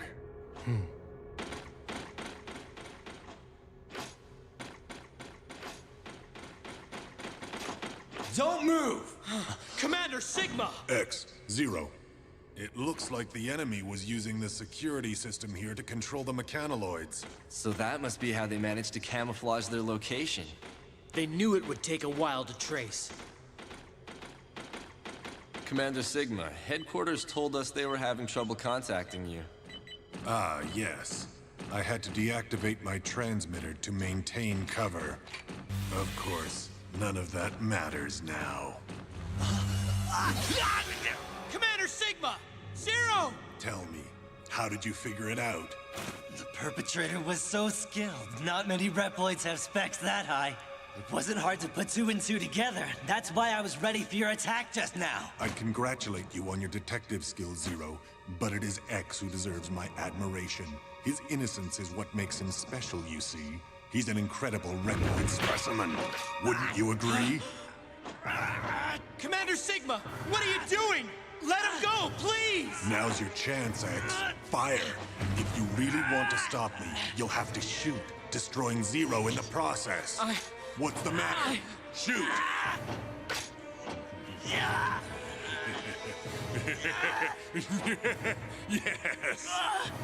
You can't do it, can you, X?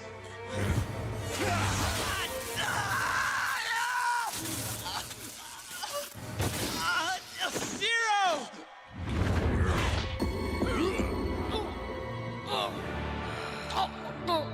As I've already told you, X, there are times when you can't hesitate to pull the trigger. You couldn't do it. You missed your last chance to stop me.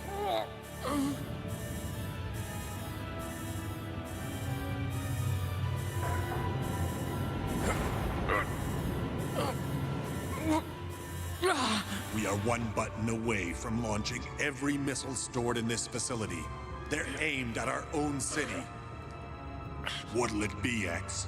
Will you sacrifice the city or shoot me? Perhaps it's time you laid down your arms.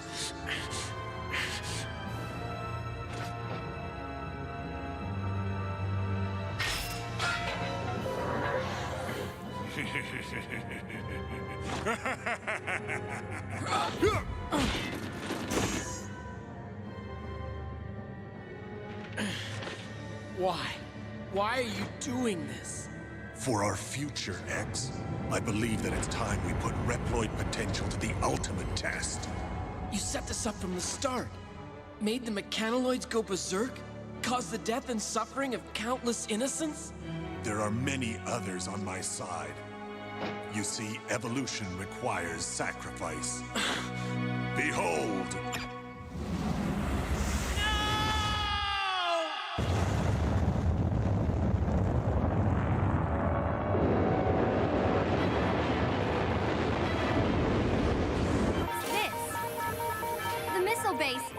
Missiles have been launched! Now calculating trajectory! Reploids, created by humanity, yet possessing abilities far beyond our own.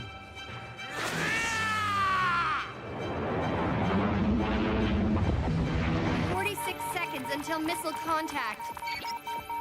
They're headed for Able City!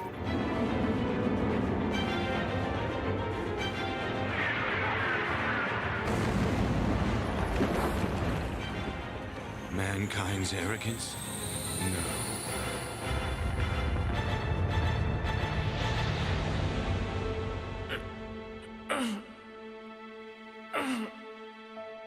You invited all of this upon yourself, X. Limitless potential and limitless danger both lie within you. Is this the end? Not at all. It is the beginning of my new world!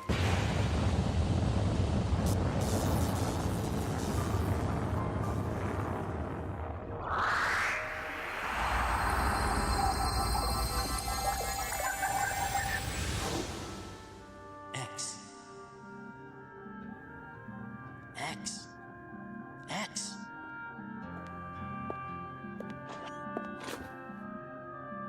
Who are you? It is I, Thomas Light. I created you, X. X? You called me X. Is that my name? That's right. It's a variable. It represents limitless potential.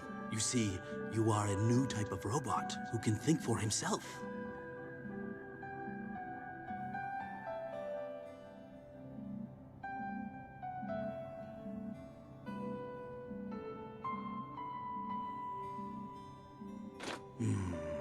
What's the matter, Doctor?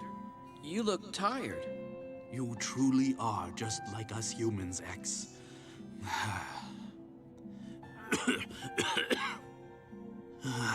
That's why I'm afraid that mankind is not quite ready to accept you. We are not yet mature. They may very well view your limitless evolutionary potential as something to be feared. The name X also carries connotations of danger.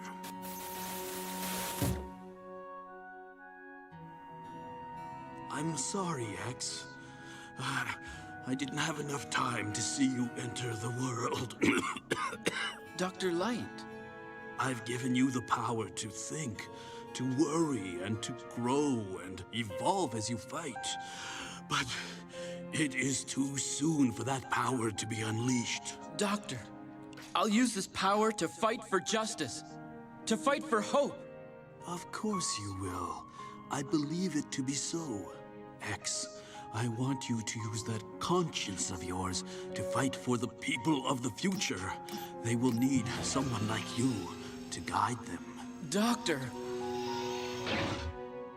Farewell, X. You are the world's one true hope.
So this is the power that you possess. The potential to advance all Reploids.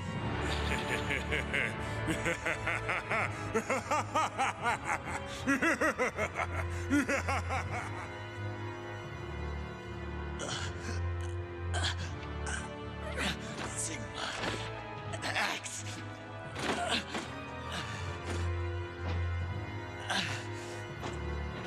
X.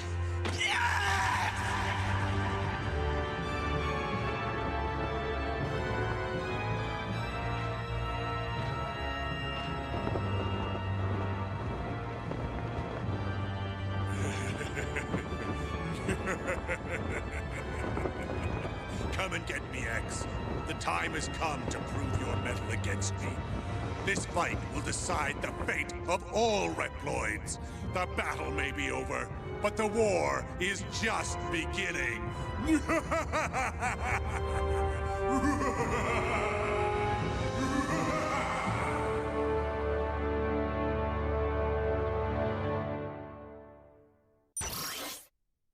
So good.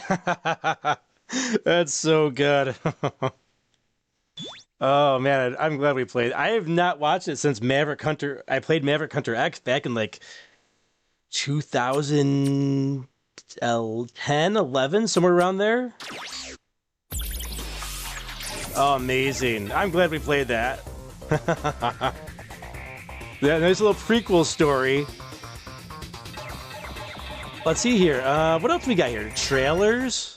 What trailers do we got here? We got a trailer for Mega Man X1. Let's check out the Mega Man X Japanese trailer. We'll catch up in the chat, though, first. Rad says, it reminds me of Sonic X. I never saw that. Trisabis says, Saturday morning cartoon status. Matthew says, I've surprisingly never seen this. Christmas says, this is pretty awesome. Atomic Rewind says, so beautiful. It really looks like watching a 90s anime. Yeah, so good. Yeah, I just said the same thing, Gipler happening. It's so good. All right, let's check out the Japanese trailer. I don't think I've ever seen this before. 一つの時代の積み重ねが新たな伝説を生み、ここにまた一人のヒーローが誕生した。ロックマン。スーパーファミコン化が最も期待されるアクションシューティングゲームがついにそのベールを脱いだ。今までとは違うロックマンの世界。さあ、熱い思いで体感してくれ。これがスーパーファミコン用ソフトロックマン X だ。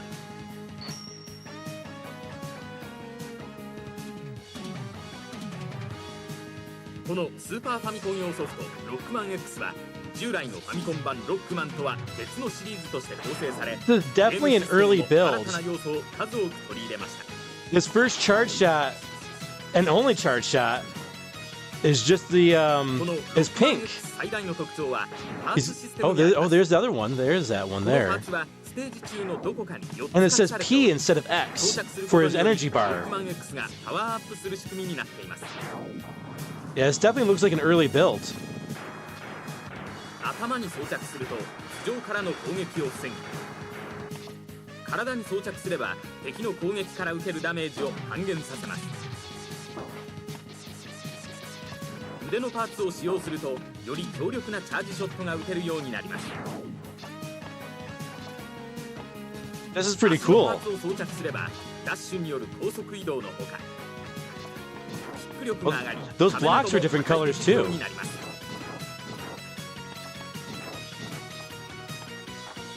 ロックマン自体のアクションも新たな要素が取り入れられ、壁を登ったり敵のロボットを奪って大暴れするなど。 What, is this an infomercial or a commercial? Wow. I expect this to be like 30 seconds.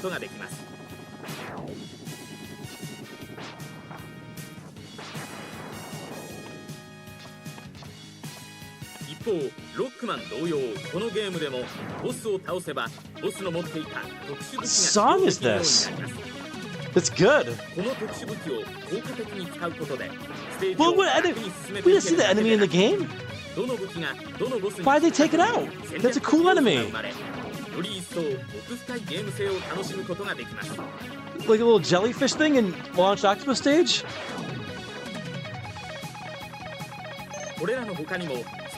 Level 2 charge isn't in this, though, either. Just level 1 and level 3 charges.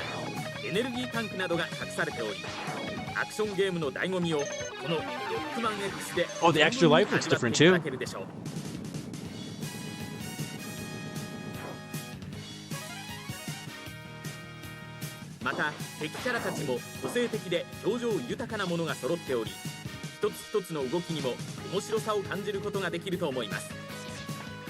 I wonder if this is something they showed to Nintendo instead of a trailer, like a trailer for Nintendo, like, hey,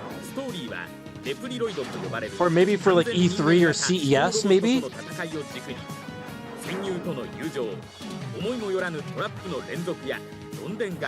This is fascinating. Yeah, that charge shot looks way different.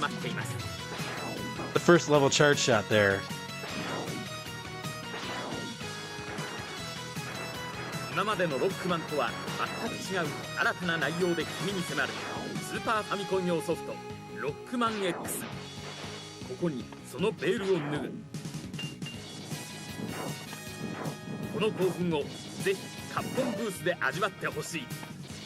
Oh, this is so cool they included this.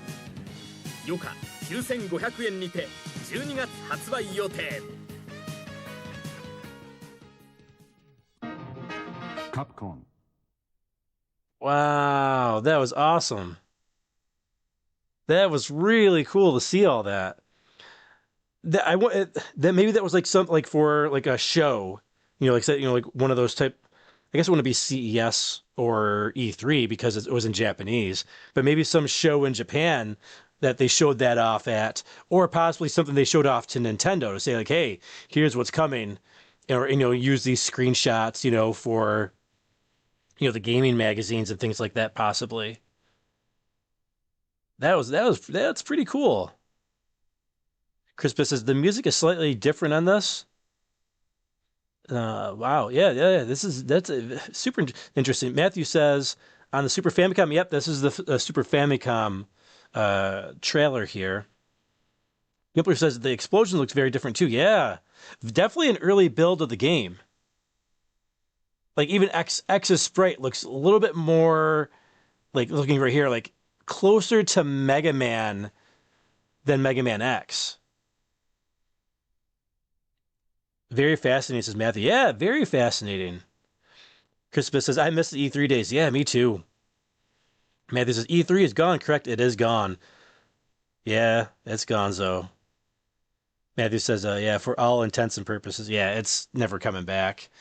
Well, yeah, 2020, the event of 2020, COVID, that destroyed it. And then I think also Jeff Keighley, I think his stuff kind of like killed it off too. Because he was starting to do more events, and like Nintendo Direct, I think Nintendo Directs also started to kill it too, because Nintendo was kind of doing their own thing as like away from it. Like, we didn't really need to go and spend all this money and set up a booth and all that stuff when we can do our own trailer now that the internet is so prevalent. Because I imagine it cost them a lot of money to do all those different events. But yeah, that was cool. That was really cool to see that. Let's take a look at the rest of the museum here. We got a product gallery. Oh, okay, I see. I think this is for all the games though, right? So maybe we look at this after Mega Man X4. Yeah, we'll take a look at that after Mega Man X4. What about gallery? Can we look at this by game? Oh, we can! Excellent! Yes! Okay, awesome. How do we, Alright, R2 is next. Got it. And we can hide the guide here. Oh, there's a little story here, too. The year is 21XX AD.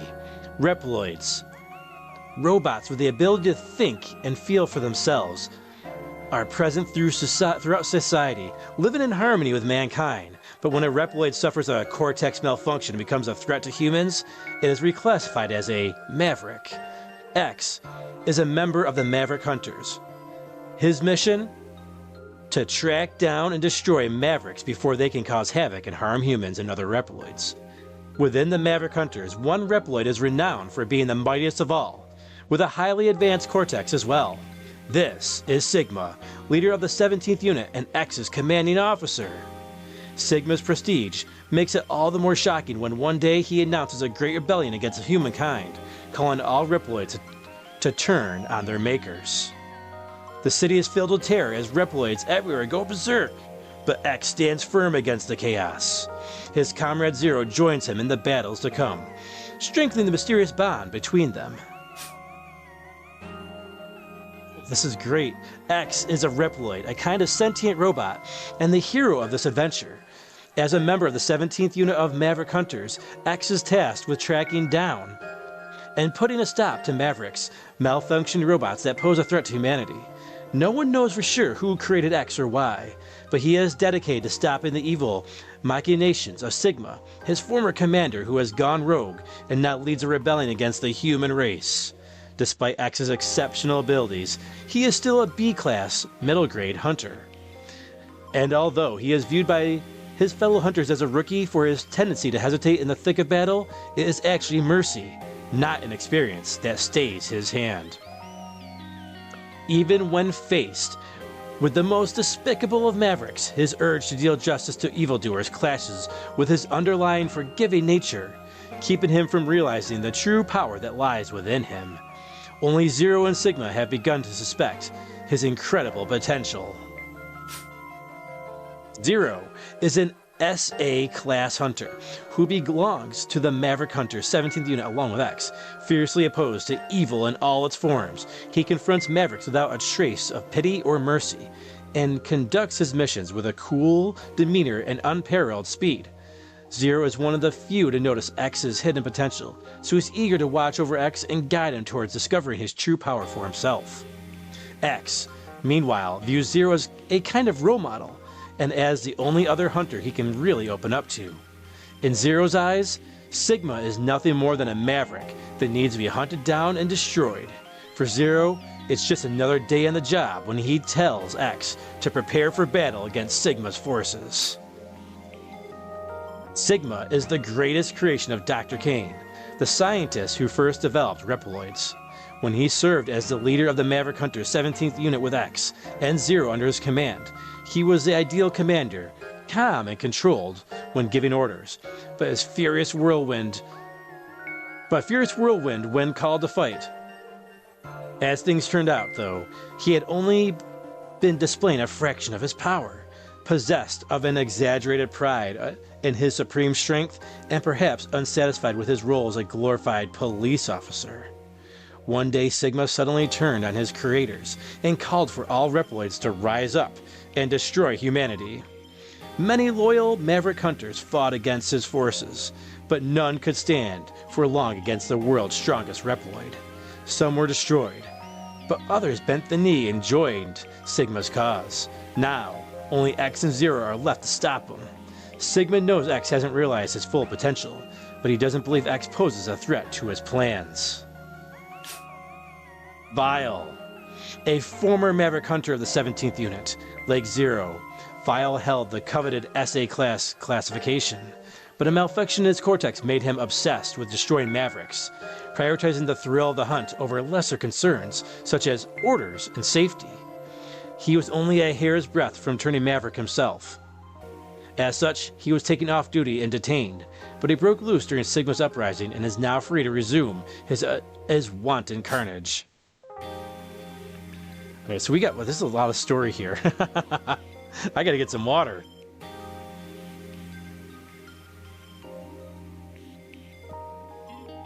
Lord of the Snowy Plains, Chill Penguin. Penguin was designed for operating in sub-zero temperatures. He was deployed along with the 13th Polar Unit to guard a station at the South Pole, but soon grew tired of his dull, isolated life. And when the news of Sigma's uprising reached him, he saw his chance to return to civilization. He destroyed his own commander, made his escape, and joined up with Sigma. He's rowdy and belligerent despite his small stature, and gets along poorly with Flame Mammoth out of jealousy for his large size. Currently, he's planning to use avalanches to crush cities near mountains under tons of snow. Alright, so that kind of explains the avalanche, right? That affected Flame Mammoth's stage. Maybe it was a last-ditch kind of attack on Flame Mammoth who didn't get along with. The fiery oil tanker Flame Mammoth. Mammoth spent years fighting in the deserts of the Middle East as leader of the 4th Land Unit. He saw Sigma's uprising as his first chance to really use his massive size to the fullest and go on record-breaking rampages of destruction. A cruel bully, he uses his size to boss around anyone smaller or weaker than he is. Sigma has him guarding captured factories, which he is planning to convert to produce weaponry.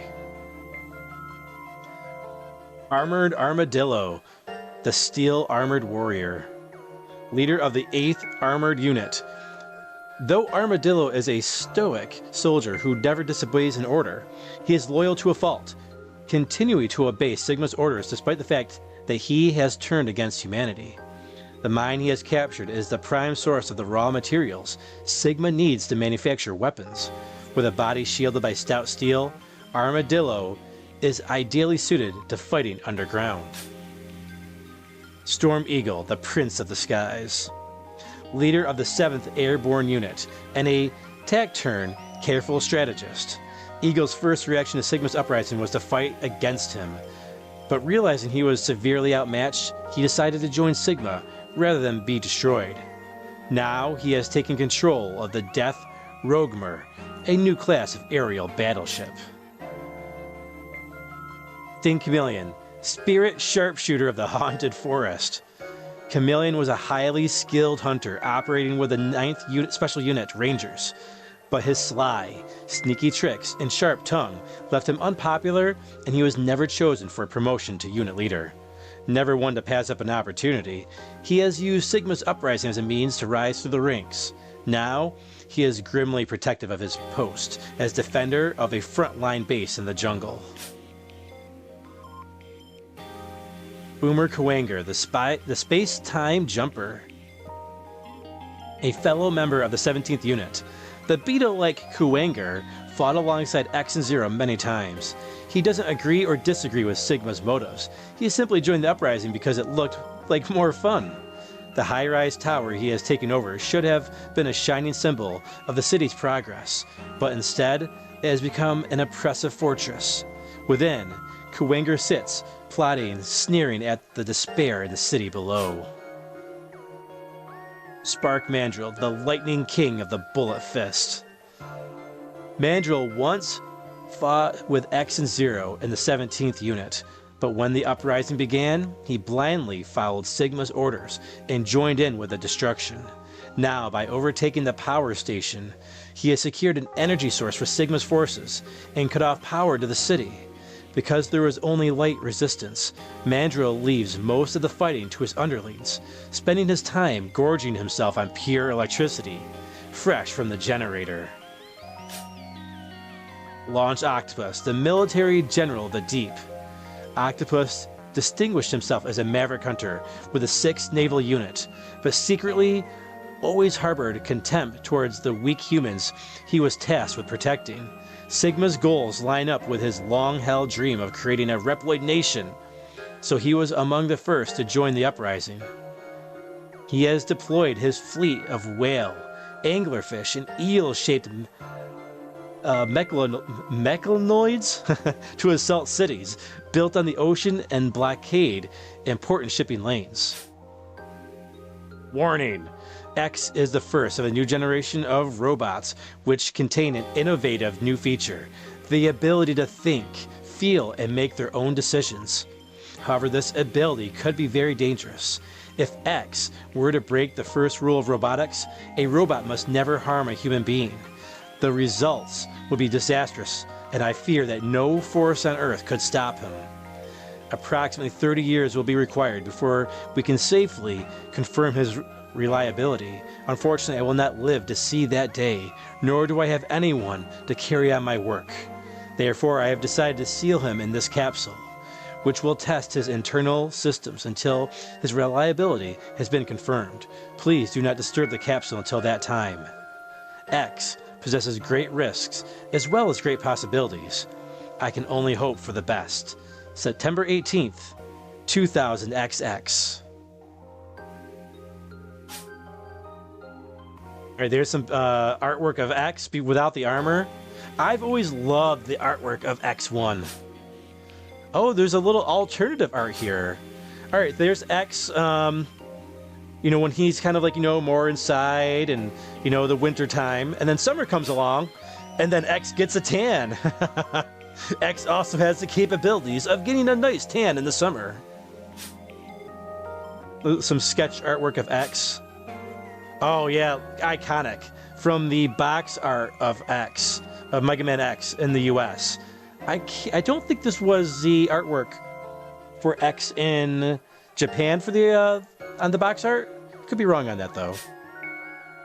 I think this was the artwork they used on the cover of Mega Man X in Japan. Yeah, there they are. X and Zero side by side. The artwork of Zero. It was always, when I first played X, I always hoped after you beat the game that they would make X or Zero playable. Like you could play through as Zero. And alas, that was not the case. Because he was just so cool.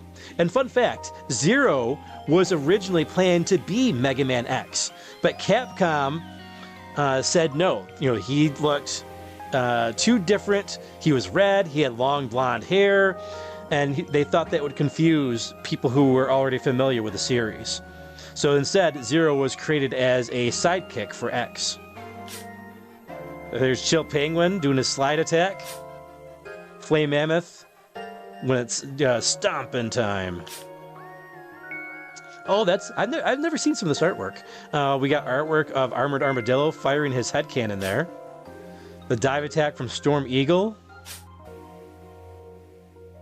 Sting Chameleon ready to pounce.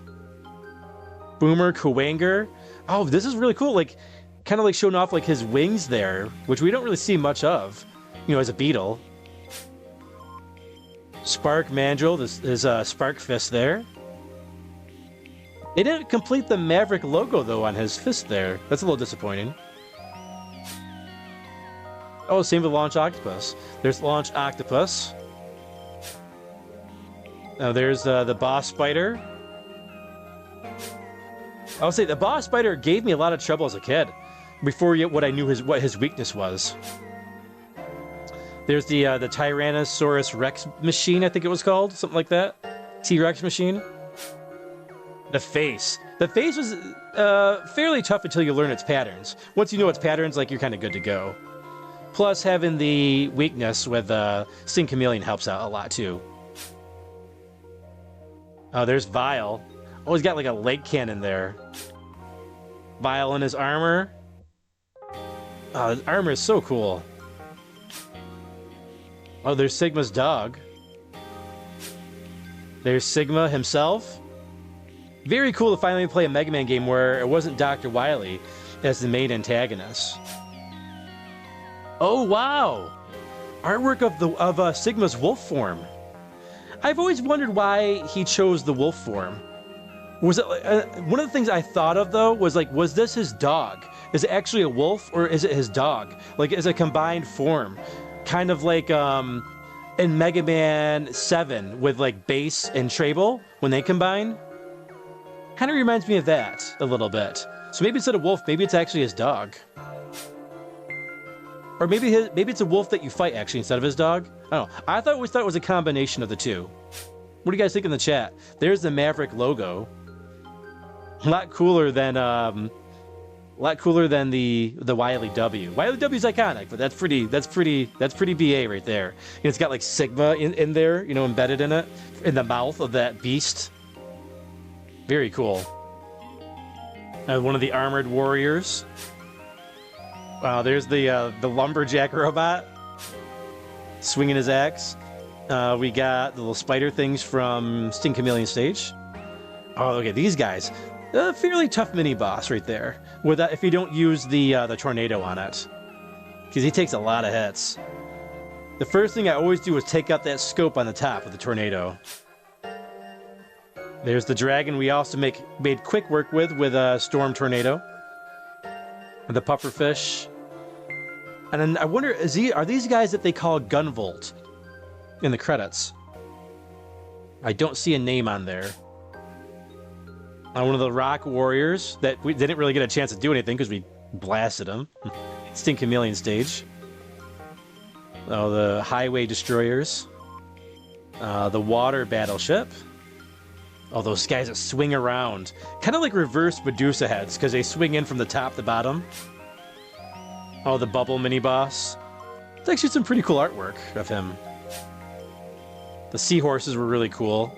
Maybe we'll see artwork for those other enemies in the water stage too that they cut. I don't know why they cut those guys we saw from the trailer. Those were pretty cool enemies. And not for nothing, I think Launch Octopus's level is kind of the weakest out of the 8. The weakest of the bunch. They should have kept that in there. All those robots that fall in Flame Mammoth stage. I always call them the Cyclops robots because they got one eye and they shoot a laser like Cyclops from the X-Men. Oh, the snowball thrower. Snowball thrower. There's those little... I always hated these guys. The wheels. The spike wheels. The turrets from Boomer Kuwanger stage. More turrets. The miners. Re-envisioned miners from the first Mega Man game. That's Storm Eagle's spaceship there that we see several times in the game. We see it in the very first stage, in the highway stage, when it lowers Zero down. Obviously when we're fighting Storm Eagle, and then when it crashes, we see the remains in Spark Mandrill stage. Some turrets, dragonflies, the bats. More bats. There's the I always call it the Charlotte Hornet. A little hidden. Nice that they incorporated the Mets in this, in several different ways. You had to have them in the game. It's flamethrowers. I want to know what the game is. This like Mace Joe, Morning Star Joe, Night Joe? What type of Joe is this? What was his name? I wonder. The Walkers. Those are the light guys, right? From Spark Mandrill stage? The little wasps. Oh, the woodpeckers. Birds. I always call these guys Turtle Rock. Oh, there's some reason. I just played through Link to the Past, that's probably why. Little birds. Now the Mets. There we go. Oh, that's the thing from the underground tunneler from Armored Armadillo stage. Oh, those guys. The guys that crash out.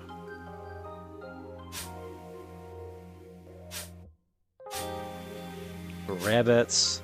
Oh, yep, the riding on cars guy. You can blast them and ride in the cars. I used to do that so much when I was a kid. Just take those guys out and ride in the car. Oh, yeah. Very cool mini-boss. With an immense amount of HP. Probably has the highest HP in the game out of any character. The Guardian robot for the armor. Oh, some sketch work of X there. I don't know what all those codes are next to it. Almost looks like it's done in color pencil. Oh, then we got X with the armor. Those codes probably all are keys to like all the different parts of his design. Very cool. Oh, artwork of the third charge shot. Oh, I didn't explain this in the game, but the third charge shot's really cool in this one because you see it does that really huge long blast, but it also has backfire to it as well.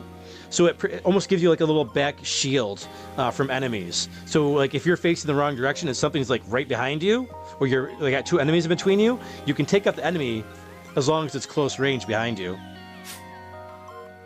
There's the second level charge shot. Got the dash move with the dash boots. Oh, this is great. All this artwork. I wasn't expecting to see all this art. And the artwork of them showing how the helmet works. The touch and go. The wall jumping anyways. All right, there's the ice shot. Oh man, I love, anybody, you know, it's been on the channel a while knows that I love me a good art book. And this is a digital art book for us right here. The Horming torpedo. What a name. That's a rolling shield, right? Yeah, rolling shield. Kind of skipped over it. There's the flame. Kind of a fairly useless weapon in the game, because it's Chill Penguin's weakness, which you can use on him on the refight, and then it's good against those underground tunnelers, but that's about it, which is a shame because I love the color design of that one. Oh, and we get to use it to get the heart in Chill Penguin stage. The Boomer Kuwanger boomerang weapon. The spark shot there, the tornado, storm tornado. The Sting Chameleon shot. Some more sketches. Looks like it's done in charcoal, maybe? There's a Zero, the sketch of Zero with all the different coding to it. Interesting, they don't have the same codes. Like X had like, hey, B6, B10. This has got a lot of Japanese writing next to it instead. Interesting.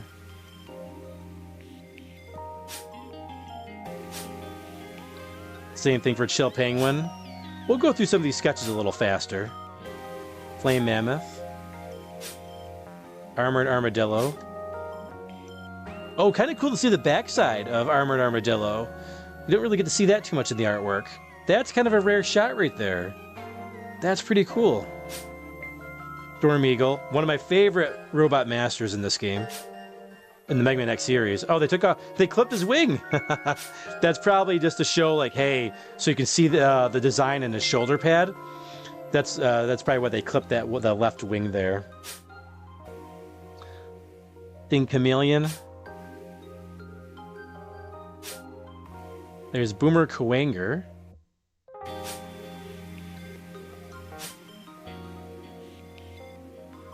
Spark Mandrill. Launch Octopus. I gotta see if I still got that drawing. I did a Launch Octopus back in I remember it was like towards the end of the school year in 6th grade. 1994. There's Vile. Sigma. Very different boss. Gave Mega Man X that different flair that it really needed. I was when I was a kid, I was like, it's gonna be Dr. Wily again, and it wasn't. I was like, oh, that's cool. It's not Dr. Wily. Sketches. Oh, the capsule. That's cool to see the sketch. This is a treasure trove of artwork here. The sub-tanks. You had to put the E on there. And the extra life there. Sigma's lightsaber. And the Chill Penguin. Size comparisons. Actually, you know, that little bird there looks like Beat a little bit. That comes out of Storm Eagle's mouth. Evil Beat. Never thought about that until just now. I think that's all of it. Yep, cool. Awesome. And you can zoom in too, which is cool. We got flight controls here. Neat. Oh, very neat. And I think we got a, what else we got here? Music player? We'll save the product gallery until we finish the games. Okay, so we can go through the... It goes through the music here. Yeah! Nice. Let me catch up on the chat while we got the music playing. I think it auto-scrolls, right? It says no loop. Nice music. This is a great collection. If you've not picked up this collection, get it while you still can. You can always get it digitally, of course, but you can also get it physically, too, which would be cool. Okay, let me catch up on all this chat here.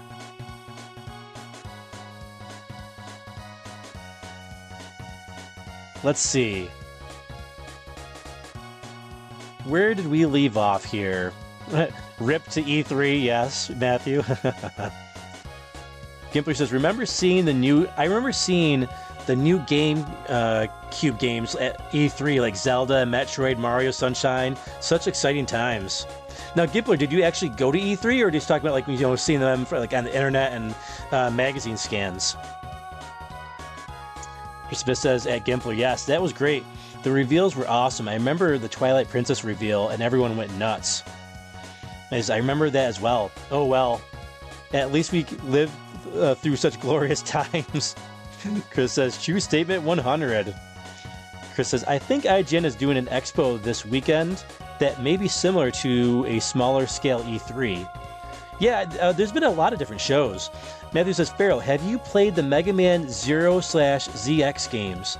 I played a good part of Mega Man 0.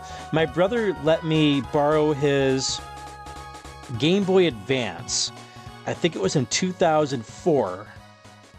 And I was taking a trip to Seattle, and I played that at the airport. Our flight got delayed. I remember I was playing that, and I think something else. But I know I played that. I know I played Mega Man 0. I remember it being very hard, a lot harder than the X games, and a little bit more grindy for some reason. I remember a desert stage, and my memory is very hazy on it, though. I usually have very good memory of games, but I don't have the same memory with Mega Man 0. I played ZX Advent, I believe. I have that on the DS, and I got bored with it. Because I got lost. I didn't know where to go, and I couldn't advance the game anymore, and I was like, I'm just going to play something else. I wasn't feeling it.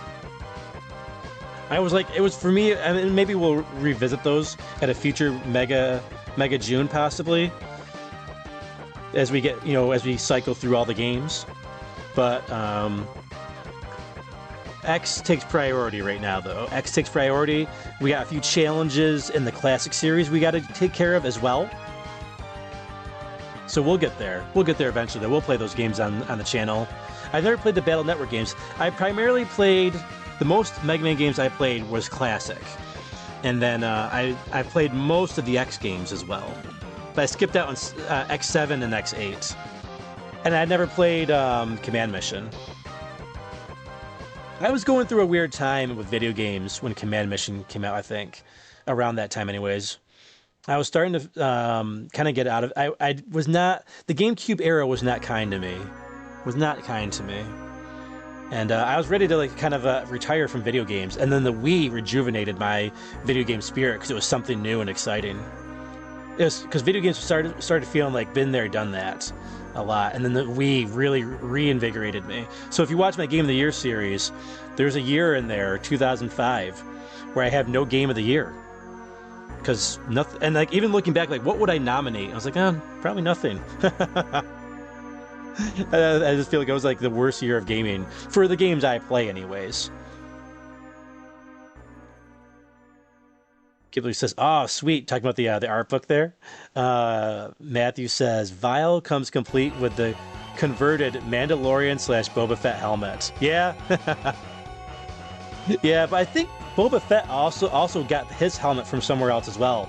I think that was like kind of like a common design. Matthew says, I applaud them for creating so much backstory to flesh out the characters that historically enjoy non-existent character development. Yeah, and I wonder if that character development was something that they created and they knew for themselves when creating the game, to kind of like, hey, these were their motivations, and maybe that's just now them releasing that. It could be also that too, possibly. Gimpler says, true, Matthew, very true. And this is don't abandon the Dr. Light voiceover. Matthew says, love the tanned X. Yeah, he had his summer tan going there. Chris Abyss says, always love looking at great gaming artwork. Same. Matthew says, indeed. Big Reese says, did you just finish? I just popped back in. Man, I missed the last boss. Yeah, we finished up, man. Yeah, feel free to go back and rewatch it. But yeah, we did well. We did well. We had to learn his patterns, but we did pretty good. The muscle memory kicked back in. Because I've beaten this game many times in the past. X2 and 3 will be a tougher game. X4 I played through quite a few times as well. But I've only played through as X several times though. I think twice. So it'll still be a challenge. But I remember Sigma as X was very difficult in X4.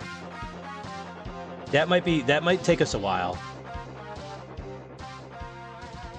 Yeah, so yep, just needed one extra additional attempt. Yep, just had to get the placement just right with the sparks that are flying and the flame and all that. Oh yeah, there we go. Love this music. The cutscene music there. It's so good. One day you may become as strong as I am. So good.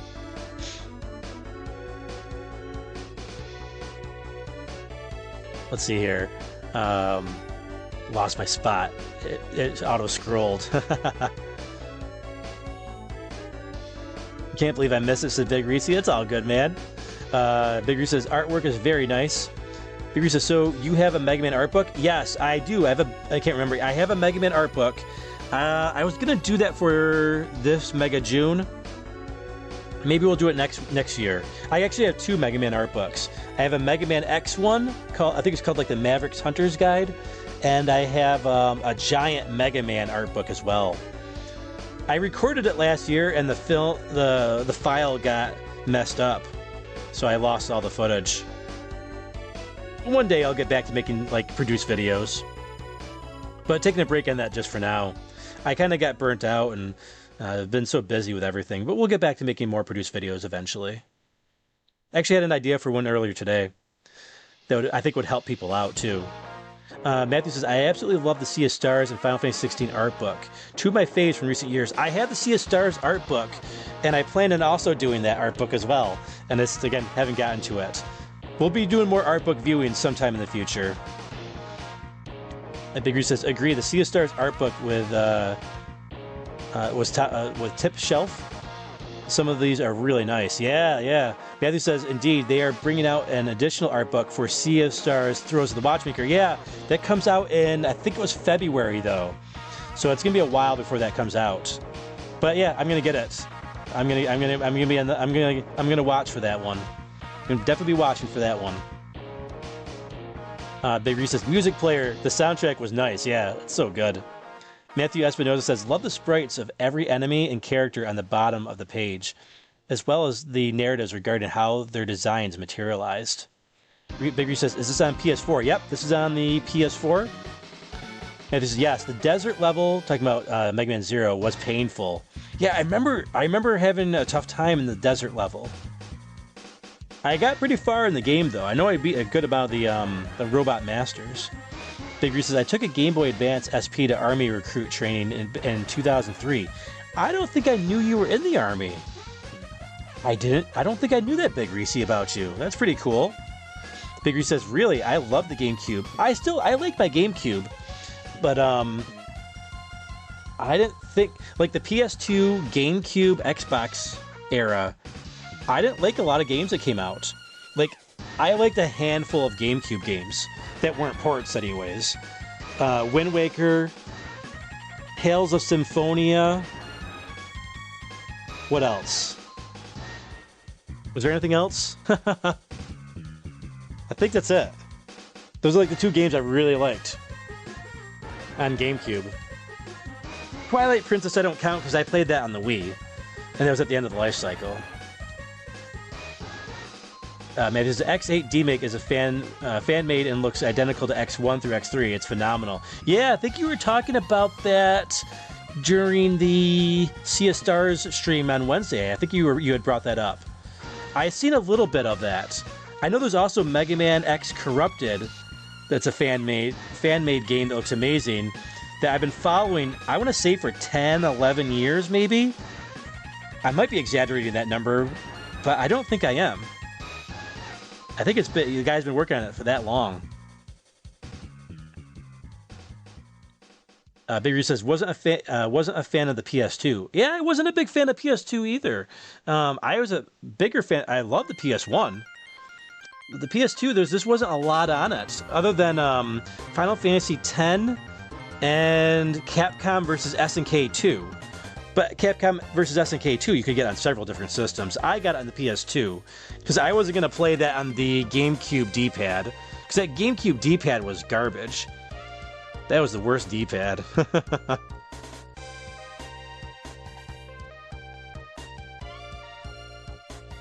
Druminism, what's going on, Druminism? Good to see you, my friend. Says, I missed another one. Congrats on beating it. Yeah, feel free to rewatch. You know, it'll be a VOD. Big Reese says, yeah, I missed the final boss. Big Reese says, I'll watch the replay for sure to see the final boss. Yeah, it was good. It was good. It was a good... Once I got the pattern down, it was good. Matthew says, yes, pre-order for February. It's glorious. Big Reese says, was there a pre-order already for it, Matthew? I don't know if I saw the pre-order open for it yet. That might be on, was it 3D Total? But I think I learned my lesson, because I ordered the first one from 3D Total, the publisher of the book, and they charged a lot, and then they didn't ship it. And then it came to Amazon, and everyone was getting it before me, and it was cheaper. And I was like, why did I buy this from you guys? It was a disaster. And I know I wasn't the only one, because on the CSR's Reddit, everybody was complaining about it as well. I wasn't the only one. I think I got it like a month late. Which, I guess, was why I also, I had planned on, doing the art book when it came out. And I was like, oh, it didn't come out, and I didn't get it in time, so I skipped doing the video. Big Reese says, I might get this collection. Highly recommend. Highly recommend X Collection, Mega Man X Legacy Collection 1. It has Mega Man X 1 through 4 on it, and a lot of cool stuff on it as well. Big Reese says, I've officially watched more Mega Man on your channel than I have ever played. That's pretty cool. You gotta play some more Mega Man, Big Reese. It's good stuff. Matthew says, Kingdom Hearts 2 and Final Fantasy mainline games were my main games on the PS2. I didn't play many titles on the GameCube.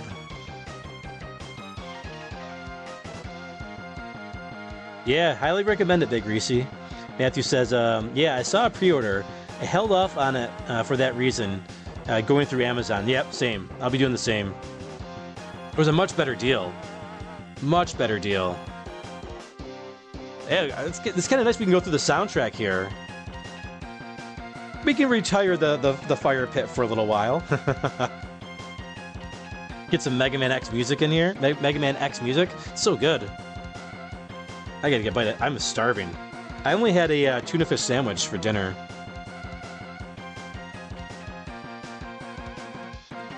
Healthy cookie time, baby.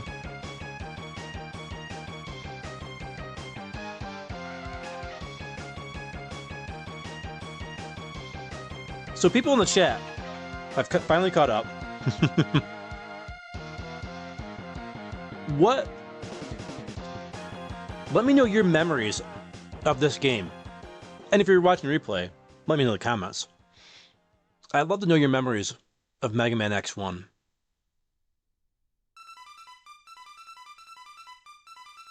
Oh man.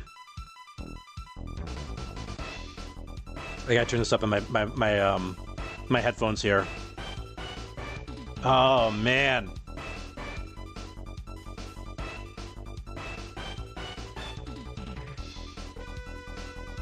The Boomer Kuwanger soundtrack.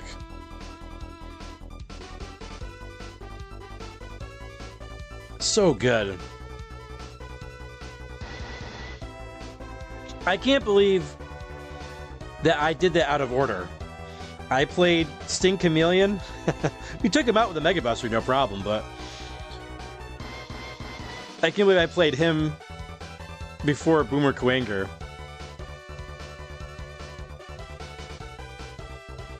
I've almost got this entire game memorized.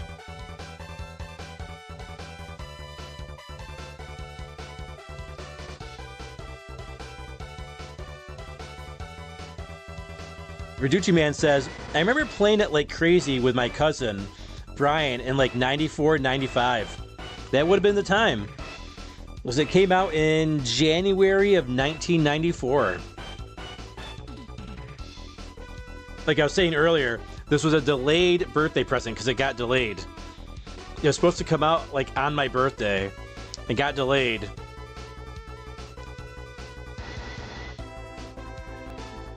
And I was like, I don't want anything else. I want this game. This is all I want. This was a game I was very hyped for. You know, thinking of like game releases that I was so hyped for. Like before, like you knew like when game releases were happening and all that too much. This might have been like, let's see, well, A Link to the Past. A Link to the Past was probably the first game I was super hyped for the release date of. But I wasn't able to be there on launch day, I don't think. But Mega Man X, I was there launch day. I remember it was a Friday night, and it was very snowy out. My parents did not want to go to Walmart to go get it. But it was my birthday present. We had to go get it. I called them every day. Did you get Mega Man X yet? Did you get Mega Man X yet? Germanism says, the first time I saw this game was at a sleepover in middle school, and I watched an old friend absolutely destroy it, and almost 100% completion speedrun fashion. Wow, nice. Verducci Man says, he's beaten all the Mega Man games. He's a Mega Man junkie. I have beaten all the Mega Man games. Oh, Mega Man Classic anyways. 1 through 11. I've never beaten X3 though. So when we play X3 in a couple weeks, that's going to be a lot of fun. That one will probably go a lot longer too. Because I don't have the muscle memory for that game. I rented it once. And it was a very rare game. And there was no buying it because it was like a $90 game. I almost bought it once. And then instead, I think I bought a box of Marvel Overpower cards or something at Kmart. I remember it was at Kmart. I saw it. I was like, man, I already had spent so much money on Final Fantasy VI. I didn't want to spend another like 80, 90 bucks or whatever it cost for Mega Man X3. I don't think I had enough money anyways. Matthew says, A Link to the Past was before my time, but I loved that game. And played through it so many times, same. I've done a lot of challenge runs in A Link to the Past.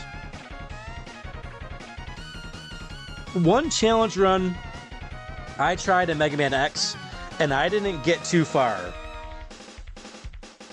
I want to say I got to the spider, and that was it. I did a run with no upgrades at all. Like, no sub-tanks, no heart tanks, and no any of the upgrades you could skip. I don't think they allow you to skip the dash boots. I think you have to get that one. I know I tried to get around the capsule, but I don't think I ever got around the capsule. If there was a way, I would have found it, though. But I don't think you can get around it, normally anyways. Musa says, no X3. Prepare the back seats. Oh, please, no, don't be kidding. I welcome the back seats for X3. I'll probably need some help with that one so we can get through it in 7 hours. I know we cruised through this one. We cruised through this game. I got through this a lot faster than I kind of tried to plan it out. It's like, it's been a while. But we cruised through the Sigma stages a lot faster than I thought I was going to. They were a lot shorter than I remember them being. I think I gave the Sigma stages too much credit. The first stage was the hardest, with the jumping. In the very beginning, and then that corridor jumping, which was awful. Christopher says, I never played X2 or X3. I can't wait for those. I've beaten X2 probably 2 or 3 times. At least 2 times. I know I beat it on the Super Nintendo, and I beat it on the X Legacy Collection back when it came out, 2018 maybe, on my Switch. So I have beaten X2. I remember there were some missable things in it, though. We got to be careful with that, with X2. Matthew says, yes, you are correct. Oh, I lost track. What was I correct about?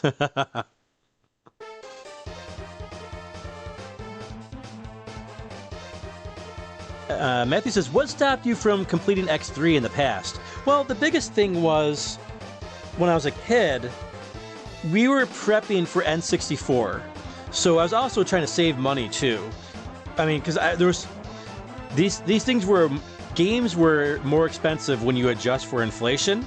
Back in the 90s. They were much more expensive. Like, Final Fantasy VI was the equivalent of today's dollars, $188 in today's dollars, when you adjust it for inflation. So I bought it for $89.99 at Sun Electronics. I still remember that. So things were a lot more expensive. So I didn't have a lot of funds. I didn't have a job. I was a kid. I had allowance, and I had saving my lunch money. But I also had to make sure I was saving money. I also liked buying comic books, because I was really into X-Men comics at the time. And there was also Marvel X-Men cards as well. I loved collecting the cards. So eventually, some of that stuff started like falling to the wayside. You know, I stopped buying comics as much. After a certain series of cards, I stopped with the cards because I got the cards were getting really expensive and less cards per pack. So that was getting ridiculous, and I had so many. I was like, why do I need more? So eventually, it became like saving money for video games. So I never owned the game. Renting the game was tough because it was such an expensive game. It was such an X3 was such an expensive game. Not a lot of rental places carried X3. Right, because they had to remake that cost because they had to buy the games. So it wasn't as much of a moneymaker for them when they could get something else on the Super Nintendo or Sega Genesis that they could rent out.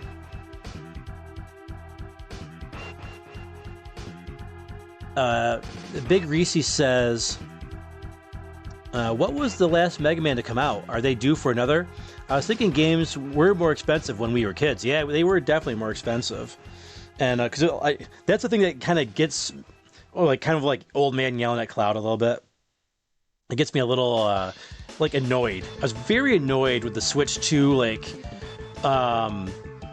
mob mentality of lower the price.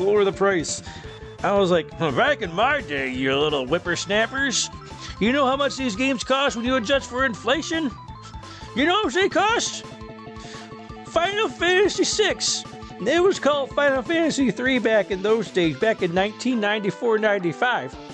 But that game cost an equivalent of $189.29, okay? You listen here. That's how much that game costs. When you adjust it for inflation, you don't get any games costing that much money unless you're getting like a Cloud on a motorcycle in Final Fantasy VII Remake Special Edition. We didn't get no special editions. We got a cardboard box and a manual, and we were happy. Yeah, so that was me. Back when the Switch 2 happened, I was like, it's a little crazy, but it's not that bad compared to what we had before. Jonas says, LOL, and people are complaining about $80 games. Yeah, the biggest piece of that is the sticker shock, right? It's the sticker shock, and I get that part. And that's where Nintendo, Sony, and Microsoft dropped the ball. You do things incrementally. I think we talked about this last time a little bit. You do it a little bit, like frogs boiling in a pot thing, right? You do a little bit at a time so you don't notice that, the prices are going that much higher. Like, people will still be mad, but you can't go $10, $20 higher or whatever and then expect people just to sit back. So I got that. I get the shock part of it, the shock value. Totally understand that part of it. But for me, it's not a big deal at the same time, because I've always thought, unpopular opinion, I think games are underpriced. I think that they've been underpriced for a long time.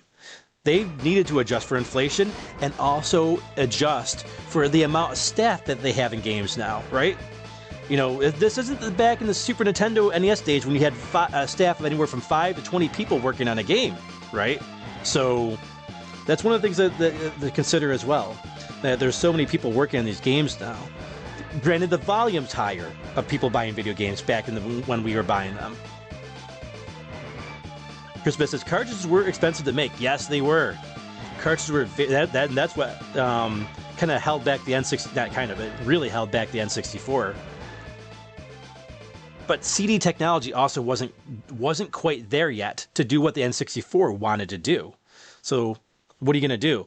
If N64 did CDs, then we don't get Zelda 64 and Mario 64, right? So that was a sacrifice that had to be made, unfortunately, with the N64. But that hurt Nintendo a lot.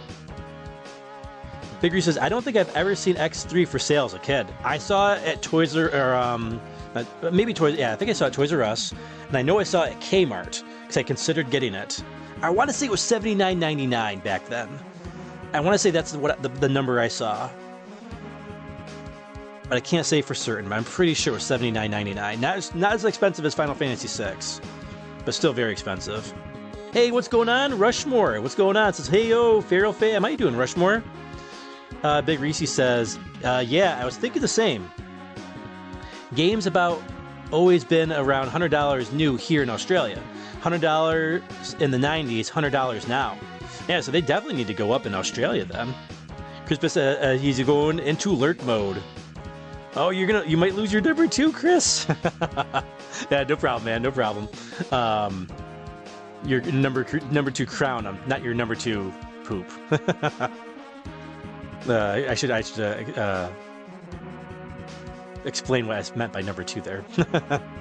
In the community leaderboard. Matthew Espinoza says, your old man voice had me laughing my butt off. I'm glad you enjoyed it. Old man Feral voice there. I don't need any AI or voice changers. Do it myself. Big Reese says, the way I look at it is most games I get 20 plus hours enjoyment out of a game, so $100 isn't bad. Yeah, especially like you consider like buying movies, right? Because movies are like anywhere from $20 to $35, right? And you get like an hour or 2 out of a movie, right? And it's like watching this again is never the same. But you know, if I bet like Zeta, I was telling somebody in line at GameStop during the Switch 2 launch. Oh, I never told my Switch 2 launch story either. Maybe we can do that during the campfire or something tonight. A guy in line with me at Switch during the Switch 2 launch, I was telling him, when I consider like the Xenoblade games, I'd pay anywhere from $150 to $200 for those games. Like just the game, not like a special edition or anything. There's so much content. There's so much content, and even then, like I'm still getting like it's less than $1 per hour because I get like over hundreds of hours like in those games. So I think having games I think Nintendo, I do kind of like what they're doing a little bit, like not pricing all the games the same price anymore. So like all the games are like being priced way differently now. Like the Switch 2 is like I think it's a range of like $40 to $80 for the games, which I think that's the right thing to do, because now like the remakes or the remasters, like those shouldn't be as expensive. The indie games, right? Those shouldn't be as expensive. You know, like Mario was as cool as Mario Wonder was. That shouldn't be a full price game. Like, you know, AAA game, great game. But it's not the same type of work that they put into that game that they do it with a 3D Mario, right? Like Mario Wonder should not be the same price as Mario Odyssey. Different, you know, way more content in Odyssey and way more assets to create as well. Big Reese, Xbox 360 games, so it's in Australia, were $120 when it came out, and people lost their minds. So games are $100 since then. Oh, wow. Okay, so the mob mentality worked in Australia. Rosemary says, doing great. Oh, good to hear. Good to see you. Matthew says, go to a movie in theaters with my wife, and it can easily approach a gas price for 2 hours of entertainment. Same with going out to eat. Oh yeah, going out to eat is ridiculous. I went to Mission Barbecue the other day. I didn't even get a drink because I'm trying not to do sugar, too much sugar because I don't want soda. So I was like, no drink. I just got some pulled chicken. I got a small side of potato salad, a small side of banana pudding. They're seasonal sides. I had to get their banana pudding. So I got those 3 things, okay? That's it. Pulled chicken, banana pudding, and potato salad. That almost cost me $20. Close to $20. It was good. That's a lot of money. I could make that for a lot cheaper. Matthews, I personally adored Mario Wonder. Same. Oh, great game. I loved it. It was a contender for my game of the year last year.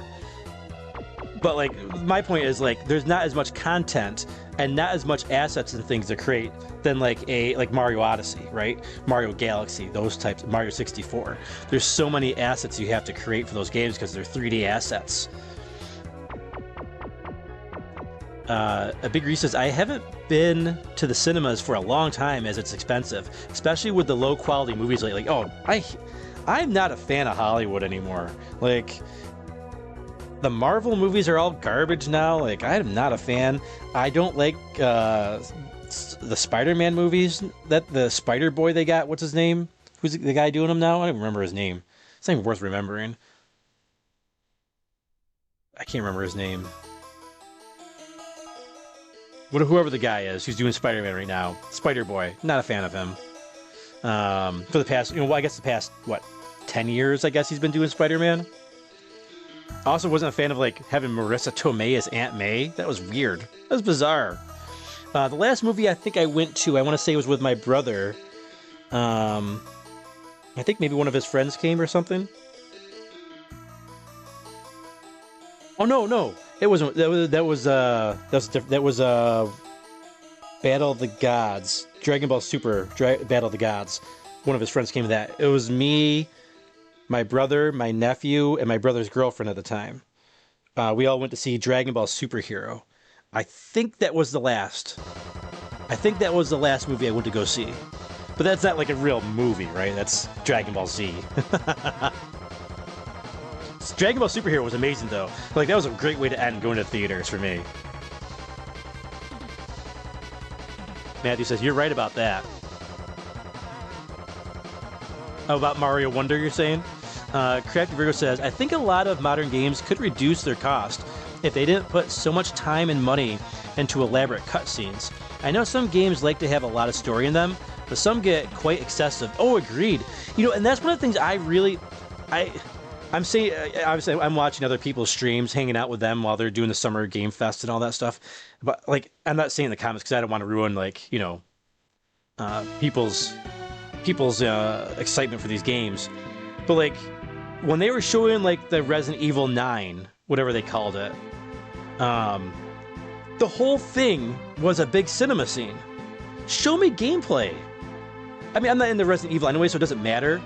But I don't like that. Like, that's what I like about the Xenoblade trailers. They show you like a lot of like all the cool, like some of the coolest cutscenes and all that stuff, but then they show you the gameplay, right? Because gameplay is important to me. Like, that's why, like, the cutscenes are cool, but like I'm playing it, like that's bonus. That's the cherry on top. I'm not buying a game for the cutscenes. I'm buying it for like the whole package, right? And the gameplay is at the core of that. You don't have good gameplay, you could have good everything else, and the game is the game can be garbage to me. Get bad controls, not fun battle systems. It ruins an experience. You can get by with crummy graphics. You can get by with crummy music. You can even kind of get away with a crummy story. But you got to have the gameplay. Gameplay is key. And sometimes there's even too much story. Like, I don't need story in my Mega Man. Like the story they have here in Mega Man X, just enough. Just enough. Bloodstained,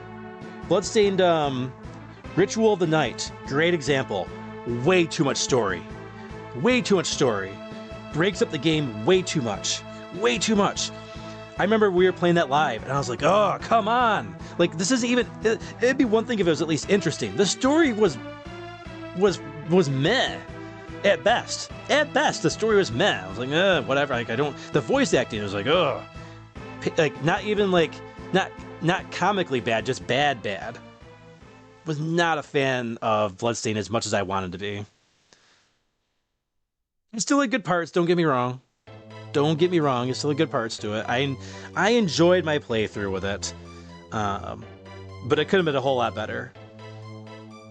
You know, for something that was supposed to be like Symphony of the Night, it was so much different. And so grindy. Yeah, it was too grindy with like the spirits and things like that too. But yeah, like too much story. Too much story in the game. I just want to play the game. Figure says, to this day, I have never watched any Dragon Ball. Nothing? Nothing Dragon Ball? Wow, that's crazy. I would not have guessed that. That's pretty crazy. Oh, I love the ending theme. This is so good. Great ending theme here. As X stands on the cliff, contemplating. What has he done? When will the violence end? Oh man, the goosebumps. I want to play through the game again. Creative Virgo says, if they want to make a movie, just make a movie. I play games for good gameplay, not to watch 100 cutscenes. Agreed. I don't mind them as extras, as that cherry on top. Like with Final Fantasy VII Vanilla. Original. Just enough. It was just enough.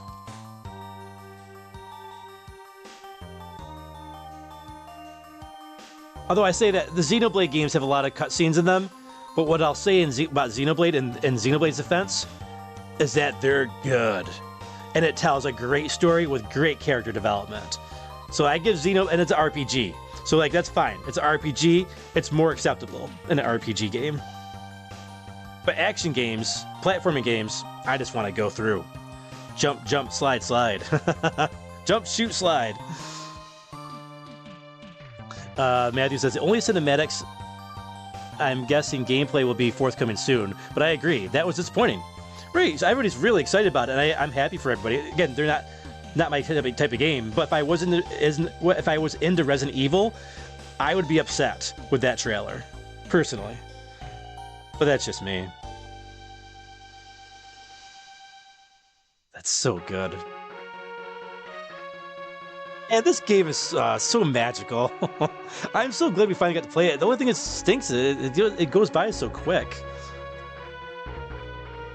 It would have been nice if they had maybe 1 or 2 more Sigma stages and bosses. Creative Virgo says, and if the advertisements are 99% cutscenes, I'm automatically suspicious. As well as you should be. As well as you should be. Figure says, man, you are talking my language. Star Wars Battlefront 2, all cutscenes with a few minutes of gameplay. You know, another game that was like that, which I don't give a pass, was not Xenoblade, but Xenosaga on the PlayStation 2. That game had horrible gameplay. Okay, alright. Not horrible. Bad. It was bad. It was very bland RPG mechanics. And some of it was tedious as well, I remember, in Xenosaga. But some of those cutscenes were like a half hour long. I'm not exaggerating. I remember there was like a cutscene. There was some space battle. It was amazing. The best part about that game was the cutscenes. And that's why I don't ever really want to go back and replay it. Even though the cutscenes were amazing, the story and characters were great in the first Xenosaga game, I don't want to play it again because the gameplay was like, I didn't look forward to the gameplay. I was like, oh, just get to the next cinema scene already. Might as well just make this a movie. Xenosaga the movie. Oh, that's actually a good idea. Maybe I could watch that instead of replaying them. Because like, you don't get much story through the gameplay. You get it mainly through the cutscenes in Xenosaga. One more song? Oh, 2 more songs. One more after this one, I think. Crafty says, agreed on Bloodstained. I love the game, but they could have spent way more time on adding more content. Yeah, you know, it could have been like just more gameplay. Like that's like what, like Hollow Knight has its issues as well, as a Metroidvania, but like the story elements that were in it was just enough. They did a great job with that. Did a great job with this having just enough story in it, just to like kind of get you along. I didn't feel like I wasn't sitting there forever with the story. The problem with Hollow Knight though is that there's too much game. Because I think I spent 50 hours on that, and that's kind of too much time to spend in a Metroidvania. You're typically, the sweet spot I think is like that 20 to 30 hour range is that sweet spot with a Metroidvania. 20 to 30 hours. You don't want it to go too much longer than that. Because then it gets like too long in the tooth, if that makes sense. But I think they should have focused more on the actual just refining the gameplay. Because it wasn't very memorable playing through it. Like I can replay scenes, battles in Symphony of the Night, and Portrait of Ruin, Castlevania 3, not a Metroidvania, but like you get the point. Super Metroid. That whole game is every single part of that game is memorable. Whereas like the thing I remember most, I think, was like there was that battle with the old man. I remember being annoying. And then I remember the twin dragons in like some spiral tower. I remember that being a very difficult fight. That's about it. And then the constant like having like the absorb the shards. Oh no, we don't want that. Whoops! Go back. Go back. That's Mega Man X2. We don't want to do that. All right, we can switch to Legacy Collection. We can switch to the campfire scene here.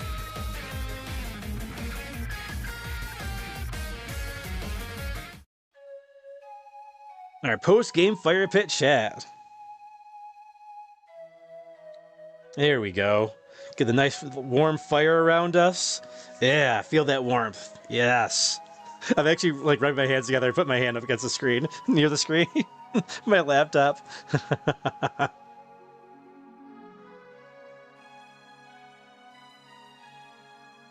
Let's see here. Big Reese says, half-hour cutscenes is way too much. Big Reese says, you telling me not to start Hollow Knight?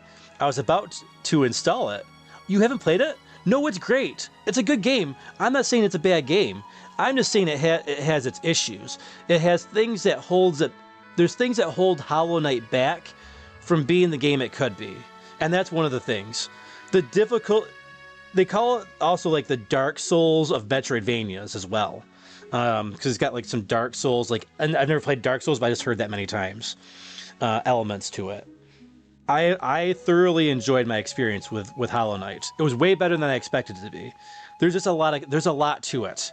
It's a huge map. It's hard to get around as well. Like, you'll see when you play it. I'll be interested to hear your thoughts. Like maybe do like a review video or something, Big Reese, because I'd love to hear your thoughts on the game once you finish it. So I was going to install it on my ROG Ally this week. Yeah, do it. No, great game. I bought it digitally on the Switch, and then when I saw it at Best Buy, they had one copy. They must have found somewhere or something. I saw it randomly there. They had Hollow Knight. I was like, oh, I want the physical. So I got a physical copy as well. So I bought it twice. It's good enough for me to buy it twice. So yeah, definitely don't sleep on it. It's a good game. It just has things that holds it back. That's all. I say it's better than Bloodstained Ritual of the Night, but not as good as Symphony of the Night or like Metroid 3 or Super Metroid. Matthew says, I wasn't a fan of Xenosaga either, and agreed with every point that you made. Yeah. The thing is, I wanted to be a fan of it because it's amazing. That game is amazing. Like how do I even put this? It's because the game's not amazing, but like the story and it goes back to like how good you can have the best story in the world, the best characters in the world. You have these great characters, great story, but the gameplay isn't there, then it's not, like, it loses its reason of being a game. And that's why I don't like a lot of those, like, point-and-click games. I don't like the point-and-click games. I don't like quick-time games. So, like, I remember I was watching a trailer for the PlayStation 4 Spider-Man. This is called Spider-Man, right? Marvel Spider-Man or whatever. And everybody was raving about it. So I was like, you know what? I'll watch some trailers or watch some gameplay. I remember watching, I think they were fighting Electro in the first one. And it was a quick time event. Oh, like the lightning's getting close, press the X button. You'd hop over to another spot. And I was like, that's not fun. And I watched, I think, a battle with the Kingpin or somebody, I think. I mean, it was like in some like abandoned warehouse or something. And it just did not look fun. Everyone's like, well, you can swing around in the city. I'm like, yeah, but that's cool for like 2 minutes. And I watch people do that. And I'm like, oh, well, there's nothing really to do. They're just swinging around. So I was like, I've no real reason to get into it. I'm not, like I said, it looked great. The voice acting sounded good from what I had heard as well. Like, and the music was probably all good and all that, but I'm a big Spider-Man fan from back in the day. The gameplay wasn't there for me when I watched that stuff. I might ruffle some feathers because I know a lot of people love that game. But hey, Feral gives you gives you the truth, the facts of what he feels. I never hold back. Vigri says, I don't mind some QuickTime events, but overuse is lazy. Sure, that's fair. That's a fair assessment. Verdu says, do you have arcade/Neo Geo emulators? Yeah, I'm sure I've got that on my... Yeah, I do, yeah. I got that in the RetroPie. I don't fire that up too often, though. What game are you thinking of? That was the only way I could really experience a lot of Neo Geo games. Unfortunately. And they're gigantic cartridges that were bigger than consoles. I kind of want to own a Neo Geo cartridge because they're huge, just for fun. I don't want to own one. I just want to hold one. I've never even seen one out in the wild. I've only seen them like on like YouTube or like pictures. Matthew says, that's a very small element of the gameplay in Spider-Man. Some of the boss fights are like that, but the gameplay is actually pretty good. So that wasn't a good representation of what it entails. So I went into a battle that didn't represent it very well. Because I remember I'd gone into somebody's stream, and that's what was happening. And I was like, oh, this is not what I was hoping to see. I'm pretty sure I saw a fight with a Kingpin. It was in some abandoned warehouse or something. Pretty sure it was Kingpin. I think there was like extra like goons. His goons were coming out and like fighting as well. You know, his henchmen. But to be fair though, I'm also not into a lot of 3D action style games. Again, I was excited for 3D action. With Mario 64. I was like, this is going to change the game. And it did. And I loved Mario 64. And then I started playing other games. Chameleon Twist and that N64 was 3D. Like, oh, that was okay. It was fun. It was okay. But kind of janky. And then I got to Bomberman 64. I'm like, oh, it was okay. Kind of janky. It's okay. And then I played Ocarina of Time. And that was great. But then I played Castlevania 64. And when I played Castlevania 64 and Mega Man Legends / Mega Man 64, when I finally played those games is when I realized the jump to 3D just doesn't work for a lot of these franchises. It just doesn't work. It's not as good. I remember that the disappointment for Castlevania 64 that I had. I was looking forward to that game. I was excited. I was so bummed and let down by that one. That was a rough one. Gave it to my brother after like a day or two. I'm like, you can have this. I don't want it.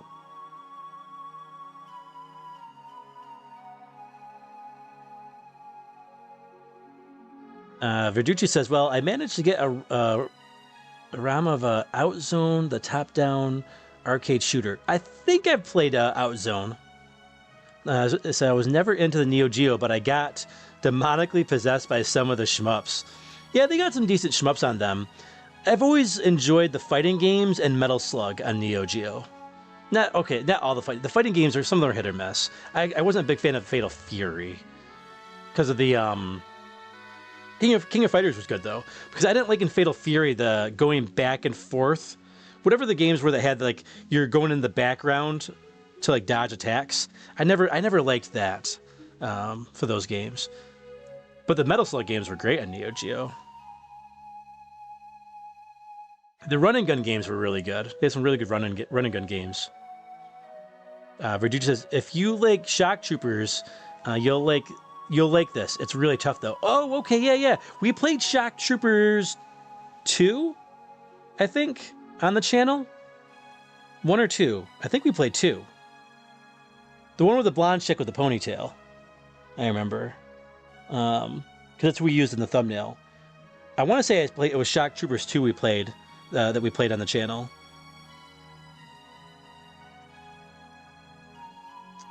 Big Reese says, Castlevania 64 is so bad. Yeah, I bought it on launch day. I remember I rode my bike to Toys R Us, got it, because I was in high school at the time. Rode my bike back home, and man, so let down.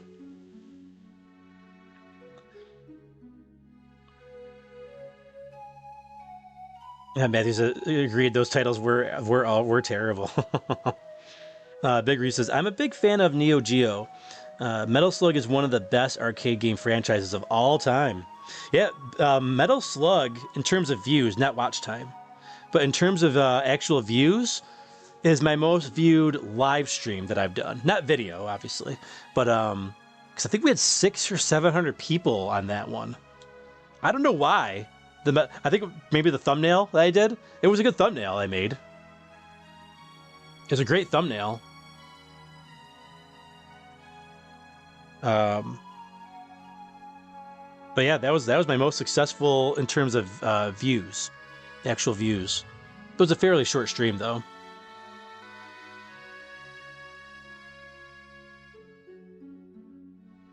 I want to check. What was the most viewed live stream? I was looking at that the other day. I'm an analytics guy. They intrigue me. Let's see here. Lifetime stats, watch time. Let's see. Oh yeah. How did I forget that? It's actually pretty close though. Our most watch hours on a live stream was Super Metroid. It was Super Metroid with most watch hours on an actual live stream. I've got videos that are higher, but yeah. Good old Super Metroid. That was a fun night on Halloween. Verducci says, yep, that's definitely Shock Troopers 2. I thought it was 2, because I remember liking 2 more than 1. Big Reese says, wow, 6 to 700, that's huge. Yeah, I was kind of surprised. I didn't notice until afterwards, because I was playing on the PlayStation. So it doesn't tell you the total when you're on the PlayStation. I was streaming directly through the PlayStation, I should say. It just kind of would tell you like how many people were in the chat and everything, and so like, oh, there were a lot of people, but I didn't realize it was that high of people that watched it. Yeah, the algorithm loved you that day. They did. Crafty says, I definitely dodged the bullet on Castlevania 64. I think I saw enough in Nintendo Power and on the back of the box and didn't even try it. Well, you chose wisely.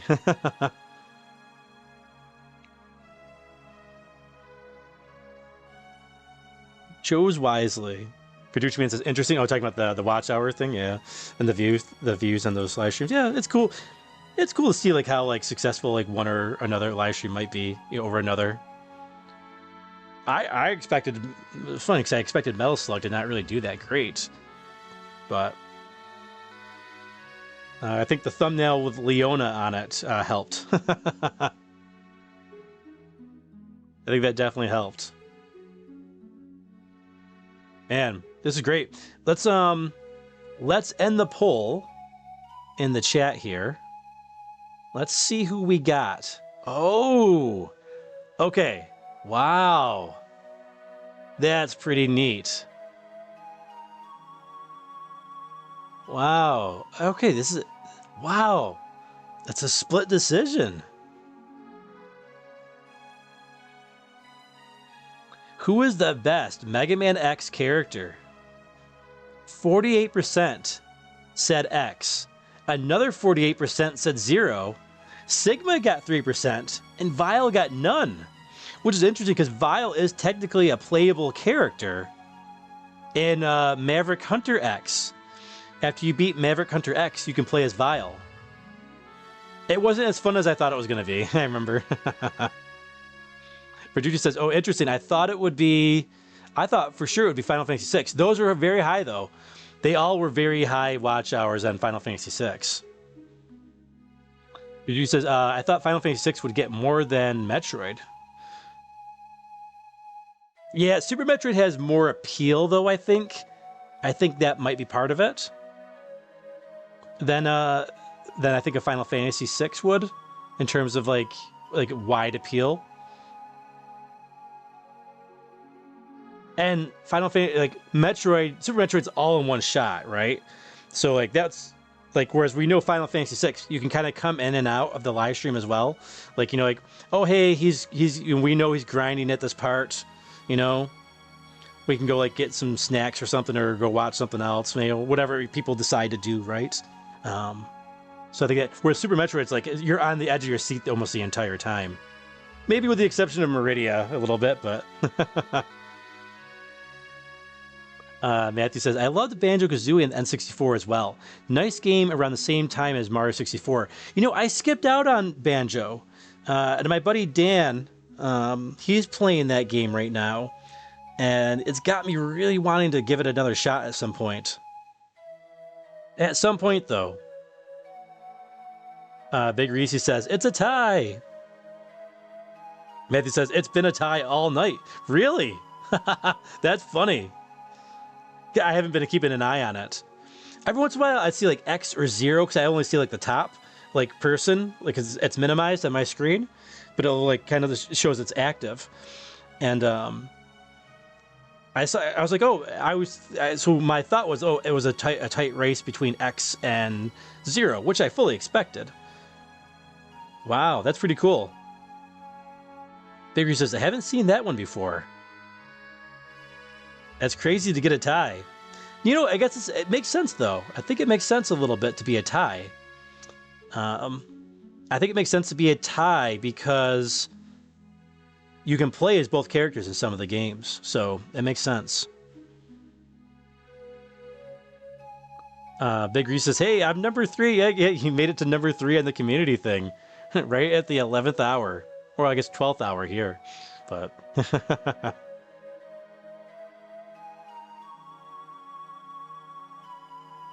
But Crafty Virgo's right behind you. Crafty Virgo's right behind you, Big Reese. Big Reese says, I'd never played much Banjo. Yeah, I don't even remember if I've even actually really played the game. I think I might have watched somebody play it. Crafty says, how dare you take my number 3? Crafty and Big Reese for the battle of number 3. Big Reese says, number 3 is mine. Crafty says, that's it. I'm going to keep spamming nonsense now, lol. But you know what? I was trying to test. When the community thing happened the next day, I went to another live stream, a big live stream that had it, and I was testing things out. I was like, how does this work? So like, I was trying to like figure out like when it gave me points. So like, it didn't always give me points though. Like, if you were like your first chat, they give you like 25 points. I remember. It's like, okay, that's cool. Then I remember I tried giving them a super chat, and my points did not go up. And I was like, oh, okay. So the super chats, they count towards it, but I don't think they count more than a regular chat, because it didn't change. So I was like, okay, so they must have the same point value. Because it says in the thing that you both give you points. So I was like, okay, that did not jump me up in points at all. So that's not a thing. So I can't figure out what the algorithm is on it. I don't know if it's like you have to space it out or whatever, or like if they like analyze with AI what you're saying. I don't know, because they have not disclosed what the experience points are. And the reason why they probably don't disclose it is because if they disclosed it and people figured it out, then people could exploit it, right? So that's probably why they keep it secret, I would imagine. Crafty Virgo says, so the weather was crappy today. Where am I? How about everyone else? Or so the weather today was crappy today where I am. How about everyone else? He's going for the weather. Oh no. He's Crafty Virgo. Oh no. He has resorted to small talk. Oh no. Matthew says, Banjo was tremendous back in the day. Haven't played to see how it holds up, but I actually liked it better than Mario 64 back then. Really? I have heard that from people, that some people liked it better than Mario 64. I think by the time Banjo came out, I was getting burnt out on the 3D games like I was kind of talking about before, and I think that probably played a big factor in it. That was like that was the start of me going back to RPGs and some of the 2D games. So that's when I was starting to get into PlayStation. And I was like, all right, I want to play Breath of Fire, the Final Fantasies, Mega Man 8, Mega Man X, 4, Castlevania Symphony of the Night. You know, I wanted to get Tales of Destiny. So I was like, I want to get back into my Super Nintendo, because minus the Nintendo franchises, the PlayStation felt like more of a successor to the Super Nintendo than the N64 did from a third-party standpoint. Which in a way it kind of was. Because the PlayStation is essentially a big souped-up Super Nintendo. On CDs. Big Reese says, crazy weather here also. Start of winter. Creative Rigger says, it rained on and off, followed by blah weather in general. It was actually really nice here today. I got a lot of yard work done. Big Reese says, I think it needs to be spaced out. Talking about the chats? Yeah, I think you're right. Creative Rigger says, per usual, our church softball team decided to wait until the last minute to put the team together. We have our first practice tomorrow, and the first game is Tuesday. Creative Rigger says, my autism hates small talk. You don't like small talk? But you're making small talk. Creative says, I still haven't figured it out after all these years, and it's still awkward. Oh, yeah. You know, I just don't do it anymore. And that's one of the things I don't miss about going into like an office and walking around. Like, I remember like my last job that I had, like everybody knew me, and there was like, 600 to 700 people at any one time. You walk in the halls, and I'd be like, hey, how's it going? Hi, how you doing? And I'm like, hi, how you doing? How's it going? Oh, hey, look, it's raining outside. Oh, sure is. You're only the fifth person to tell me that, but thanks. Like, the small talk is like, it's like, ugh. But it's one of the things I actually connected really with BitHead 1000 with. Because I know where he works, he would talk about I haven't watched stuff in a while, but he would talk about how, like, he'd go to the break room and like he just want to like watch stuff on his phone, and everyone's like, hey, how about that weather, huh? You know. And he's like, oh, now I gotta talk to this person, because if I don't, then I'm being rude. Big Reese says, hey, Crafty, I got a new pizza over this weekend. Big Reese is countering the small talk. That's the battle of small talk. Matthew Espinoza says, some franchises are flourished in 3D. Yeah, But some, like Mega Man, should always stay 2D. Agreed. You know, like Mario and Zelda, I thought did really well, and they work both, right? They're great in both to this day, in 2D and 3D. Like Metroid, talking about Other M, not Prime, but with Other M, that was the 3D game I wanted. I wanted the third-person perspective, and that was not good. I was like, oh, this. Sometimes you just don't. Sometimes you really don't know what you really want. Character wants to know what kind of pizza. It's a learned habit. Big Reese says, little LPG. One, they are really pop. LPG? Lemon, pepperoni, and garlic. Is that LPG? Is that the pizza? A little LPG? I'm going to say lemon, pepperoni, and garlic. Yeah, final answer.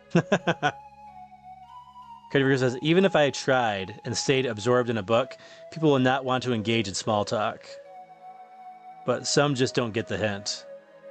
Yeah, that's true. It's true. I remember I had a retail job. It was back when I was in college, and I went to the break room, and I brought my DS with me because I had picked up Contra 4 on the DS. I was like, new Contra, this is awesome. So I'm sitting there trying to play it. I'm sitting there trying to play the game, and everyone's trying to talk to me like, you see I'm busy? I'm like, come on. Of course I didn't say that, but like, that's what I wanted to say. Matthew says, agreed regarding Metroid. Yeah. I thought it would be good. LPG, liquid propane gas. Oh. Gotcha. Oh, lettuce, poppy seed, and giblet gravy. On a pizza? That's funny. I've tried a lot of different crazy pizza combinations. Big Reese says, every job I have had has always been really social. Some days I can't do people. Right? There's just some days. I remember there was this one time. So I met my now, who was my ex, but the girl I ended up getting married to, I met her at at a retail job, the same retail job. I remember and we were dating at the time. And I remember I had a migraine, so when we would try to take our breaks together, and I was like, man, I just had a huge headache, so like we turned the lights off in the break room, and like I put my head on her shoulder or something, like I was laying on her, and someone came to the break room. Her name was Francis. It was Francis. I still remember the name. She turned on the light. And it just looked like the angle probably looked different. She's like, oh, sorry. Turned the light off and went out. She thought we were like, she thought we were making out or something. I was just laying down. Like, I was just trying to lay down, like, and get away from the light because the migraine was so bad. And she was trying to be, you know, comforting and all that good stuff.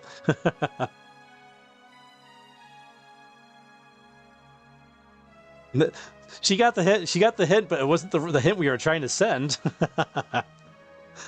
Bigger says the best pizza is cheese, mushrooms, and prawns. Nothing else. Prawns. Oh, I don't know about that one, man. Crazy Virgo says, I was trying to think of the most ridiculous toppings. I'm one of the strange people who love pineapple on the pizza. Same. Yeah, man. Hawaiian pizza? Domino's has a nice take on that. I think their Hawaiian pizzas, it's ham, pineapple, and roasted red peppers. They have a good take on the Hawaiian pizza. Or maybe that was me who made that. That could have been me who made that. I know I have made that pizza before. You know, pizza at home that I've made. Back when I was doing parties, we would always do like pizza nights, and everybody would bring a topping. That was kind of like the rule. Like, hey, I'll take care of the pizza, but you guys just gotta bring like the extra toppings. And there would always be somebody who would bring cheese. I'm like, it's like, oh well, this is different cheese. I'm like, I've got the cheese. Like I told you, like just bring the actual like the toppings, and they would just bring cheese. I'm like, thanks.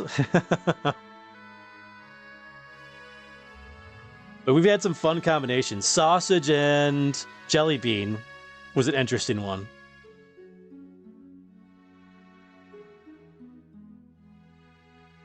Big Reese says it's time for after hours chat in the FeralInferno chill. Yeah, it's our post game fire pit chat. Post game chat around the fire pit. I like mushrooms, pineapple, Roma tomatoes, and spinach. Ooh, guys. Oh, you're speaking to a guy who didn't really eat dinner tonight. You're killing me. Oh, man. Oh, I could go for a pizza right about now. That sounds so good. I haven't had pizza in a long time. I'm kind of getting into... Like, I think the last slice of pizza I had was a veggie pesto from Wegmans. It was really good. It was really good.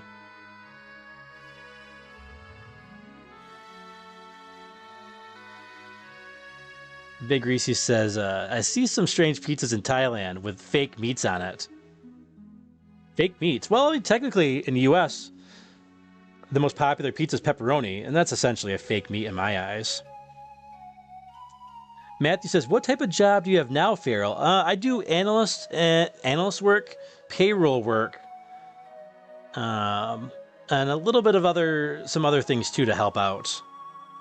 But the main two jobs are doing payroll and people-related analytics. I could go into it, but I'm sure the viewer count would go down drastically.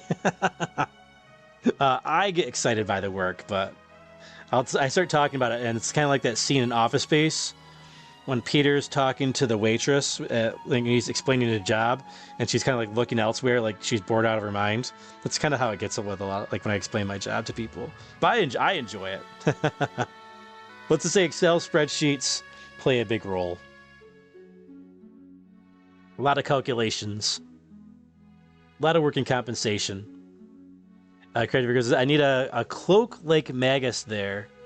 Maybe that will help me project the air of don't bother me when I'm out amongst the normals. Yeah. You can be like Magus.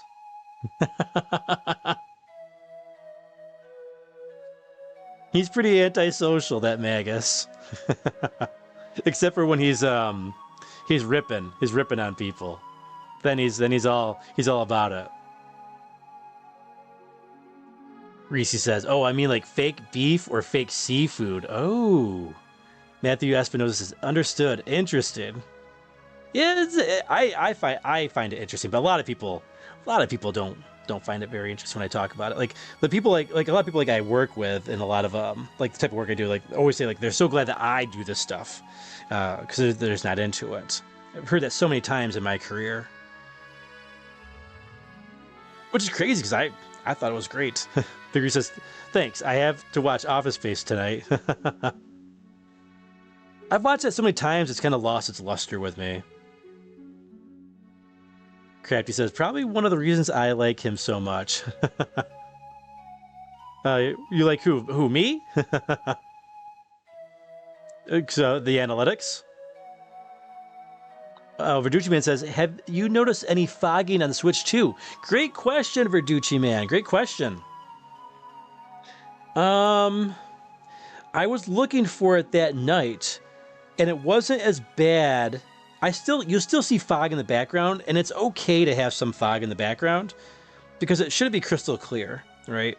But it's not bad. It's not like Breath of the Wild. So like there's an open world aspect of Mario Kart World called Free Roam. And I got to a top of a mountain. I climbed atop the mountain with a go-kart. I never thought I'd say that in my life, but I did. And I got to the top of this peak of this mountain, and I looked, and it kind of reminded me a little bit of like Breath of the Wild, but it was foggy, but you could see the whole world. You could see the whole world, which was cool, but there was some fog. But it's not bad. Not as bad as when we were talking about during that first trailer. Because that was like one of my my worries during that trailer. Curtis, I feel you. When I want to discuss philosophy, psychology, ancient coins, etc., I get the glazed over eyes problem. It's like, no, I mean why I like Magus so much. Oh yeah. I gotcha. Magus is a cool character. He reminds me a lot of Piccolo from Dragon Ball Z. So that's probably why I like him so much. He's just cool. He's just a cool character. I mean, I like all the characters in Chrono Trigger, though. That's a good thing about... Well, Ilo is definitely the weakest Link out of all of them. I still like her, but she was definitely the weakest Link character development-wise. Because she didn't even have a extra scenario at the end like all the other characters had. Character says, but don't get me wrong, I like you too, Feral. Or else I wouldn't have showed up here so regularly. Yeah, I know, man. I like you too, man. I love all you guys. You guys are great. You guys are great. You guys have made gaming fun again for me. I mean, gaming was still fun single player, but since I've stopped doing like hosting parties at my house, I don't get the game time with friends as much as I used to. And the thing is, we used to play multiplayer games, so it's cool for me to be able to like play these single player experiences with you guys, you know, like Mega Man and Mario and Zelda. Whereas like I wouldn't really be able to do that with my friends coming over. Like we did that when we were kids, but like as adults typically they come over, we're gonna play Smash Brothers or Mario Kart or something. So it's kind of cool to play and experience these games and relive a lot of our nostalgia and memories for these games as well. To do it together. That means a lot to me. It really means a lot to me. And I said, like, this channel really helped in a way save my life. Not that I'm like was on the edge or anything like that, but there was right before I started the channel, like my life was starting to like kind of lose meaning. All I was doing was working, and at that point, it was like if I didn't have my cats, like. What did I have? Like my one cat, you know, she was the only thing. Like I was coming home, I come home to my cat, and she was very happy to see me, and that was it. And I was working my butt off. From 2020, starting in March of 2020, it got out of control, and it never stopped. It's still bad. I worked until 2 a.m. last night. I really wanted to play Mario Kart World last night. I really wanted to play it. It's brand new, and I couldn't. Because I had to work. Because I am on vacation the whole next week. But my current job, my boss is fantastic. I love my boss. I love my the coworker I have as well, especially the coworker I work with the most. The great people. Greatest a smaller team, but definitely the best team I've ever worked with. We've got each other's backs, which is nice, and we have dissent as well, which is good, and it's allowed. It's allowed, and we talk about it. Like, there's times I get things wrong, and my coworker will get something right. I'm like, oh, yeah, you know, you're right about that. There's times that I get things wrong, or I'll get things right, and then she got wrong, and we'll talk. Like, this other day, like, we were talking about something. I was like, no, it's a, we looked up on the government website. I'm like, no, it's this, that, and like, we have to do it this way. Like, oh, you're right. Like, no problem. No, like we get mad. Nothing, like, there's no, like we're getting mad at each other, or like there's like an animosity. Like, it's just, oh, hey, we got each other's backs, right? We cover each other's blind spots. It's looked at more that way, which is good. That helps make the job more experienced. Like my last job, I'd have to tell people that they were wrong all the time, because they were like they were like breaking the law wrong, like not on purpose, but like, you know, like it's like, oh, like you can't do that. You can't do that. Like, we can get in trouble for that. So I'd have to do that, and like they never like to hear it. But I was like, I'm just trying to keep you guys safe. My last job, not my current job. Good. Nothing. Well, maybe I shouldn't say none of it, but like a lot of times like this, like ignorance. You know, it was more ignorance more than anything, and but it was never really appreciated. It was never really appreciated much at my last job. This job they appreciate it, which is great. That helps. Curtis says, yep, I like all of the Foxy peeps here too. Producer says, okay, good. Glad to hear. I'm sure it'll get better with patches. Talking about Switch 2, especially with that NVIDIA graphics chip. Oh yeah, it's the Switch 2. I'm very impressed. I love the hardware. I'm impressed. I'm very happy with the hardware. Mario Kart, look, you have to play it. You have to like it probably doesn't show up on streams and everything, the trailers as much. But when you're playing it, like you see the treads and the tires, like the detail is great. It's a beautiful game, and the hardware, like how much it handles without any slowdown is amazing. Because there's 24 racers on the track and a bunch of other things happening too. No slowdown at all in Mario Kart. I haven't experienced any slowdown in that game. I haven't noticed any frame rate dips or anything like that. Not that I was really looking for it, but like nothing jarring anyways. Big Reese says, Feral is a likable guy. Oh, thank you, man. That's very nice of you. So are you, Big Reese. So are you, man. Big Reese says, adulting sucks. Yeah, it does. Yes, it does. Let me, oh, we're already at 1 o'clock. Wow, this went by so quick, especially the game. Let me give you guys a quick, oh, wow. That's this week. It's crazy going to the, I'm still not used to doing 2 streams a week. I'm still getting used to that. But yeah, we got next stream. Next stream is Kirby in the Forgotten Land. Kirby in the Forgotten Land this coming Wednesday night. First time playing it. Again, Wednesday night, a little bit more modern. A lot of times it's going to be inspired by some retro games, you know, like with Sea of Stars. But yeah, Kirby in the Forgotten Land. We're starting that up. That's going to be Wednesdays for the next 3 Wednesdays. I anticipate it should only take us 3 streams to take care of that game. So yeah, looking forward to that because I've never played that. You know, and I can actually go a little bit later this coming Wednesday because I've got off the next day. Because our Wednesday streams will typically be shorter streams. Like 5, I say shorter for me. Not the typical like 6 to 7 hour. They'll be more like 5 to like 5.5 hours typically. Maybe we'll do the full 7 on Wednesday. We'll see. See if people are still around after midnight. We'll see how it goes. People are still here. We'll keep going. This coming Wednesday. But yeah, for Kirby in the Forgotten Land, very excited to play that. And then we got, that's the rest of the Wednesdays of June. And then Mega Man X games, the rest of the Saturdays of June. So we got next week, Mega Man X2, then Mega Man X3 after that, then Mega Man X4 to conclude Mega June at the very last Saturday of June. We will have a Mega Man X quiz as well showing up on the community page towards the end of the month. So be on the lookout for that. So we'll have that as well. As we do more quizzes and you get more and more answers right, and you'll get badges for that. YouTube is giving out badges for that, which is pretty cool, I've heard. I haven't gotten any, but I've heard that people get badges for it. So nice little fun thing we're throwing on the channel. And as you see on the community page, we are announcing the community leaderboard winners as well, just for fun. It's just for fun, just to have fun with that, and also to recognize, you know, people who are in here chatting a lot as well. I appreciate everybody who's here, all the chats as well. You know, I appreciate everybody in here. But just a fun way, little fun thing to do. You know, it's kind of gamifying the chat, right? So, and we're all about video games, so we have to put the top 3 like Mario Kart style on there, right? The top 3 crowns. Let's see here. Matthew says, I'm very with my Switch thus far. I'm assuming I'm very happy with my Switch thus far. Same here. Switch 2. Yeah, same here, man.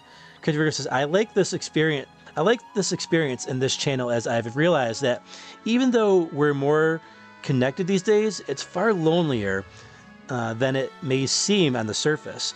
And that's why I kind of do the, I know, like, the way I do things on this channel is very unconventional, right?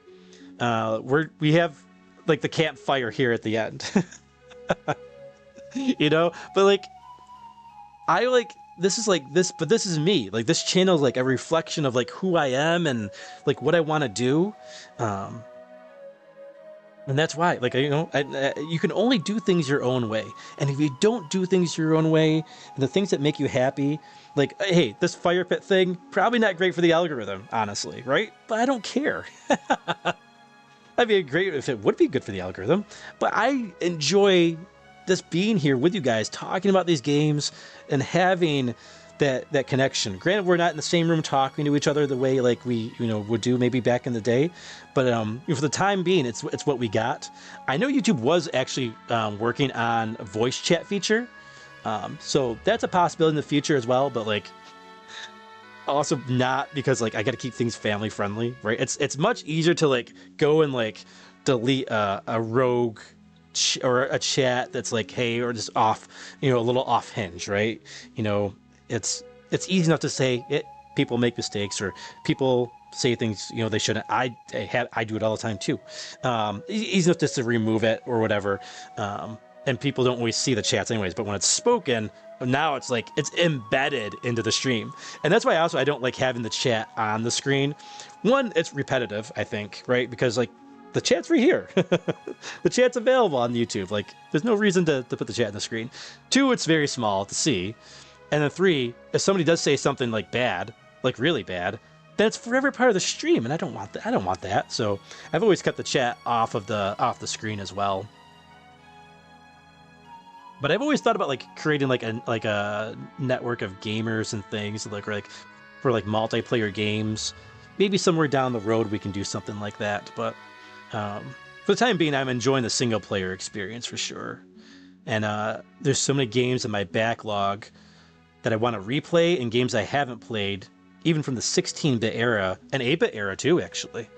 Gremlins 2, I still got to play that game. A game I always wanted as a kid. I have the cartridge now, but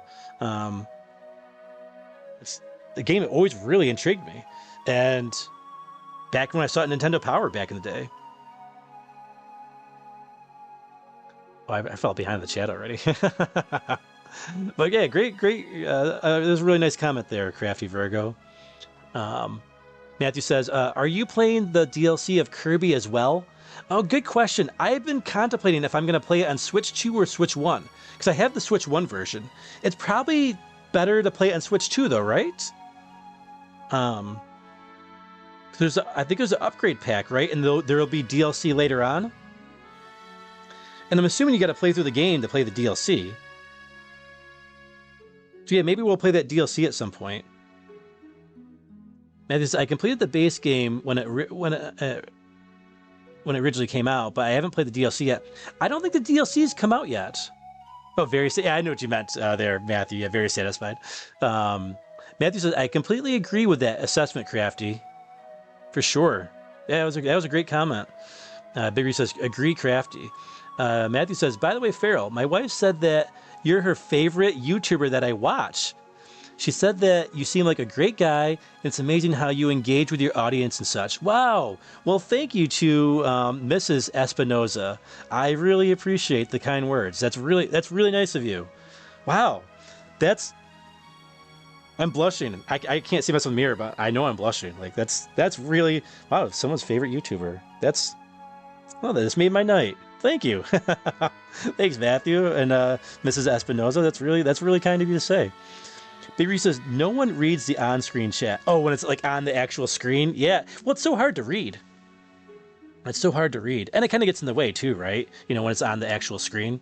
So I was like, yeah, it's here. YouTube provides so many ways to see the chat. So, I mean, I think if you're watching on TV, it's probably harder. But I think it's still got it like where it's on the screen on TV. The last time I watched it with the chat on was when I was watching the election coverage back in November. I thought maybe the chat was on there. I can't remember though. I can't remember now. But I thought there was an option for that on TV now. Matthew says, in short, she's very impressed with you and she loves your streams as well. Well, I'm glad you guys could watch it as a couple too. That's really cool. That's great to hear. Jimmy says, hey, what's going on, Jimmy? Says, still going strong. I had to hop out for the rest of the Mega Man. Hope that ended well. Yeah, we ended up... The game ended, like, I don't know, like what, like an hour or so ago. But yeah, we watched a couple other. There's a lot of extra features on the X collection. So we looked at some art. There was an animated segment that we watched as well. There was a prequel story. I think it was like a half hour long. There was a prequel story to Mega Man X that we watched. We'll see. Hopefully, I don't get dinged for that. We'll see what happens. Matthew says, it's always a plus when the wife agrees. Right? That's the saying, right? Happy wife, happy life. Her name is Jasmine, but she goes by Jazz. Oh, well, thank you, Jazz. I appreciate that. And welcome. I didn't realize there was a second person watching over there on the Matthew Espinoza side. So that's cool. Gimpler says, hello, I'm back. Went for a bike ride before it got too dark out. Windy and not too great, but... Oh, okay, so are you over more on the... Are you in the more... You don't have to disclose it if you don't want to, obviously. But you're more on the west coast of the U.S., Gimpler? Where it's earlier? Because over here it's 1 a.m. I don't know. I have gone on bike rides actually this late before. In the past, when I was younger. Jimmy says, I think I have Mega Man X on my SNES Classic. At least I know one of them is on there. Yep, the first Mega Man X is on there. But 2 and 3 are not on that. Unless you was it jailbreak it, they call it, or whatever, or hack it? Which I did do. I did it to my NES and SNES. Which didn't really need to. Alberta, Canada, 11 p.m. Ah, okay, Alberta, nice. Oh, so we got people from Canada here. I know Australia, the U.S. FeralInferno is world famous. The world famous FeralInferno. I remember, like, back when I was still dating. I mean, I would still date if somebody, you know, struck my fancy, I guess. But slim pickings now that I'm older. But one of they're like, oh, you do YouTube? Like, what's your channel? Like, I was like, what? You don't recognize me? You don't recognize the world famous FeralInferno? And that always got a good laugh. So, good old. That was a great line to use. The one time I actually did feel actually kind of famous was I went to Retro Game Con. I didn't film it. I was gonna do some filming there, but I was just coming off a really bad cold. The flu? I think I had the flu or something. I don't remember. I was sick anyways. It was September, October time frame. And the girl I was dating, we were on the rocks. We were off and on so much at that time. This was, what, a year and a half ago? Yeah. And me and my buddies went to Retro Game Con. My brother and my nephew came as well. And there's a huge line. It was way more popular than the year before. And so we were waiting in line, and we got inside, and like it's where it kind of the line wraps around. And so there's a couple guys walk by, like, hey, look, you're FeralInferno. And I went and gave him a high five, and like, oh, that was cool. Like, yeah, we just watched one of your videos last night. I'm like, oh, that was cool. My brother was like, that was awesome. I was like, yeah, I was not expecting that. So like someone out in the wild, like, granted it's a gaming thing, but a gaming convention, but somebody recognized me. And then I was walking around, and some other people recognized me or whatever. But there was a dad and a son, and so I'm just walking by, and I lost my friends, of course. Like, well, they lost me, probably on purpose. I had bought inbox or complete inbox copy of Final Fantasy IV from Japan on Super Nintendo for like $35. And I went to put it in my bag, and everyone was gone. I'm like, really, guys? You can't wait like 2 seconds for me to put this in the bag? And then there's a sea of people. They were all gone. So I'm walking around just looking at all the vendors. And yeah, Dad and the son walk by me, like, they're coming towards me. I'm walking towards them as well.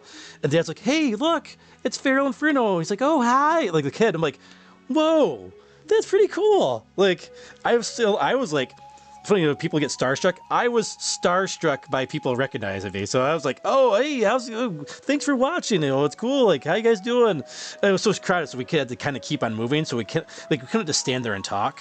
Because it was like the place almost got shut down because there were so many people. I had heard from a friend who had told me, like, the fire marshal was considered like taken it down apparently or something. And I think they had to like, add an extra day or something this coming year. I can't remember the whole thing, but yeah, that was the only time I felt kind of famous. I was like, oh, that was kind of cool. I'm glad I could bring happiness to people's lives too that watch, and I know there's so many people that watch that aren't even in the comments too. It's cool to hear like people like watching that, because I never knew like those people would watch. They had their own like father-son channel. And so when checked out, left a few comments, watched some of their stuff, whatever, and I was like, oh, never even knew that they were watching my stuff. It's funny. It's funny to see that, kind of cool. Gimper says 11 p.m. there. Jimmy says I do have mine modded, so I could add them. However, for now, I have a lot of Japanese exclusive games on it. Yeah, and there's not a lot of memory. If I remember, was it like 256 for the memory or something like that? 255 or like 256 megabytes, I think it was. I remember it was like a very small amount of memory on them. Digger said that's pretty cool. Yeah, it was nice. It was nice to see that and like just like meet people like that watch the channel. The father and son, I remember they made a video and they were talking about it, I think, their experience at Retro GameCon, and they mentioned that they sort of had the experience sort of on camera of like when they came up to talk to me, because I didn't realize they were even filming when I was talking to them. I think they were filming on their phone or something, and so the experience was like it was on there. I was like, oh, that's kind of cool, but like. I think out of respect, he wasn't like filming like me, but like I totally would have been fine with him filming me. But you could hear us talking just real briefly or whatever. Jimmy said that's pretty nice when stuff like that happens. You don't really expect it to. Yeah. And Jimmy says it's around 250 internal memory, but you can get external memory to add more. Oh, can you? I didn't realize that. That's interesting. I mean, I did it just to have them, but I've got my RetroPie. There's so many other ways, and I got my actual cartridges, that I've got. But I'm all about game preservation. Like, I was like, oh, I got the cartridges, but the batteries might, for the save files might die out. I might need an alternative way to play them. So a remake comes out, a remaster comes out, ports come out, I buy them. Because I want to preserve, like, some of the games are really important to me anyways. I want to make sure I have ways to play them. I remember I think my battery failed on my Final Fantasy II cartridge. I remember that was devastating. That was devastating. Losing your save file is never fun. It's never fun.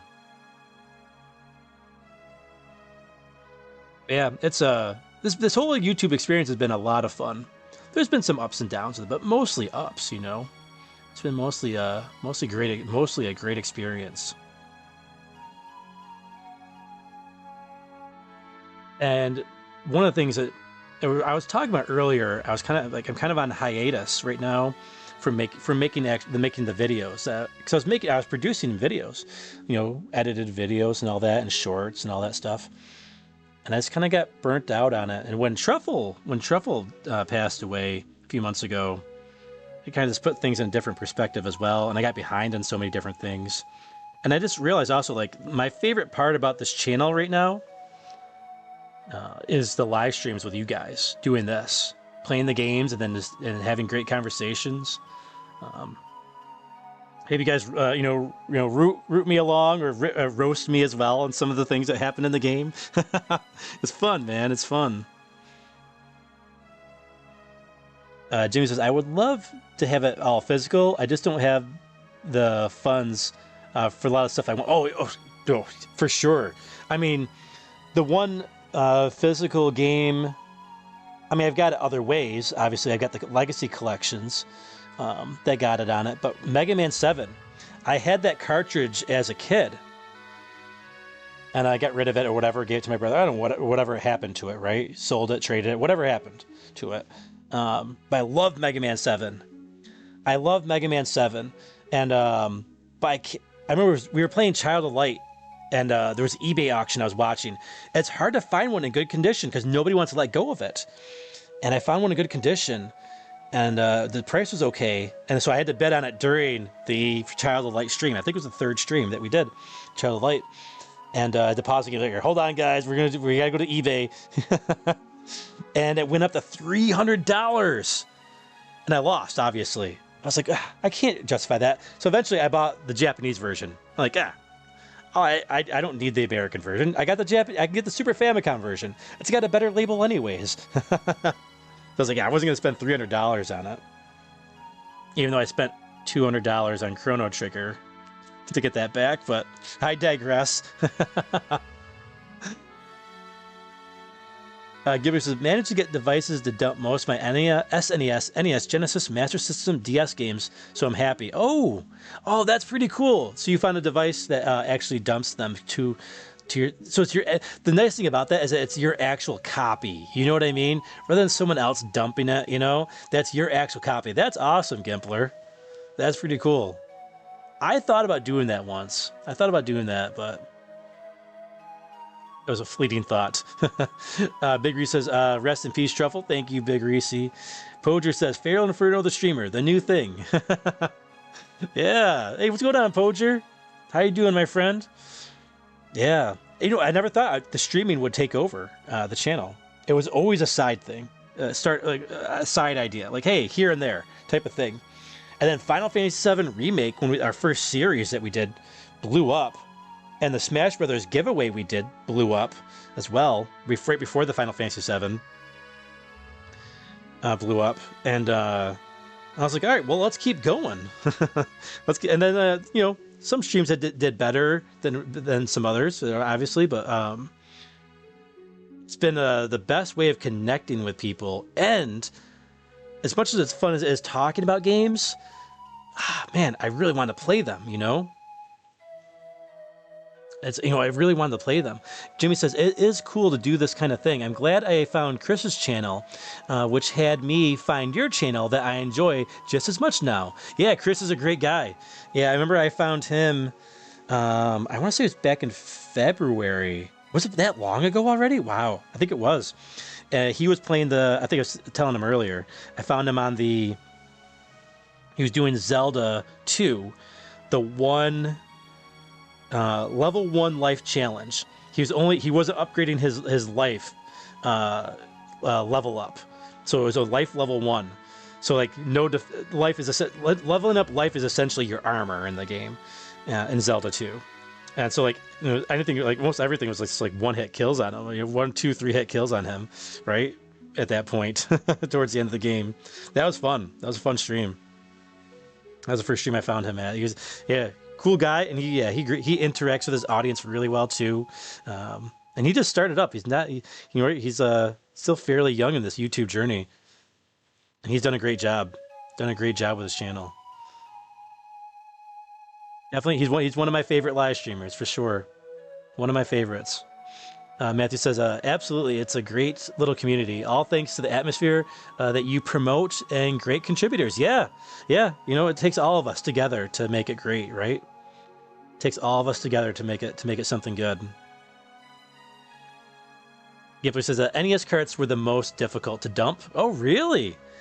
That is surprising, actually. I would have thought it would have been the DS games out of all the ones you mentioned. That's really interesting. Bigger says, you can dump your save files with the Retron 5. Oh, I did hear about that back when that was coming out. I remember somebody was talking about that before. Maybe it was even Poger, maybe? Because I know you've done some of those systems, like plug and plays and stuff like that. Can't remember. I remember somebody talking about the capability of dumping the save files. I can't remember who was talking about that. It was a long time ago, though.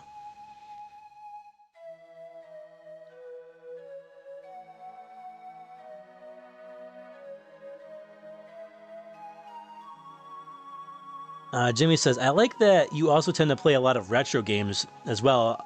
I don't see a lot of people do that much. That is surprising, Jimmy. That is actually surprising. Because I try to find streams. Not as much now, because now people that the regulars that I watch now, all have like kind of a schedule for the most part, and most every night, like someone I like is streaming almost every single night now. So which is cool. It's I would go look for streams, and a lot of times, I find a lot of people that were like not interacting with their audiences that well, or they just hit you with the whole like the whole like YouTuber grift thing, like it's like I'll go into a stream and they're like, oh hey, make sure that you subscribe to, like they're like ordering you almost to subscribe. I'm like, I just want to come hang out. Like, I don't want to get bombarded with all that like, comment, subscribe, blah blah blah stuff. Like, I just want to hang out, watch you play games, and just chill.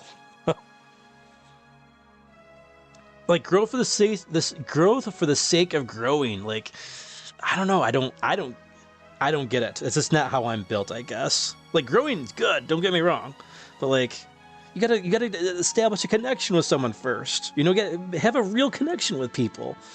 It's like people like in real life, like, oh, you have a YouTube channel. What is it? I'll subscribe to it. Like, well, I was like, well, check it out. See if you like it first, and then subscribe. Right? Like, if you like, that's like I was actually having a conversation with a friend the other day about this, a fellow YouTuber, and I had said something about how like we were talking about how like I don't really say the oh, like, comment, subscribe, all that stuff, because like it does work, it works, and I realize it works. But my feeling is, because it's the way I am, there's probably a little bit of my Sicilian side in this too happening, but like my thought is, if someone comes to my stream or watches my videos or my content, if they like what they see and hear, they're going to subscribe and like and comment or whatever, all on their own, right? They're going to do that. They're going to subscribe if they like what they see. If they don't like what they see, I don't want them to subscribe. Right? Like, that's like inflation, right? Like, oh, it's just somebody subscribe, but they're never going to watch the channel again. No, like, just subscribe if you like it, and you want to come back. That's the way I look at it. And so, like, when people do that, though, it makes me less inclined. This is the Sicilian part. Like, when someone's like, especially when they're ordering you to almost like, hey, make sure you do it. It's the most important thing in the world. With the whole subscribe and subscribe and follow, whatever. Like, when they do that, the Sicilian spiteful side of me, the part that resisted my parents whenever they tried to tell me to do something, the rebellious side of me doesn't want to do it. Like, it almost pushes me away from doing it. So I guess I look at it the same way, like how I try to consider like people might look at it the same way I look at it, so I don't do it. Like, people will do it, they do it. But I would go to a lot of these streams and like they just would not be that friendly with people either. And there's a lot of streams, surprising retro streams that they're either in like Spanish, like it's like in like Mexico or something, or Puerto Rico or wherever.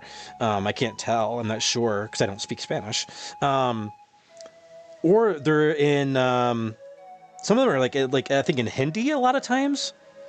Every once in a while, I'll come across a Japanese stream. Every once in a while, but I was like, man, there's not a lot of retro games from English-speaking peoples, which was very surprising. So it was actually hard for me to find like a lot of streamers that I wanted to watch. But then I found people like Chris Abyss, like Muso, that's great to watch. Euphreme stream, very cool, very chill with their audiences.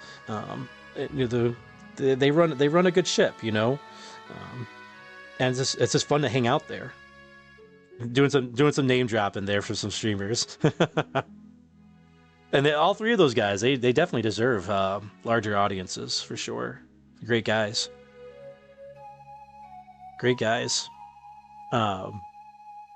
Let's see here. I fell behind in the chat with my philosophical rant there.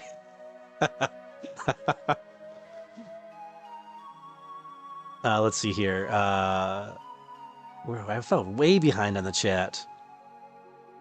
Oh, Poacher says, I've heard about the Retron 5, although never covered it. Okay, yeah. I couldn't remember who I saw. It was a long time ago. A long time ago.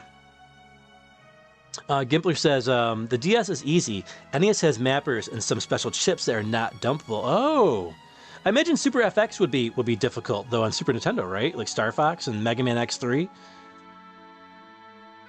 Poacher says, I think that's the one that some people don't like because the emulators were apparently stolen. Oh, on the Retron 5. Interesting.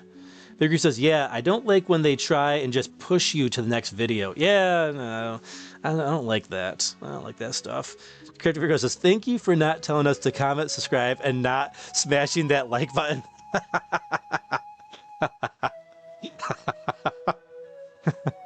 That's what I should say, right? But you know, like, I'm just about just having fun, you know, with this YouTube thing. It's a hobby for me. Like I said, if people, and I've always been of the mindset of like, I don't want people around me that don't want to be around me, right? Like, you have like a friend group, and you have a friend group, but you know, like those, like there's certain people in that group that don't like you, but they'll still come to your house and hang out with you because it's a place to hang out. And it's like, I kind of don't want that person here, though, right? Like, you know, they don't like you. Right? I'm just not their type of person, and that's okay. But it was just, you know, it's weird. Like, hey, I just want people here who like me. That's what I want, and I like them back, of course, right? Matthew says, "Hello, indeed, big, greasy, and crafty." Very well said. Gimpler says, "Every time I smash a like button, I have to buy another tablet." Rest in peace, Gimpler's tablets. Jimmy says, yeah, unfortunately, it does feel like some people strong-arm you into joining their channel. And on purpose. I don't. Yeah. Do you have any, like, Italian or Sicilian in you as well? So I know that's that part of my blood. Big Reese says, don't tell me what to do. You're not my real dad. I know you meant not ready, Dan. I know what you meant there, Big Reese.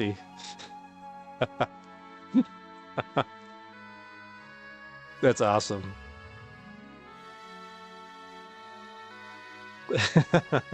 Jimmy says, that's another reason I like watching you and Chris. More you guys just hang out and have a good time, which is how it should be mostly. Yeah, sure, man. For sure.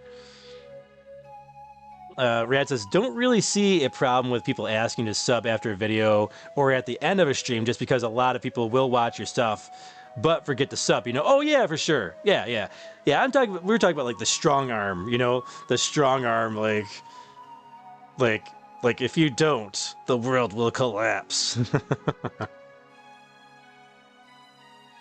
Man, I definitely don't like it. Yeah, I get it, because I don't either. Yeah, same. I don't mind, like, at the end of like a produced video or something, or end of a live stream, like if people say it, like, hey, yeah, don't forget about that, you know, all that good stuff, you know. Yeah, totally. I'm talking about the bombardment, and like the only reason, like the popularity contest, the making money, you know, when that's the focus, nah, ugh, gross. Yeah, not a fan. Not a fan. I make enough money at my job. I don't need to make money on YouTube. That's all good. I appreciate the ad revenue and all that. Don't get me wrong. It's minor, you know, the grand scheme of things. It's nice that, you know, to get that though. You know, YouTube's gonna put ads on your most popular stuff regardless. So I might as well get a piece of the pie. You know, small piece of the pie, but it's nice to still have it. Don't get me wrong. No, it's all good. Musa says, you're too nice. Thanks, Feral. Oh, no problem, man. Yeah. You're a great live streamer, dude. You do a good job. Like I said before on another stream, like if I come to someone's live stream and I stick around, it's because I want to. It's because like it's because like I like you as a content creator. I like you as a streamer. I like you as a presenter. I like the games you're playing, obviously too. You know, and I'm a critical person. I'm a very critical person. Most critical of myself, though. Right? And that's the number one. That should be the number one rule of being somebody who's critical. You got to be more critical of yourself than anybody else. You be your own worst / best critic, type of thing. But yeah, that's I've checked out a lot of streams, but I don't always stick around. But when I find someone great, I definitely stick around and like hanging out with you guys, whether it's on my streams or your streams. Matthew says, I like every aspect of your channel. Oh, wow, thanks. That's why I'm here for the duration of the stream. Thank you, man. That's really kind of you. Poacher says, I haven't mentioned the subscribe button in my videos in a while. I've still been mentioning the Discord, though. Yeah, no, your Discord's always popping, Poacher. I don't usually chat in there, but I'll pop in and just kind of like, I lurk. I'll lurk on Discord when I have some time and to see the conversations, that are going on. Yeah, you got a good Discord. You got a really great community over there in your channel, both on YouTube and on Discord, Poacher. Matthew says your philosophical insights are welcome. Well, thank you. Yeah, like I said, I'll always be honest. Like, even if it means it's to my detriment, you gotta be honest with yourself and with the people that you interact with. There's a great quote that I had heard. Can't remember who it was. Was it William Jennings, maybe? It's an old quote. Pretty sure it's an American quote, from old America. But it was it William Jennings Bryan, I think? That might be a different quote. But it was a quote. Sucks that I don't remember who quoted it, who the name of it is. And now I just forgot what the quote was. Oh, man. Because it's late. I rambled too much. I weaved, and I didn't weave back to where I was supposed to go. What was the quote? Oh, it's gonna bug the crap out of me. The ultimate brain fart. Oh, it was a good quote, too. Crap. Oh, yeah, talking about honesty. Honesty, yes. We're back. We're back, baby. The brain has been rebooted. Found the file. It's seldom that anything is ever gained from withholding a fact. I think it's something along those lines anyways. Seldom is anything ever gained from withholding a fact. So, yeah, it's a great quote that's really kind of been a little bit life-defining for me. Really resonated. Jimmy says, I don't have any Italian that I know, just pure rebellion I never grew out of. Crafty says, I'll spitefully not subscribe if someone tries to force me to. I'm not Sicilian, though, just stubborn from practice and experience. That's awesome. Gimpler says, chatting is why I like Feral so much. Well, with the fire heart emoji, yes. Rad says, oh, I misunderstood. Red says, if you say it more than once in your video or stream, you've gone one over. Rad, that's not true. Rad says, he petty watches me. Don't let him lie to you. What? Oh, petty. It's like petty. Pity watches me. He pity watches me. Don't let him lie. Pity watch? No, man, you're my buddy. Dude, if I didn't like you, man. If I didn't like you, I wouldn't come around, man. You know I like your stuff. Tractor Virgo says, to quote Aristotle, wait, what was I saying? Feral's rambling. It's funny, I'll watch some of my produced videos, and I would go to, like, make a point about something, and then I would, like, go off on a tangent about something else, and then I would never go back to the original point I was going to make. And I was like, man, like, oh, I can't believe I did that. I was like, how does nobody call me out on this? What? Nobody's called me out on that at all yet? Like, I was expecting to be like, hey, dummy, you were talking about this, but you never finished your thought on it. I fully expected someone to do that, because I was doing it to myself when I was watching it, rewatching some of my stuff. Get too deep in the storytelling and the lore. Diogenes the Cynic was once asked, "Why do you beg for coin?" He replied, "To teach them," and was asked, "Teach them what?" He replied, "Gratitude." Oh. Interesting. Crafty says, "Oh, and thanks to the kind soul who threw a gifted membership my way." I think that was from me. I think you got... trying to remember. I'm pretty sure you got that at the start of the Mario Kart World stream. The Switch unboxing. I had gifted out 5 memberships during I think the intro, when that was playing. So I think that one was for me. Rad says, I know, LOL, just busting stones. If you didn't like me, we wouldn't spend 2 hours plus on the phone. That's a very true statement. Which is, if Feral didn't like you, he'd give you the Yoshi banhammer. The Yoshi banhammer.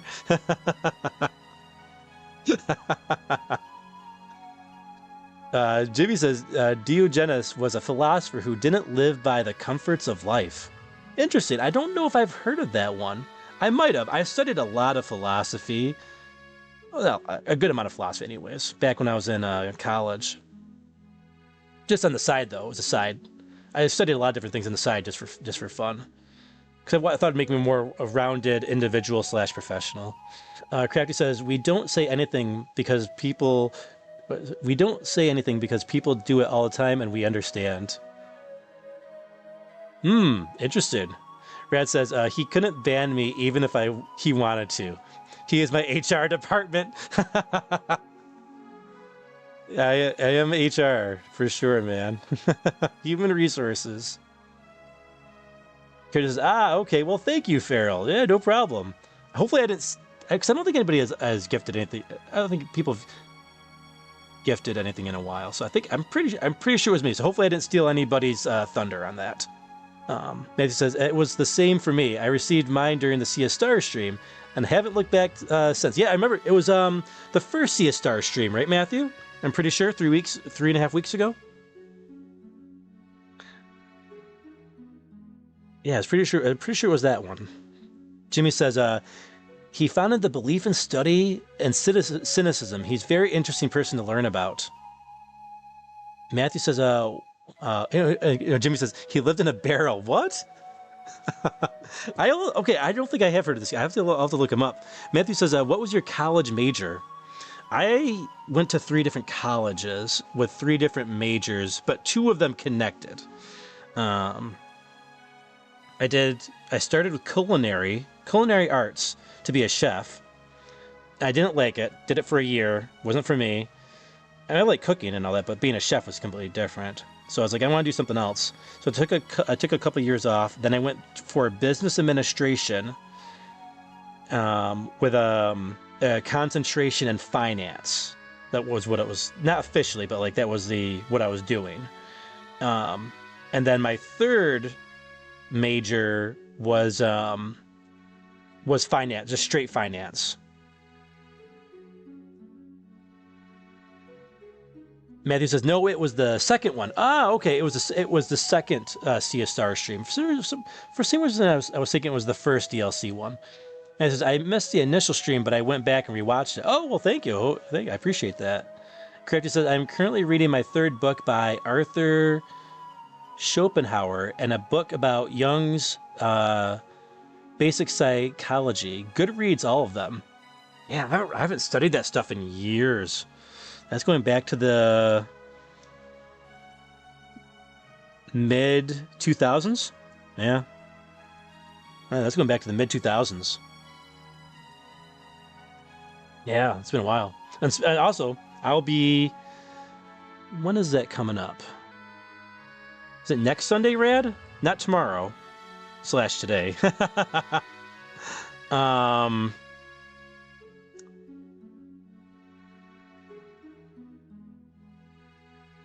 Oh no, it's Friday the 13th. That's right. Friday the 13th. Doing Mega Man 3 with Rad. Almost forgot about that. Well, forgot to mention it. It's on my calendar. Yeah, me and Rad started Mega Man 3 on his channel, because he just restarted his channel recently. About a month ago. I think it was a month ago today, right? On the 1st of June, we actually technically kicked off Mega June on Rad's channel on June 1st. So I'm guiding him on Mega Man 3, which has been fun. So we got through a good part of it, and then we're gonna hit up the Wily Castle next on Friday. That's gonna be fun. Fun guiding somebody through their first Mega Man game. Jimmy says psychology is fun to learn about. Rad says the 13th. Yep. I saw it on my calendar. Thank you, Rad. So remember you were talking about, hey, Sundays and all that other stuff, so I was trying to remember, brain starting to malfunction at 1:44 a.m.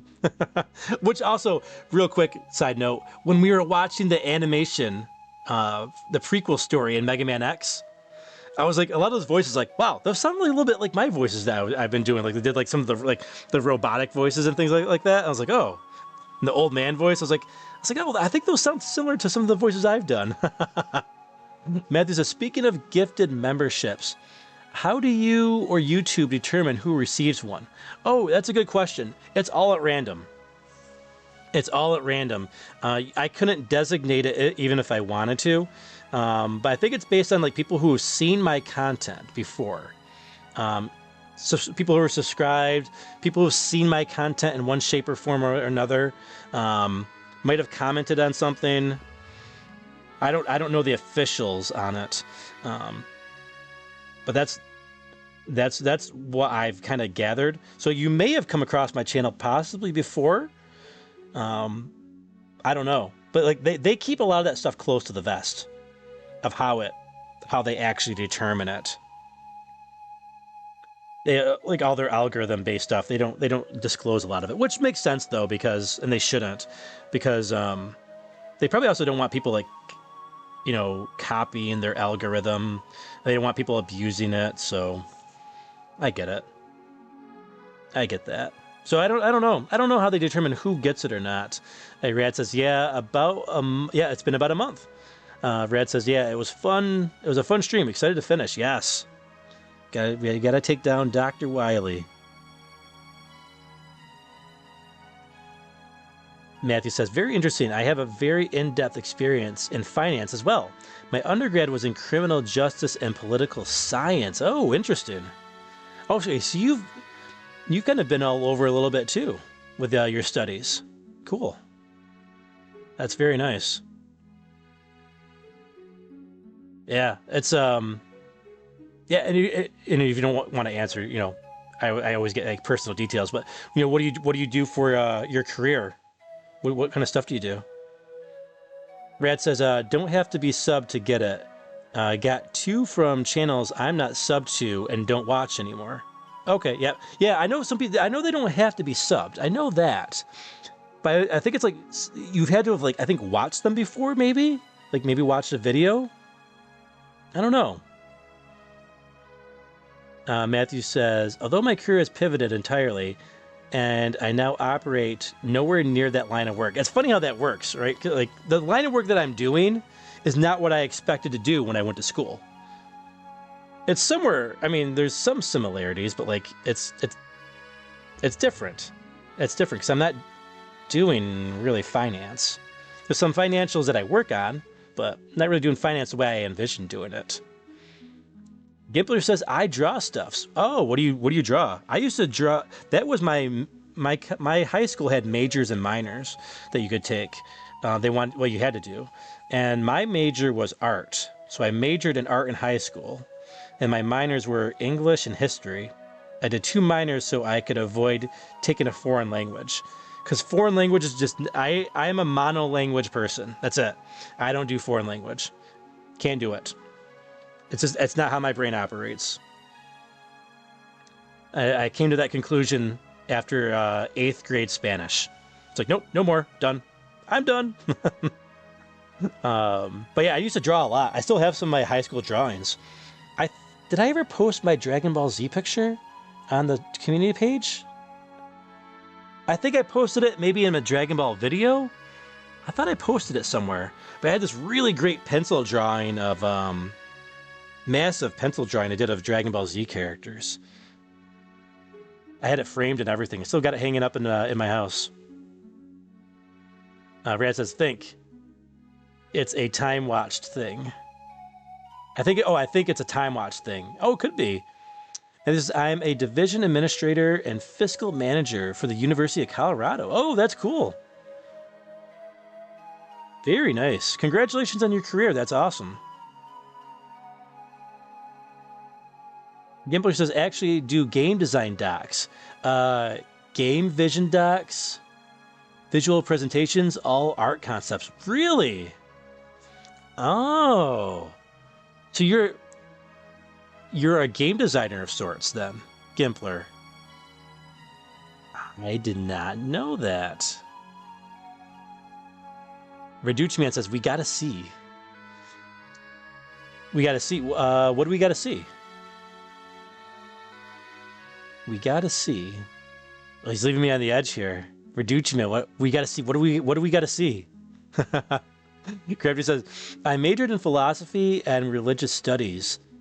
My focus being heavily on the religious studies aspect. It's the study of world religions and experiences therein. Oh, cool.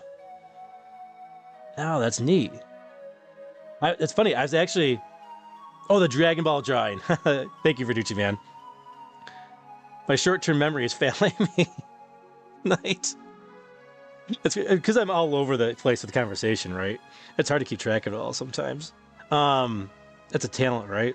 I was watching. I've been watching some kind of religious, kind of teaching historical type videos, like things I haven't heard of before, things I've always been kind of interested in. I've been actually kind of watching some of that stuff recently. That's kind of cool. Like getting deep into the, I don't know if lore is the right word for religion, but deep into the a gamer word, right? The deep into some of the deeper lore of religion. It's interesting. Interesting to see some of the people's takes on it too, how they perceive things. Matthew says, I love my job, thankfully. It's very intense and a lot of responsibility, but it's very enjoyable. Same here. Yeah, a lot of responsibility, a lot of work. The only thing I don't like about my job is just how much work I do. It's just how much of it there is, you know? But not complaining at all, really. It's just very thankful for my job and the opportunity that I've had. But, there's always pros and cons, right?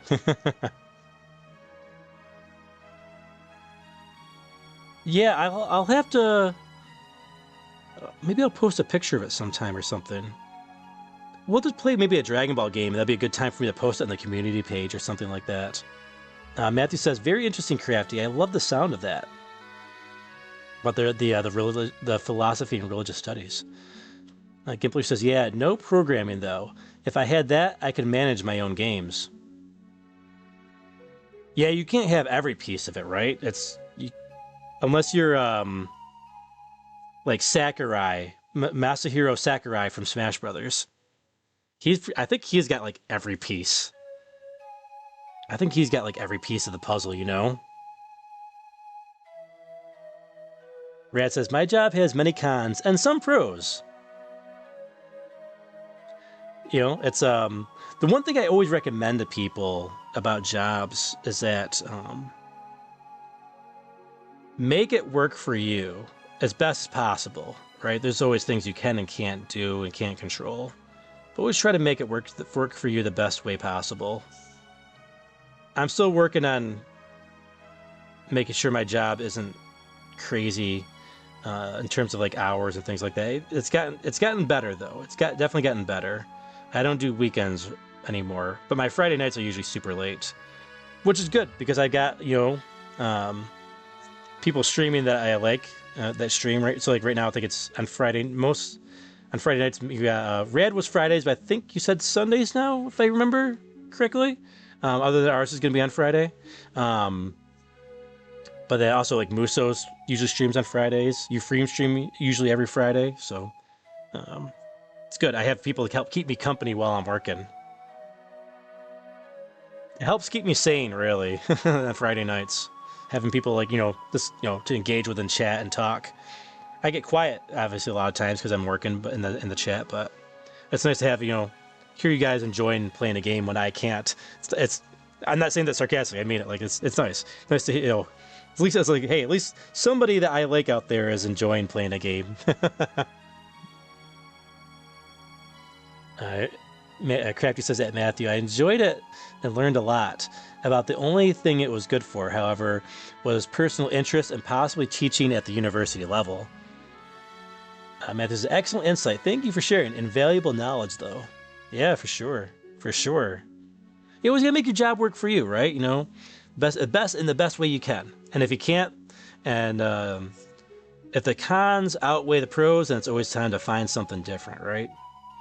But that's scary too, especially if you have established yourself at some place. Gretchen says, I thought about teaching, but I'm disabled now, so that didn't happen, obviously. Oh, I'm sorry to hear that. That you weren't able to do the teaching. Brad says, testing Sundays, but with the government cutbacks, my workload is getting larger, so may have to switch to every other week, but not sure yet. Oh, okay, yeah, well, definitely let us know, man. Let us know. Same with YouTube, right? You got to make it work for you, right?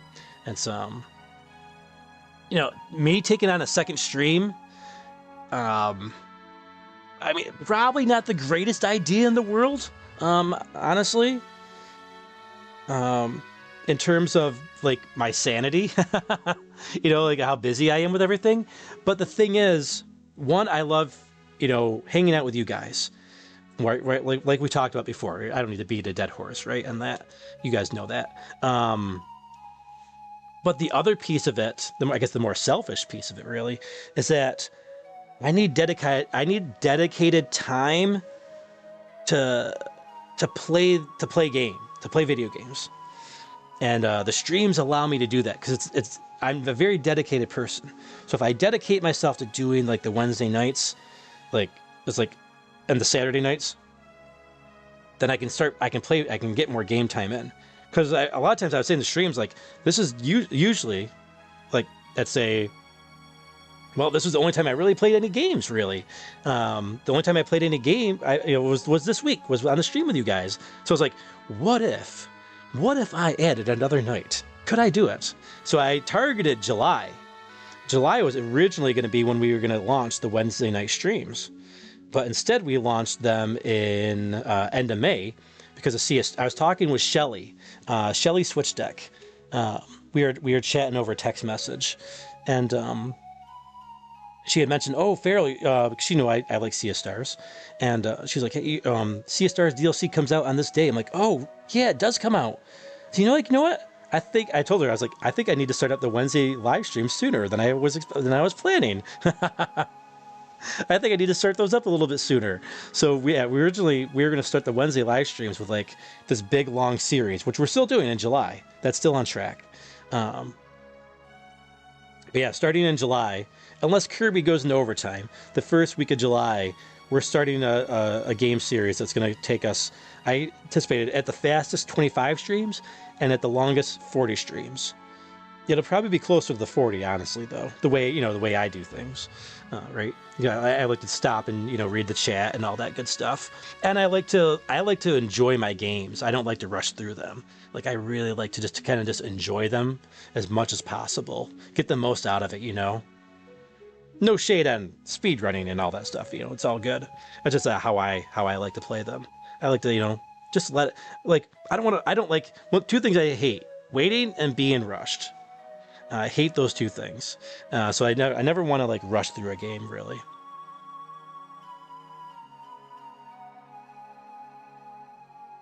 Jimmy says, my job is hunting for the Dragon Balls before Frieza gets them. Man, I really gotta go back and finish watching Buu Saga. I gotta go back and watch that. Luckily, my PlayStation 3 holds my spot, where you left off. Amanda says, I'm sorry to hear that as well. Best of luck regarding all of your future endeavors. And Karate said to Matthew, thanks. I don't regret it, and I have more time to read and study now. Oh, yep, that's good. It looks like you got to make everything work for you. And Rad says, like you said, brother, treat YouTube as a hobby. And says, I'll make content when I can. I want to have fun with it. Don't want it to rule my life. Taking some of your advices and trying to take the rest. Yeah. Do what? Yeah, that's the best approach to YouTube, man. Just do it to make you happy and to make other people happy, right? And just enjoy the journey. Just enjoy it. Just enjoy it. It doesn't have to be a popularity contest or a money maker or anything like that. It can just be like, right? The thing I always say to a lot of times to people is like, video games. It's not that big a deal. It's not that serious. We're playing video games. It's always fun, man. Let's just get together and play some games together. Matthew says, "Makes sense, Crafty. I love that you're finding the silver lining. Yeah, you have to in life. That's a key part of life." And it says, "I regret not being present for your Sea of Stars base game walkthrough. Although I'm definitely going to watch the entire playlist." Oh, really? That's a journey, man. That's 16 streams. They're shorter though. They're shorter streams. I think a lot of them were like 2-3 hour streams. Because I was dating someone at the time, and my work, I had started the job, still fairly new at my job that I had gone to, and I hadn't really gotten into my rhythm yet with live streaming. I was still finding myself at that point. I mean, we had Mega June, we had Castlevania month that we had started establishing. I was still finding myself at that time. So yeah, they're more bite-sized pieces of streams, which makes it probably a little more watchable in some ways, I imagine, actually. So yeah, it might be an easier to actually watch through in a way. Rad says, "Oh, you got Shelly to jump on a stream collab?" Oh, no, we were talking over text message. Over text message we were chatting.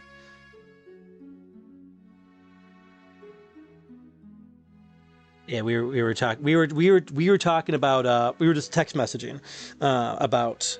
She was text messaging me about Sea of Stars DLC coming out, like back in. It was back when Truffle was sick, or right after he was sick, and she had mentioned the Sea of Stars release date. It was May, whatever it was, May 24th, I think. And I was like, oh, I totally forgot about that. And I was like, you know what? I should start the Wednesday stream sooner. It's a modern game, so... And I thought that would actually be a good, bridge title for us to do, because it's something we've done on the channel before. Granted, Sea of Stars is my least popular game, one of my least popular games I've played on the channel. But it's all good. I love playing it with... And the people who were here loved it too, right? So, it's all good. But, I was like, oh, that's a good bridge title. It's something we played before, our longest running live stream series. And it's a bridge between modern and retro, because it's a modern game, but heavily deep rooted into the retro, the way it was made.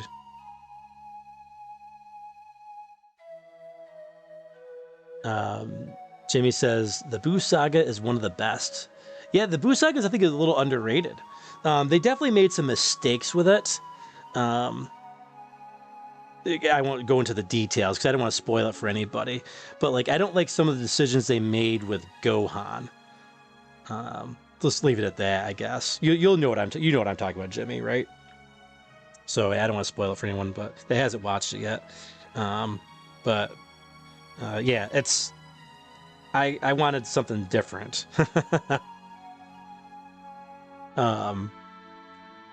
Rat says, I remember that breakup. Oh yeah. Yeah, that was during the Sea of Stars. That relationship was all happening during the Sea of Stars streams. That was a while ago. Rat says, oh, okay. I thought you said y'all were doing something in July. I was like, dope. Final Fantasy collab reunion. Oh no. Oh, okay. Sorry. Yeah, I probably just didn't say it well enough there.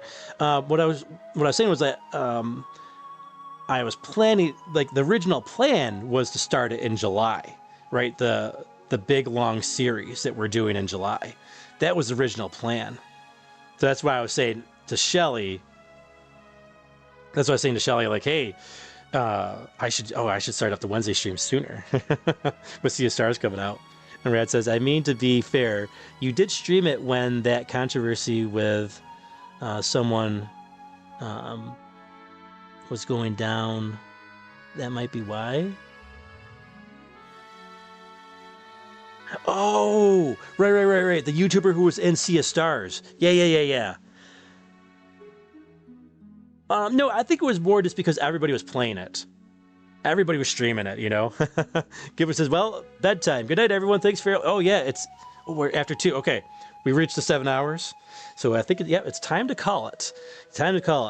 I love chatting, but I do have to get some sleep, too, for sure. It's 2 o'clock after 2 now. Still got 25 people here. Still here. Wow. Had over 200... We had over 200 people. 218 people tonight joined the stream. That's awesome. Yeah, Night Gimpler, yes. Thank you for joining for sure. Rad says, gotcha. I assume the July one is still the one you told me about, or did it change? Yep, same one. Yep, Rad's got some inside info there. He saw the first thumbnail. Gimpler says, thanks, Matthew. Matthew says, welcome. Rad says, oh yeah, that's a downside to stream when everyone else is doing. Yeah, because you get lost in a sea of streams instead of a sea of stars. So just a quick announcement. Oh, Big Reese lost it. Oh, Crafty Virgo with the late score of experience points. Congratulations to our community leaderboard, Matthew Espinoza, Chris Abyss Games, and Crafty Virgo. So yeah, Matthew was number 1. Chris Abyss maintained his number 2. And Crafty Virgo got his number 3 spot back from Big Reese. That's awesome. Crafty Virgo says, had fun, everyone. Great time chatting and watching a classic game. Everyone, rest well and have fun. Yes, we'll see you all Wednesday night for Kirby. Gimpler said, and next week for Mega Man. Gimpler says, later, Feral. Verducci says, Gerard Epstein was in it, aka the Completionist. The name sounds familiar. I don't watch a lot of big YouTubers. Rad says, Rad Daddy knows all. Feral and I gossip like girls for hours on the phone. Crafty Virgo says, "Blah." All right, guys. With that, but it's funny. The numbers, the concurrent viewers keeps going up. We're up to 26 now. It's funny how that happens. Like when we're getting ready to wind down and stop the stream. Well, guys, thanks for coming by and hanging out with Mega Man X and hanging out and chatting all night. It's been fantastic. Thanks so much, and we'll see ya on the next one.